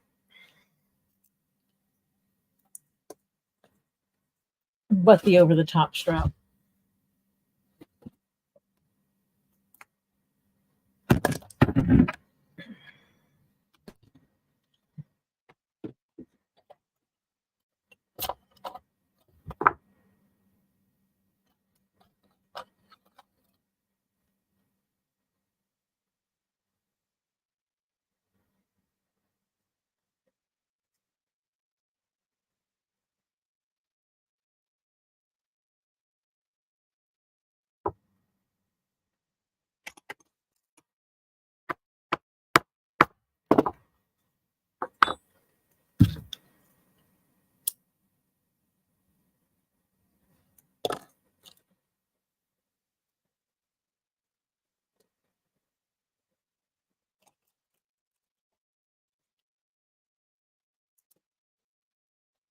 I try to do this without getting a bunch of paint on my hand this time.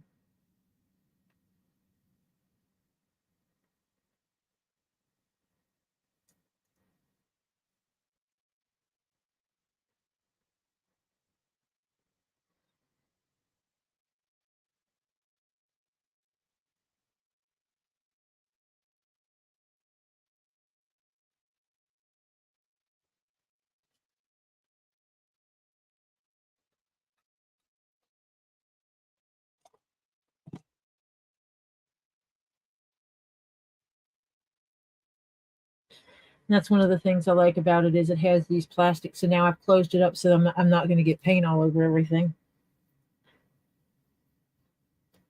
The stuff dries pretty quick.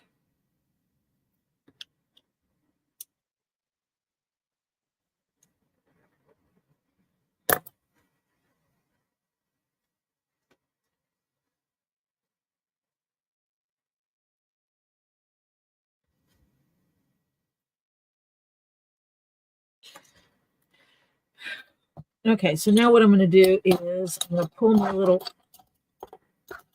piece over here for setting it.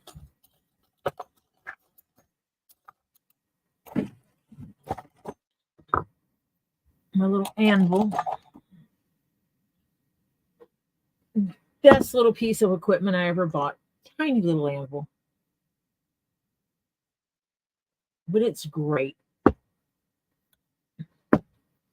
This is one of the times I will use my metal hammer for setting these grommets, but also I will pull a piece of leather that I have just laying around and use it over these grommets so that I don't put scratches on my grommets.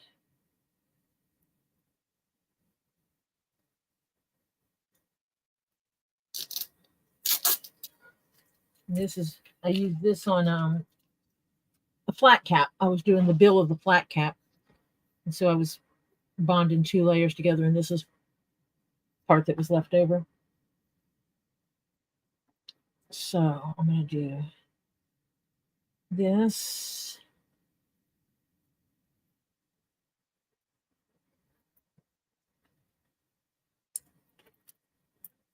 Stick these little pieces up here. Oh, gotta measure these straps. That one's the long one, so that one goes on top. That one goes on top. I say it goes on top, and then I start to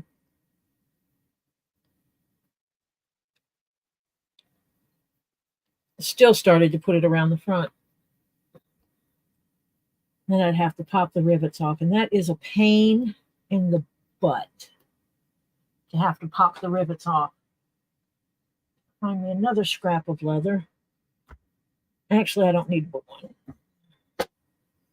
because I'm going to do these from the inside, which means you cannot see me hammer, but you will hear me hammer. But it's the best way to keep the grommets prettier. Make sure that that cap actually caught on. It did. Try to put these straps somewhat where I want them so I don't have to manipulate them as much.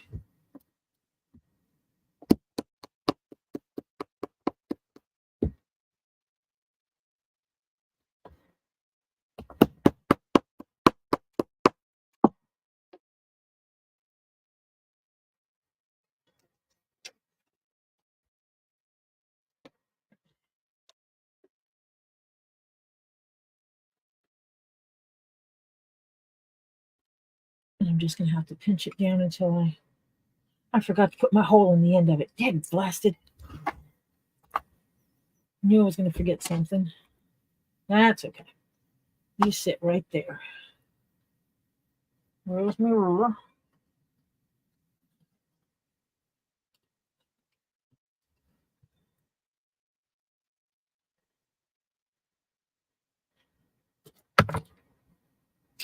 Actually, I can use this other strap to do this because they're kind of exact.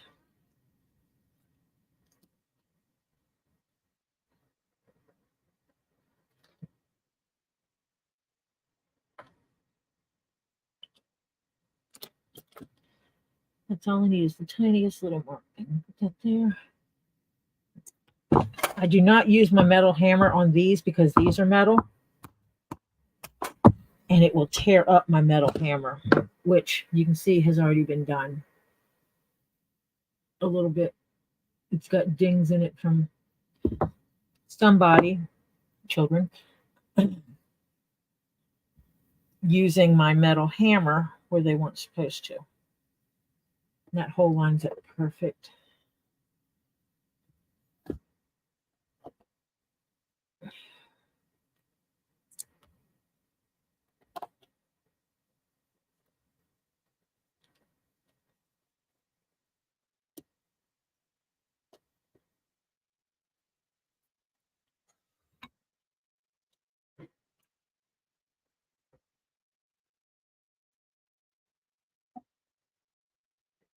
I don't need the thread around the grommet or rivet. I keep calling it a grommet. A grommet is something totally different. A grommet has a hole in it. Oh, this one is going to be a pain to try to put on here.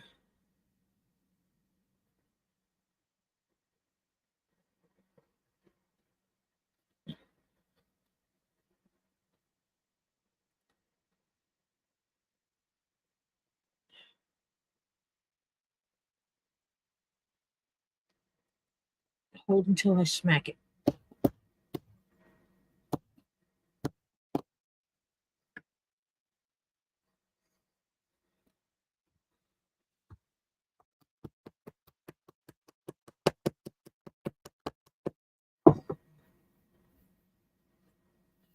Okay.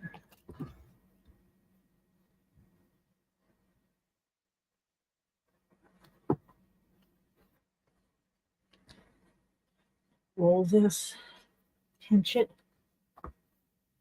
Roll this, pinch it. Actually, I wonder if I can put a couple clips in here to pinch this down a little bit and hold it for me to convince the leather this is the shape it needs.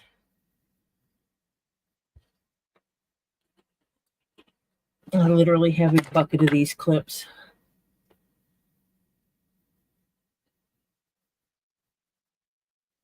If you ever see these on my Amazon wish list, it's because someone has really ticked me off and I went to throw in my things at them. Okay. That makes it hold shape better.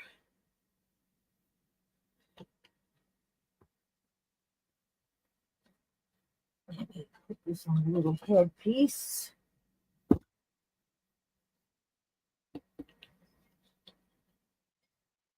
Awesome. Where's my clippy doodles?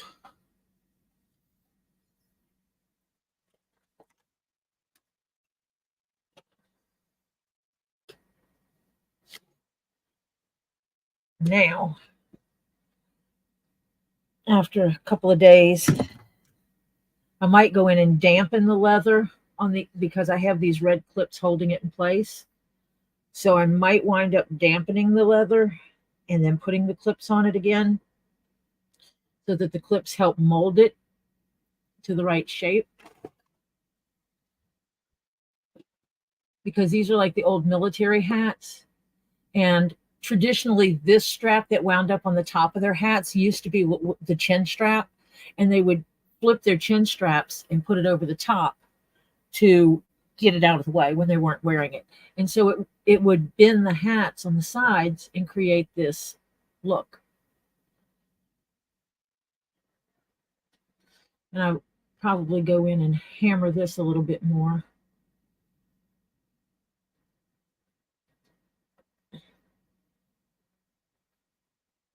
Dampen and hammer or put a glue on it and something. I don't know. I just want it to lay a little bit flatter.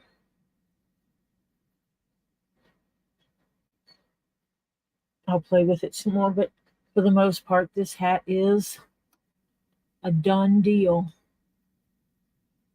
It has a really good feel to it.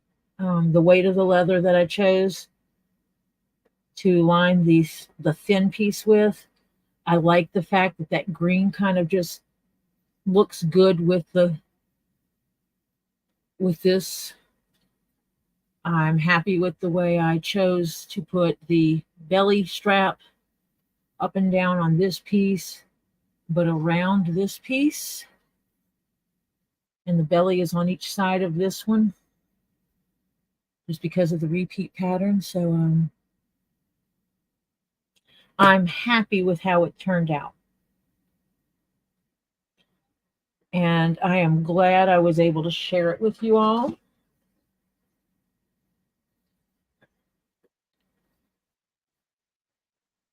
I've made this shape of hat a few times for different people that has requested it. I've made 2, 4, 5, 6. I think this is number 7 of this style hat I've made before.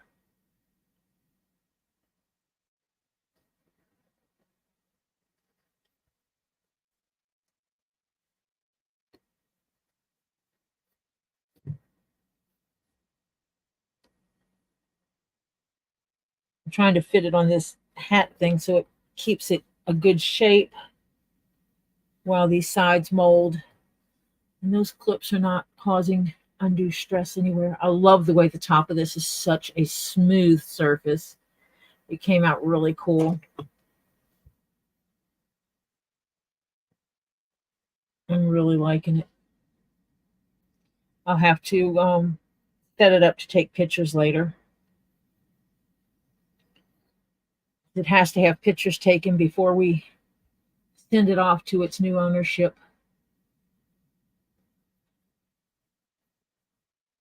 I do like the way these rivets have the rainbow on them and just kind of bring it all in. The black strap with the black piping and the black edge trim, I think, was the right decision.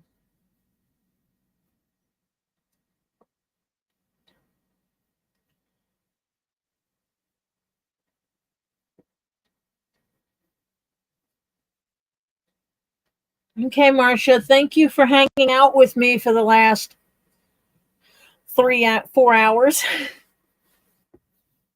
Always good to talk to you and see you. Go get some potassium.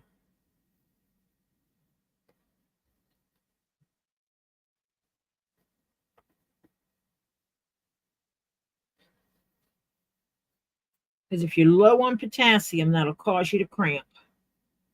My feet are usually what cramps me first when I'm low on potassium. Making sure that my clips on the inside are balanced to create a balanced shape when all was said and done with this.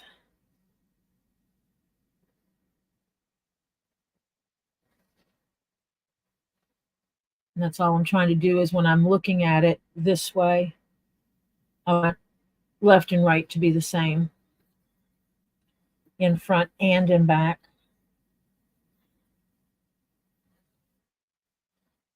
And then I'll put this back on here.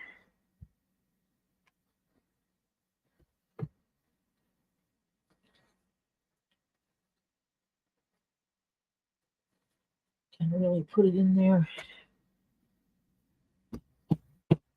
because this helps with the shape of it all.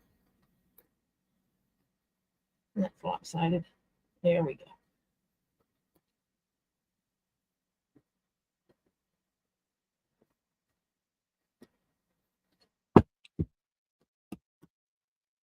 There we go. Now that'll hold it for a while. And we'll set it to the side. I just threw my glue on the floor. One of my glues.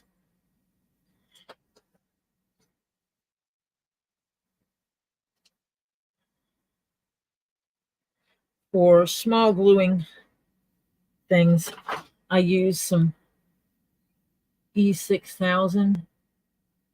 And I buy it in these little tubes because if I only need it for one project and it starts to harden, I'm only throwing away a little bit. If I buy it in the big tubes, which is ounce per ounce, the big tubes are more economical, except when you use it and you don't use it again for another 6 months and you go to grab it and it's dried up already. I do that for a lot of my glues. Crazy Glue, the Gorilla Glue, the E6000 glue.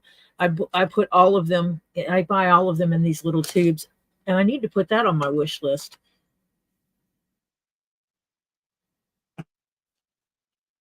Because I think they're getting low. And someone had requested for me to start doing leather care classes online, streams doing leather care, and I will be doing that in the future. Not right now. I need to catch up on the rest of my leather crafting. Like I said, I'm going to start making the garrison caps tomorrow. I have to make 2 of them. They're white with blue trim. I have to make 2 of them. They're a pair. And then I have the shoe purse I need to finish.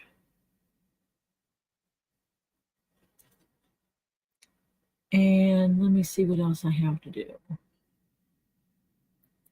Because I actually do have a list of work to do, of actual commissions. Well, the turtle, Sue's turtle is done. So I need to move it to the completed category. I have someone going to send me something they need me to do.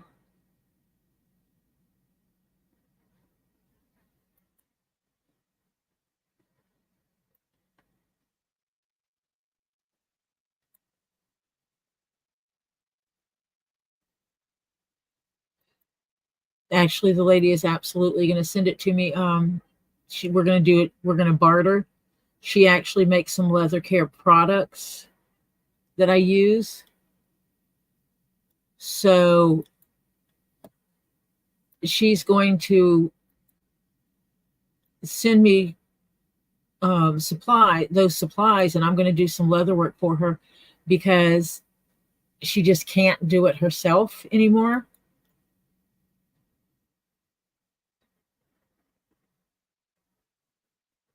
I have just totally misplaced where my stream is. Oh, there it is.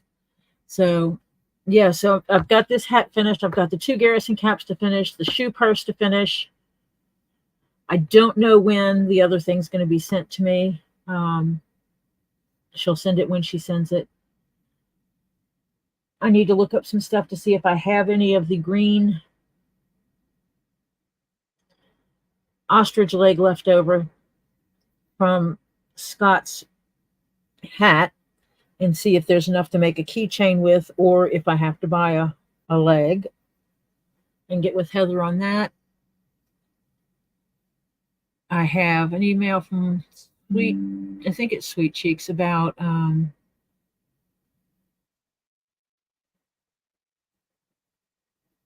not Sweet Cheeks. That is MZ's email, I believe.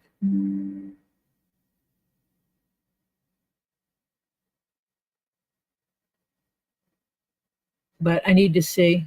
Anyway, I've got an email about a bag, a potential bag make. Kendra is potentially going to want me to make her a bag. But when I get caught up on the paid commissions, the things I'm already paid to do, when I get caught up on those, then I will stream some days, but 1 day a week I will set aside for doing leather crafting. I mean, leather care. And that way you can ask questions. I'll pull out products. So I'll pull out some suede and some stuff and show you how to clean suede, and we can have a conversation about that. Different kinds of leather, go over different products. I can pull out some of my shoes, my boots, and show you how to put a basic shine on a pair of boots, or a pair that only needs to be conditioned. Show you different kinds of boot grease and conditioners to use, and do some of those. So just kind of cover the different different kinds of leather that we have. And then if you have a piece of leather that you have questions about, you can ask. Um, and if that means you need to get on the camera to show it first so I can see what it is, then we can work it out. But just the way we can work together and teach some stuff regarding leather products and how to care for leather, because having leather things is nice. However, if you do not take care of your leather correctly, it will eventually not be nice. Leather is nice because you care for it. I'm going to have to write up an instruction thing with the lady and tell her that whoever cleans this hat needs to do so very gently so that they don't mess up the foil that's embossed over it. That holographic foil stuff on it. If you clean it the way I would clean a pair of shoes, it would destroy that leather. I might actually send her a few samples with it and tell her to find a boot black that's going to take care of it. And here's a few samples to practice with to make sure they don't screw up her hat.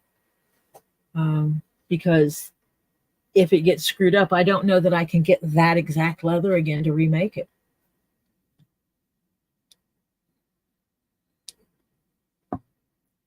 And we bought what we needed for that hat plus a little bit. And tonight I need to figure out what extra I'm going to put with it. Do I put a butterfly with it? Do I make her a little butterfly keychain to go with it? I might make her a butterfly like I made Flutter, but do it in one layer. One of the other butterflies and a dragonfly, and do her the triplet keychains. And throw those in with it, because I always throw a little something extra. I use leftovers from whatever product it is that I'm making someone. If I have leather left over, I use it to make something for that person that it goes to. I think it creates an environment where you get a nice little gift. So that's what I try to do.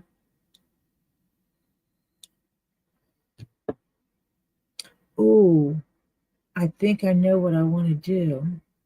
I think what would look cool is if I go to make a butterfly, instead of gluing just 2 layers of this together,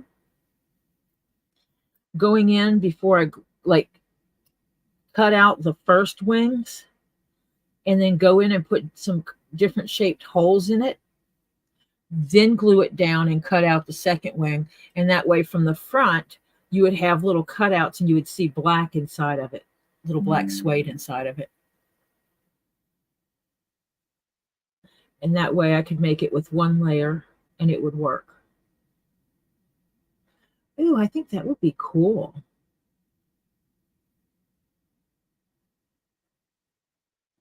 Yeah, I think I'm going to do that. My brain goes 90 to nothing. So I'm going to make some butterflies after a while. I think Rosie comes on tonight, if I'm not mistaken.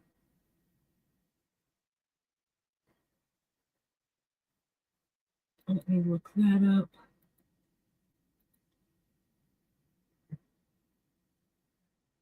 She's already live. What time did she go live?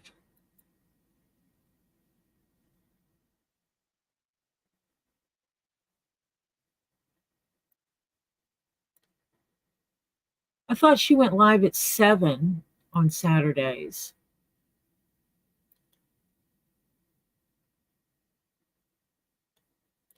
But it looked like she started streaming an hour ago, so that means she went on live around 5:30. So I'm going to head over to Rose. I'm going to get off of here, and I'm going to head over to Rosie's.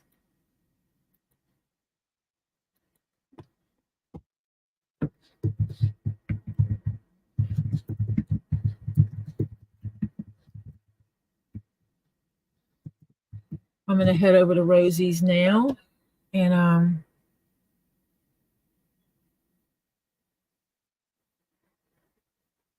Yeah, when I went, I just popped over there to get her channel and it was frozen. So, yeah. It's just I didn't know she was on.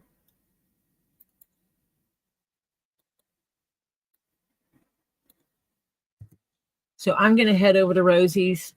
I hope to see you over there if you're not already over there.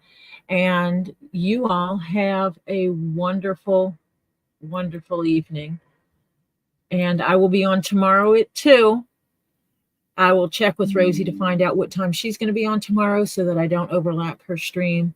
And I'm going to be working on the Garrison caps tomorrow. So I will see you all later. Thank you again for coming. And I appreciate you. Prayers to you all. Bye for now.